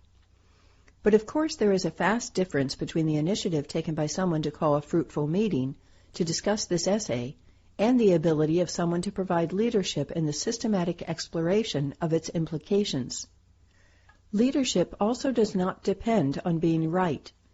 As Thomas Kuhn points out, in a period of constantly changing paradigms, most of the very distinguished leaders are bound to be proven wrong by the test of hindsight. Intellectual leadership does not depend on superior intellectual discipline and imagination, and the willingness to associate with others in their exercise. A learner, for example, may think that there is an analogy between the U.S. anti-slavery movement or the Cuban Revolution and what is happening in Harlem. The educator, who is himself a historian, can show him how to appreciate the flaws in such an analogy. He may retrace his own steps as a historian. He may invite the learner to participate in his own research.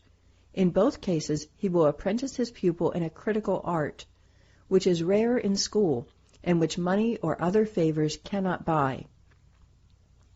The relationship of master and disciple is not restricted to intellectual discipline. It has its counterparts in the arts, in physics, in religion, in psychoanalysis, and in pedagogy. It fits mountain climbing, silver working, and politics, cabinet making, and personnel administration. What is common to all true master-pupil relationships is the awareness both share that their relationship is literally priceless, and in very different ways a privilege for both. Charlatans, demagogues, proselytizers, corrupt masters, and simoniacal priests, tricksters, miracle workers, and messiahs have proven capable of assuming leadership roles, and thus show the dangers of any dependence of a disciple on the master. Different societies have taken different measures to defend themselves against these counterfeit teachers. Indians relied on caste lineage, Eastern Jews on the spiritual discipleship of rabbis, high periods of Christianity on an exemplary life of monastic virtue, other periods on hierarchical orders. Our society relies on certification by schools. It is doubtful that this procedure provides a better screening, but if it should be claimed that it does, then the counterclaim can be made that it does so at the cost of making personal discipleship almost vanish.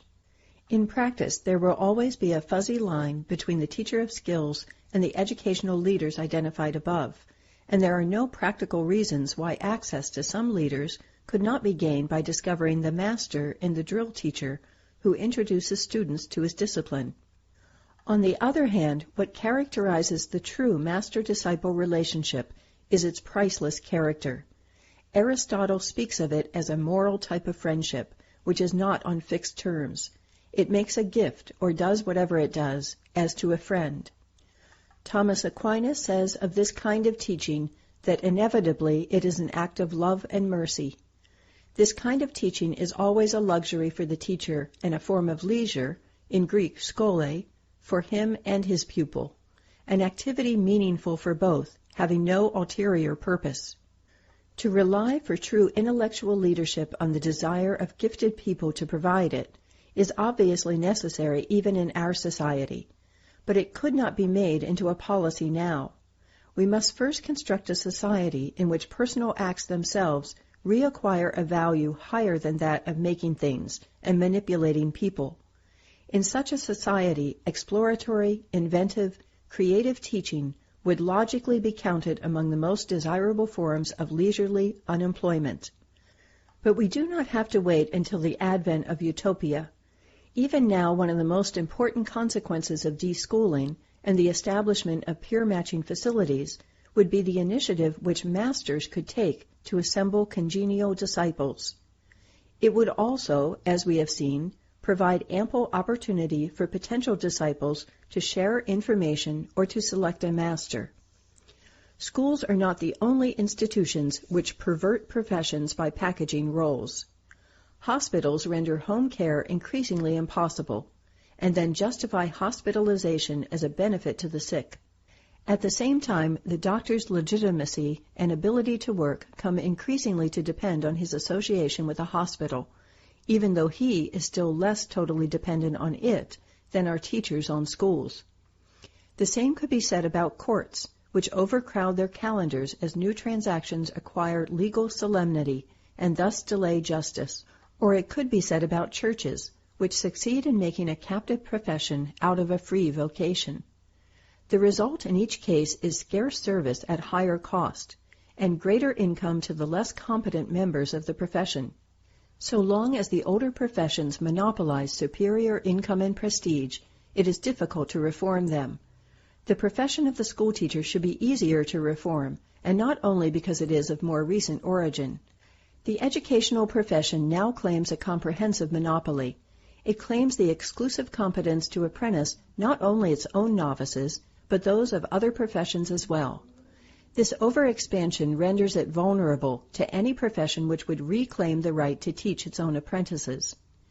Schoolteachers are overwhelmingly badly paid and frustrated by the tight control of the school system. The most enterprising and gifted among them would probably find more congenial work, more independence, and even higher incomes by specializing as skill models, network administrators, or guidance specialists. Finally, the dependence of the registered student on the certified teacher can be broken more easily than his dependence on other professionals, for instance that of the hospitalized patient on his doctor. If schools cease to be compulsory, teachers who find their satisfaction in the exercise of pedagogical authority in the classroom would be left only with pupils who were attracted by their style. The disestablishment of our present professional structure could begin with the dropping out of the school teacher. The disestablishment of schools will inevitably happen, and it will happen surprisingly fast. It cannot be retarded very much longer, and it is hardly necessary to promote it vigorously, for this is being done now.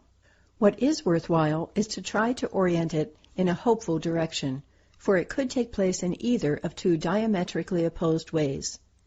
The first would be the expansion of the mandate of the pedagogue and his increasing control over society even outside school. With the best of intentions and simply by expanding the rhetoric now used in school, the present crisis in the schools could provide educators with an excuse to use all the networks of contemporary society to funnel their messages to us, for our own good. Deschooling, which we cannot stop, could mean the advent of a brave new world dominated by well-intentioned administrators of programmed instruction. On the other hand, the growing awareness on the part of governments, as well as of employers, taxpayers, enlightened pedagogues, and school administrators, that graded curricular teaching for certification has become harmful, could offer large masses of people an extraordinary opportunity, that of preserving the right of equal access to the tools both of learning and of sharing with others what they know or believe. But this would require that the educational revolution be guided by certain goals. 1.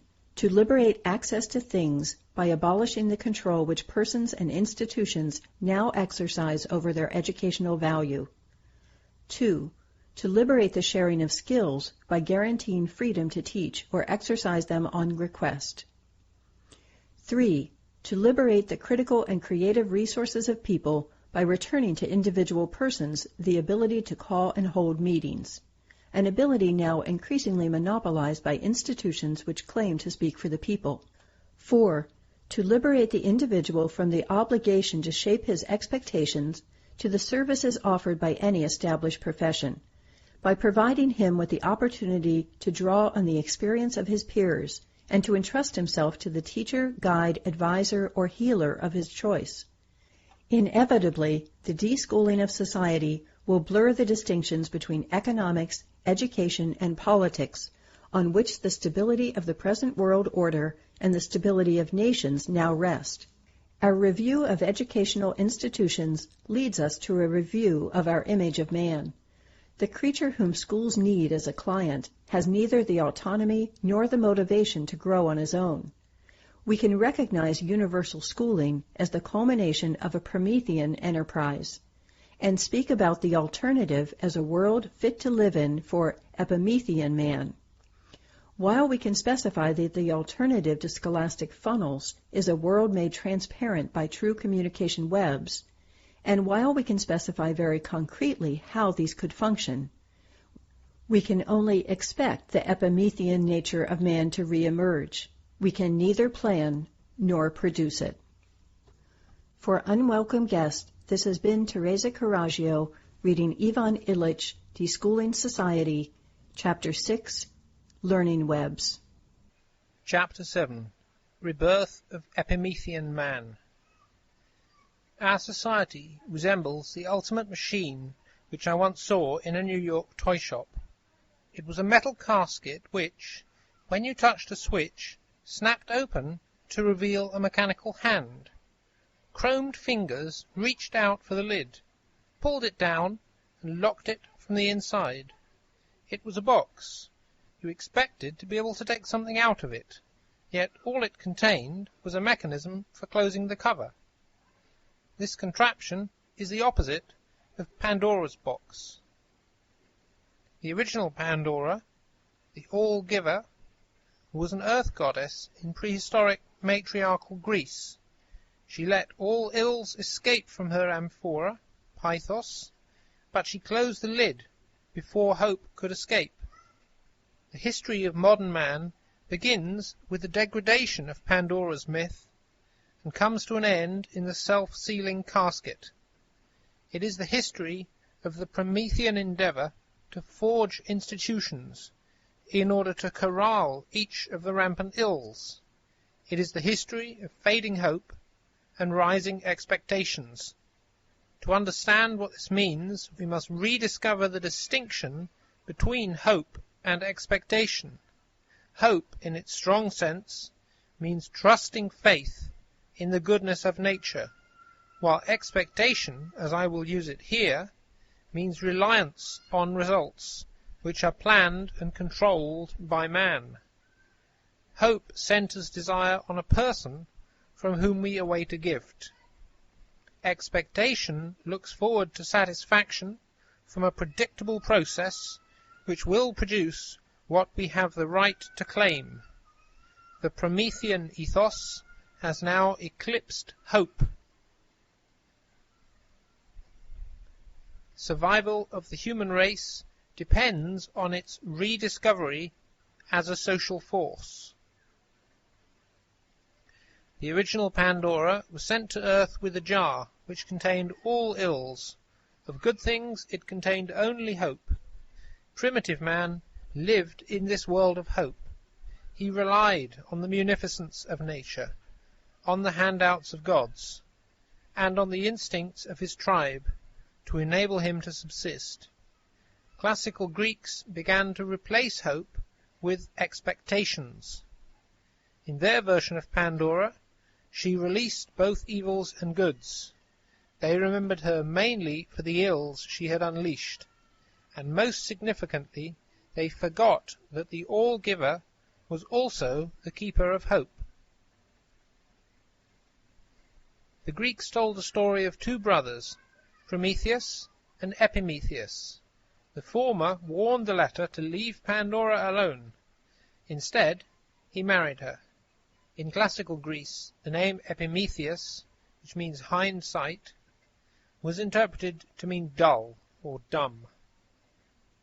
By the time Hesiod retold the story in its classical form, the Greeks had become moral and misogynist patriarchs who panicked at the thought of the first woman. They built a rational and authoritarian society. Men engineered institutions through which they planned to cope with the rampant ills. They became conscious of their power to fashion the world and make it produce services they also learned to expect. They wanted their own needs and the future demands of their children to be shaped by their artifacts. They became lawgivers, architects, and authors, the makers of constitutions, cities, and works of art to serve as examples for their offspring. Primitive man had relied on mythical participation in sacred rites to initiate individuals into the law of society. But the classical Greeks recognized as true men only those citizens who let themselves be fitted by paideia, education, into the institutions their elders had planned. The developing myth reflects the transition from a world in which dreams were interpreted to a world in which oracles were made. From immemorial time, the earth goddess had been worshipped on the slope of Mount Parnassus, which was the center and navel of the earth. There, at Delphi, from Deiphys, the womb, slept Gaia, the sister of Chaos and Eros. Her son, Python the dragon, guarded her moonlit and dewy dreams until Apollo the sun god, the architect of Troy, rose from the east, slew the dragon, and became the owner of Gaia's cave. His priests took over her temple. They employed a local maiden, set her on a tripod over Earth's smoking navel, and made her drowsy with fumes. Then they rhymed her ecstatic utterances into hexameters of self-fulfilling prophecies. From all over the Peloponnesus, men brought their problems to Apollo's sanctuary. The oracle was consulted on social opinions, such as measures to be taken to stop a plague or a famine, to choose the right constitution for Sparta, or for propitious sites for cities which later became Byzantium and Chalcedon. The never-erring arrow became Apollo's symbol. Everything about him became purposeful and useful. In the Republic, describing the ideal state, Plato already excludes popular music. Only the harp and Apollo's lyre would be permitted in towns, because their harmony alone creates, quote, the strain of necessity and the strain of freedom, the strain of the unfortunate and the strain of the fortunate, the strain of courage and the strain of temperance, which befit the citizen. Unquote. City dwellers panicked before Pan's flute and its power to awaken the instincts. Only the shepherds may play Pan's pipes, and they only in the country. Man assumed responsibility for the laws under which he wanted to live, and for the casting of the environment into his own image. Primitive initiation by Mother Earth into mythical life was transformed into the education, paideia, of the citizen, who would feel at home in the forum. To the primitive, the world was governed by fate, fact, and necessity. By stealing fire from the gods, Prometheus turned facts into problems, called necessity into question, and defied fate. Classical man framed a civilized context for human perspective.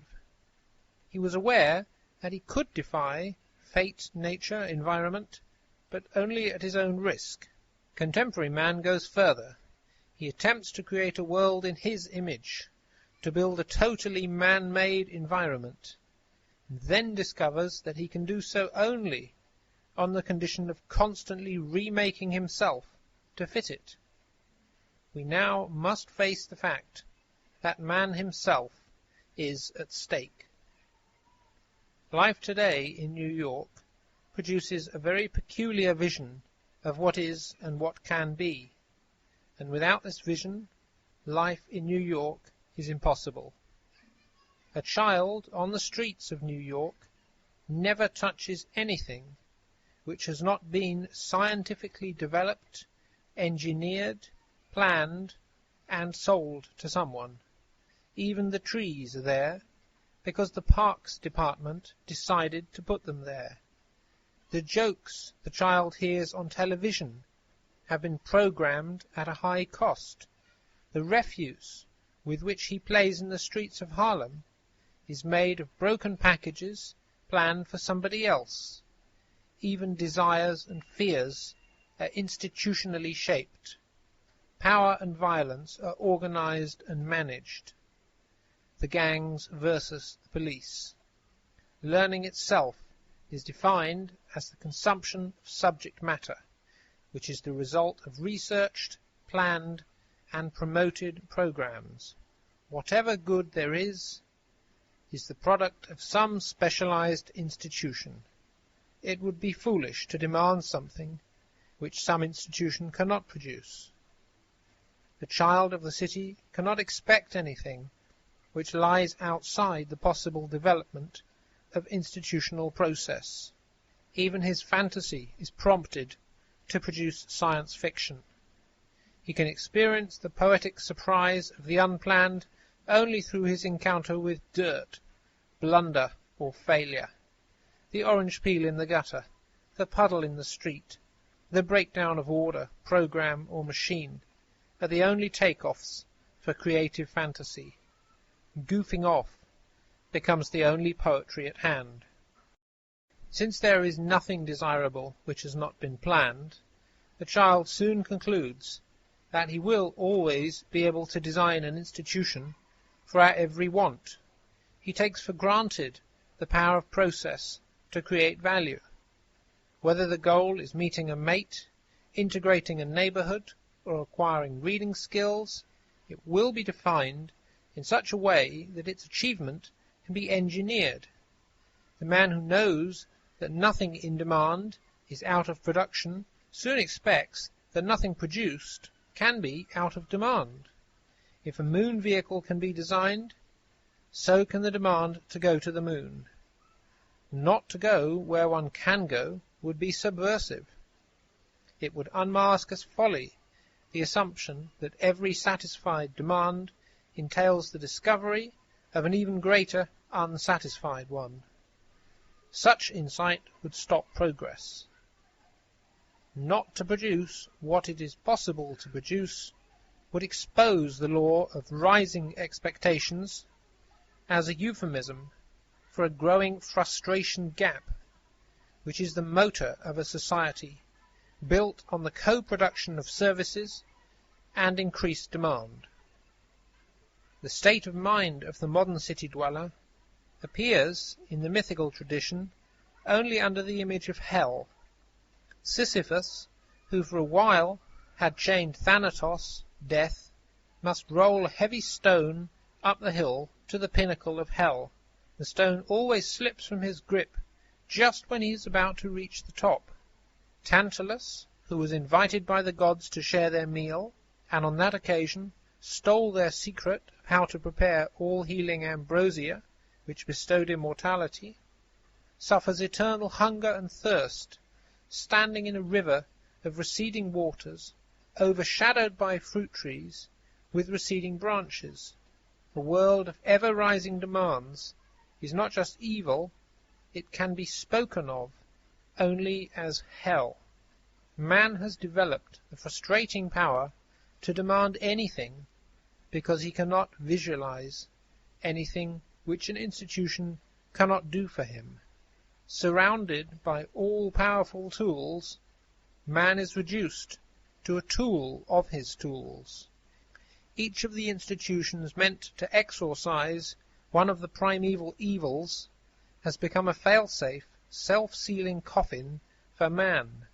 Man is trapped in the boxes he makes to contain the ills Pandora allowed to escape. The blackout of reality in the smog produced by our tools has enveloped us. Quite suddenly, we find ourselves in the darkness of our own trap. Reality itself has become dependent on human decision. The same president who ordered the ineffective invasion of Cambodia could equally well order the effective use of the atom. The Hiroshima switch now can cut the navel of the earth. Man has acquired the power to make chaos overwhelm both Eros and Gaia. This new power of man to cut the navel of the earth is a constant reminder that our institutions not only create their own ends, but also have the power to put an end to themselves and to us. The absurdity of modern institutions is evident in the case of the military. Modern weapons can defend freedom, civilization, and life only by annihilating them. Security, in military language, means the ability to do away with the earth. The absurdity that underlies non-military institutions is no less manifest. There is no switch in them to activate their destructive power, but neither do they need a switch. Their grip is already fastened to the lid of the world. They create needs faster than they can create satisfaction, and in the process of trying to meet the needs they generate, they consume the earth. This is true for agriculture and manufacturing, and no less for medicine and education. Modern agriculture poisons and exhausts the soil. The green revolution can, by means of new seeds, triple the output of an acre, but only with an even greater proportional increase of fertilizers, insecticides, water, and power. Manufacturing of these, as of all other goods, pollutes the oceans and the atmosphere, and degrades irreplaceable resources. If combustion continues to increase At present rates, we will soon consume the oxygen of the atmosphere faster than it can be replaced. We have no reason to believe that fission or fusion can replace combustion without equal or higher hazards. Medicine men replace midwives and promise to make man into something else, genetically planned, pharmacologically sweetened, and capable of more protracted sickness. The contemporary ideal is a pan-hygienic world, a world in which all contacts between men and between men and their world are the result of foresight and manipulation. School has become the planned process which tools man for a planned world, the principal tool to trap man in man's trap. It is supposed to shape each man to an adequate level for playing a part in this world game.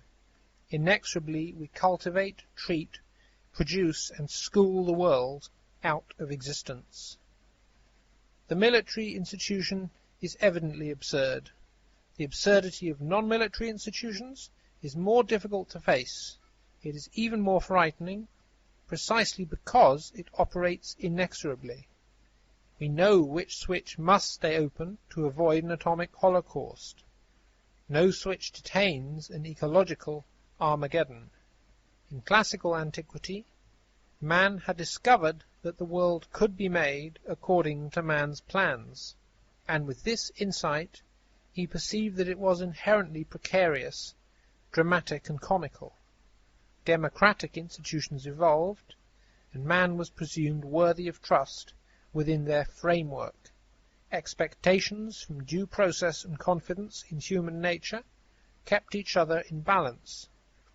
The traditional professions developed, and with them the institutions needed for their exercise. Surreptitiously, reliance on institutional process has replaced dependence on personal goodwill. The world has lost its humane dimension and reacquired the factual necessity and fatefulness which were characteristics of primitive times. But, while the chaos of the barbarian was constantly ordered in the name of mysterious anthropomorphic gods, today only man's planning can be given as a reason for the world being as it is. Man has become the plaything of scientists, engineers, and planners. We see this logic at work in ourselves and in others. I know a Mexican village through which not more than a dozen cars drive each day. A Mexican was playing dominoes on the new hard-surface road in front of his house, where he had probably played and sat since his youth. A car sped through and killed him. The tourist who reported the event to me was deeply upset, and yet he said the man had it coming to him. At first sight, the tourist's remark is no different from the statement of some primitive bushman reporting the death of a fellow who had collided with a taboo and had therefore died. But the two statements carry opposite meanings. The primitive can blame some tremendous and dumb transcendence, while the tourist is in awe of the inexorable logic of the machine. The primitive does not sense responsibility. The tourist senses it, but denies it. In both, the primitive and the tourist, the classical mode of drama, the style of tragedy, the logic of personal endeavour and rebellion is absent. The primitive man has not become conscious of it, and the tourist has lost it. The myth of the Bushman and the myth of the American are made of inert human forces. Neither experiences tragic rebellion. For the Bushman, the event follows the laws of magic. For the American, it follows the laws of science. The event puts him under the spell of the laws of mechanics, which for him govern physical, social, and psychological events. The mood of 1971 is propitious for a major change of direction in search of a hopeful future. Institutional goals continuously contradict institutional products. The poverty program produces more poor. The war in Asia, more Viet Cong. Technical assistance, more underdevelopment. Birth control clinics increase survival rates and boost the population. Schools produce more dropouts, and the curb on one kind of pollution usually increases another. Consumers are faced with the realization that the more they buy, the more deceptions they must swallow. Until recently, it seemed logical that the blame for this pandemic inflation of dysfunctions could be laid either on the limping of scientific discovery behind the technological demands, or on the perversity of ethnic, ideological, or class enemies. Both the expectations of a scientific millennium and of a war to end all wars have declined. For the experienced consumer, there is no way back to a naive reliance on magical technologies. Too many people have had experiences with neurotic computers, hospital-bred infections, and jams wherever there is traffic on the road, in the air, or on the phone. Only 10 years ago, conventional wisdom anticipated a better life based on an increase in scientific discovery. Now the scientist frightens children. The moonshots provide a fascinating demonstration that human failure can be almost eliminated among the operators of complex systems. Yet this does not allay our fears that the human failure to consume according to instruction might spread out of control. For the social reformer, there is no way back either to the assumptions of the 40s. The hope has vanished that the problem of justly distributing goods can be sidetracked by creating an abundance of them. The cost of the minimum package capable of satisfying modern tastes has skyrocketed, and what makes tastes modern is their obsolescence prior even to satisfaction. The limits of the Earth's resources have become evident. No breakthrough in science or technology could provide every man in the world with the commodities and services which are now available to the poor of the rich countries. For instance, it would take the extraction of 100 times the present amounts of iron, tin, copper and lead to achieve such a goal, with even the lightest alternative technology. Finally, teachers, doctors and social workers realize that their distinct professional ministrations have one aspect, at least, in common. They create further demands for the institutional treatments they provide, faster than they can provide service institutions. Not just some part, but the very logic of conventional wisdom is becoming suspect. Even the laws of economy seem unconvincing outside the narrow parameters which apply to the social geographic area where most of the money is concentrated. Money is, indeed, the cheapest currency, but only in an economy geared to efficiency measured in monetary terms. Both capitalist and communist countries, in their various forms, are committed to measuring efficiency in cost-benefit ratios expressed in dollars. Capitalism flaunts a higher standard of living as its claim to superiority. Communism boasts of a higher growth rate as an index of its ultimate triumph. But, under either ideology, the total cost of increasing efficiency increases geometrically. The largest institutions compete most fiercely for resources which are not listed in any inventory: the air, the ocean, silence, sunlight, and health. They bring the scarcity of these resources to public attention only when they are almost irremediably degraded. Everywhere nature becomes poisonous, society inhumane, and the inner life is invaded, and personal vocation smothered. A society committed to the institutionalization of values identifies the production of goods and services with the demand for such. Education, which makes you need the product, is included in the price of the product. School is the advertising agency which makes you believe that you need the society as it is. In such a society, marginal value has become constantly self-transcendent. It forces the few largest consumers to compete for the power to deplete the earth, to fill their own swelling bellies, to discipline smaller consumers, and to deactivate those who still find satisfaction in making do with what they have. The ethos of non-satiation is thus at the root of physical depredation, social polarization, and psychological passivity. When values have been institutionalized in planned and engineered processes, the members of modern society believe that the good life consists in having institutions which define the values that both they and their society believe they need. Institutional value can be defined as the level of output of an institution. The corresponding value of man is measured by his ability to consume and degrade these institutional outputs, and thus create a new, even higher demand.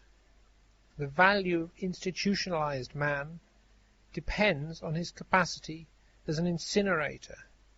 To use an image, he has become the idol of his handiworks. Man now defines himself as the furnace which burns up the values produced by his tools, and there is no limit to his capacity. He is the act of Prometheus carried to an extreme. The exhaustion and pollution of the earth's resources is, above all, the result of a corruption in man's self-image, of a regression in his consciousness. Some would like to speak about a mutation of collective consciousness which leads to a conception of man as an organism dependent not on nature and individuals, but rather on institutions. This institutionalization of substantive values, this belief that a planned process of treatment ultimately gives results desired by the participant, this consumer ethos is at the heart of the Promethean fallacy. Efforts to find a new balance in the global milieu depend on the deinstitutionalization of values. The suspicion that something is structurally wrong with the vision of Homo faber is common to a growing minority in capitalist, communist, and underdeveloped countries alike. This suspicion is the shared characteristic of a new elite. To it belong people of all classes, incomes, faiths, and civilizations. They have become wary of the myths of the majority, of scientific utopias, of ideological diabolism, and of the expectation of the distribution of goods and services with some degree of equality. They share with the majority the sense of being trapped. They share with the majority the awareness that most new policies adopted by broad consensus consistently lead to results which are glaringly opposed to their stated aims. Yet, whereas the Promethean majority of would-be spacemen still evades the structural issue, the emergent minority is critical of the scientific deus ex machina, the ideological panacea, the hunt for devils and witches.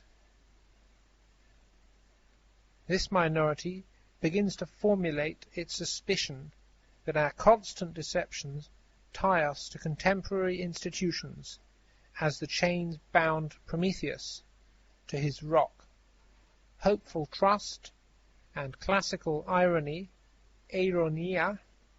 must conspire to expose the Promethean fallacy. Prometheus is usually thought to mean foresight, or sometimes even he who makes the North Star progress. He tricked the gods out of their monopoly on fire, taught men to use it in the forging of iron, became the god of technologists, and wound up in iron chains. The Pythia of Delphi has now been replaced by a computer which hovers above panels and punch cards. The hexameters of the oracle have given way to 16-bit codes of instructions. Man the helmsman has turned the rudder over to the cybernetic machine. The ultimate machine emerges to direct our destinies. Children fantasize flying their spacecrafts away from a crepuscular Earth. From the perspectives of the man on the moon, Prometheus could recognize sparkling blue Gaia as the planet of hope and as the ark of mankind. A new sense of the finiteness of the earth and a new nostalgia now can open man's eyes to the choice of his brother Epimetheus to wed the earth with Pandora. At this point, the Greek myth turns into hopeful prophecy, because it tells us that the son of Prometheus was Deucalion, the helmsman of the ark, who, like Noah, outrode the flood to become the father of a new mankind, which he made from the earth with Pyrrha, the daughter of Epimetheus and Pandora. We are gaining insight into the meaning of the Pythos, which Pandora brought from the gods, as being the inverse of the box, our vessel and ark. We now need a name for those who value hope above expectations. We need a name for those who love people more than products, for those who believe that no people are uninteresting. Their fate is like the chronicle of planets. Nothing in them is not particular, and planet is dissimilar from planet. We need a name for those who love the earth on which each can meet the other. And if a man lived in obscurity, making his friends in that obscurity, obscurity is not uninteresting. We need a name for those who collaborate with their Promethean brother in the lightning of the fire and the shaping of iron, but who do so to enhance their ability to tend and care and wait upon the other, knowing that to each his world is private, and in that world one excellent minute, and in that world one tragic minute. These are private.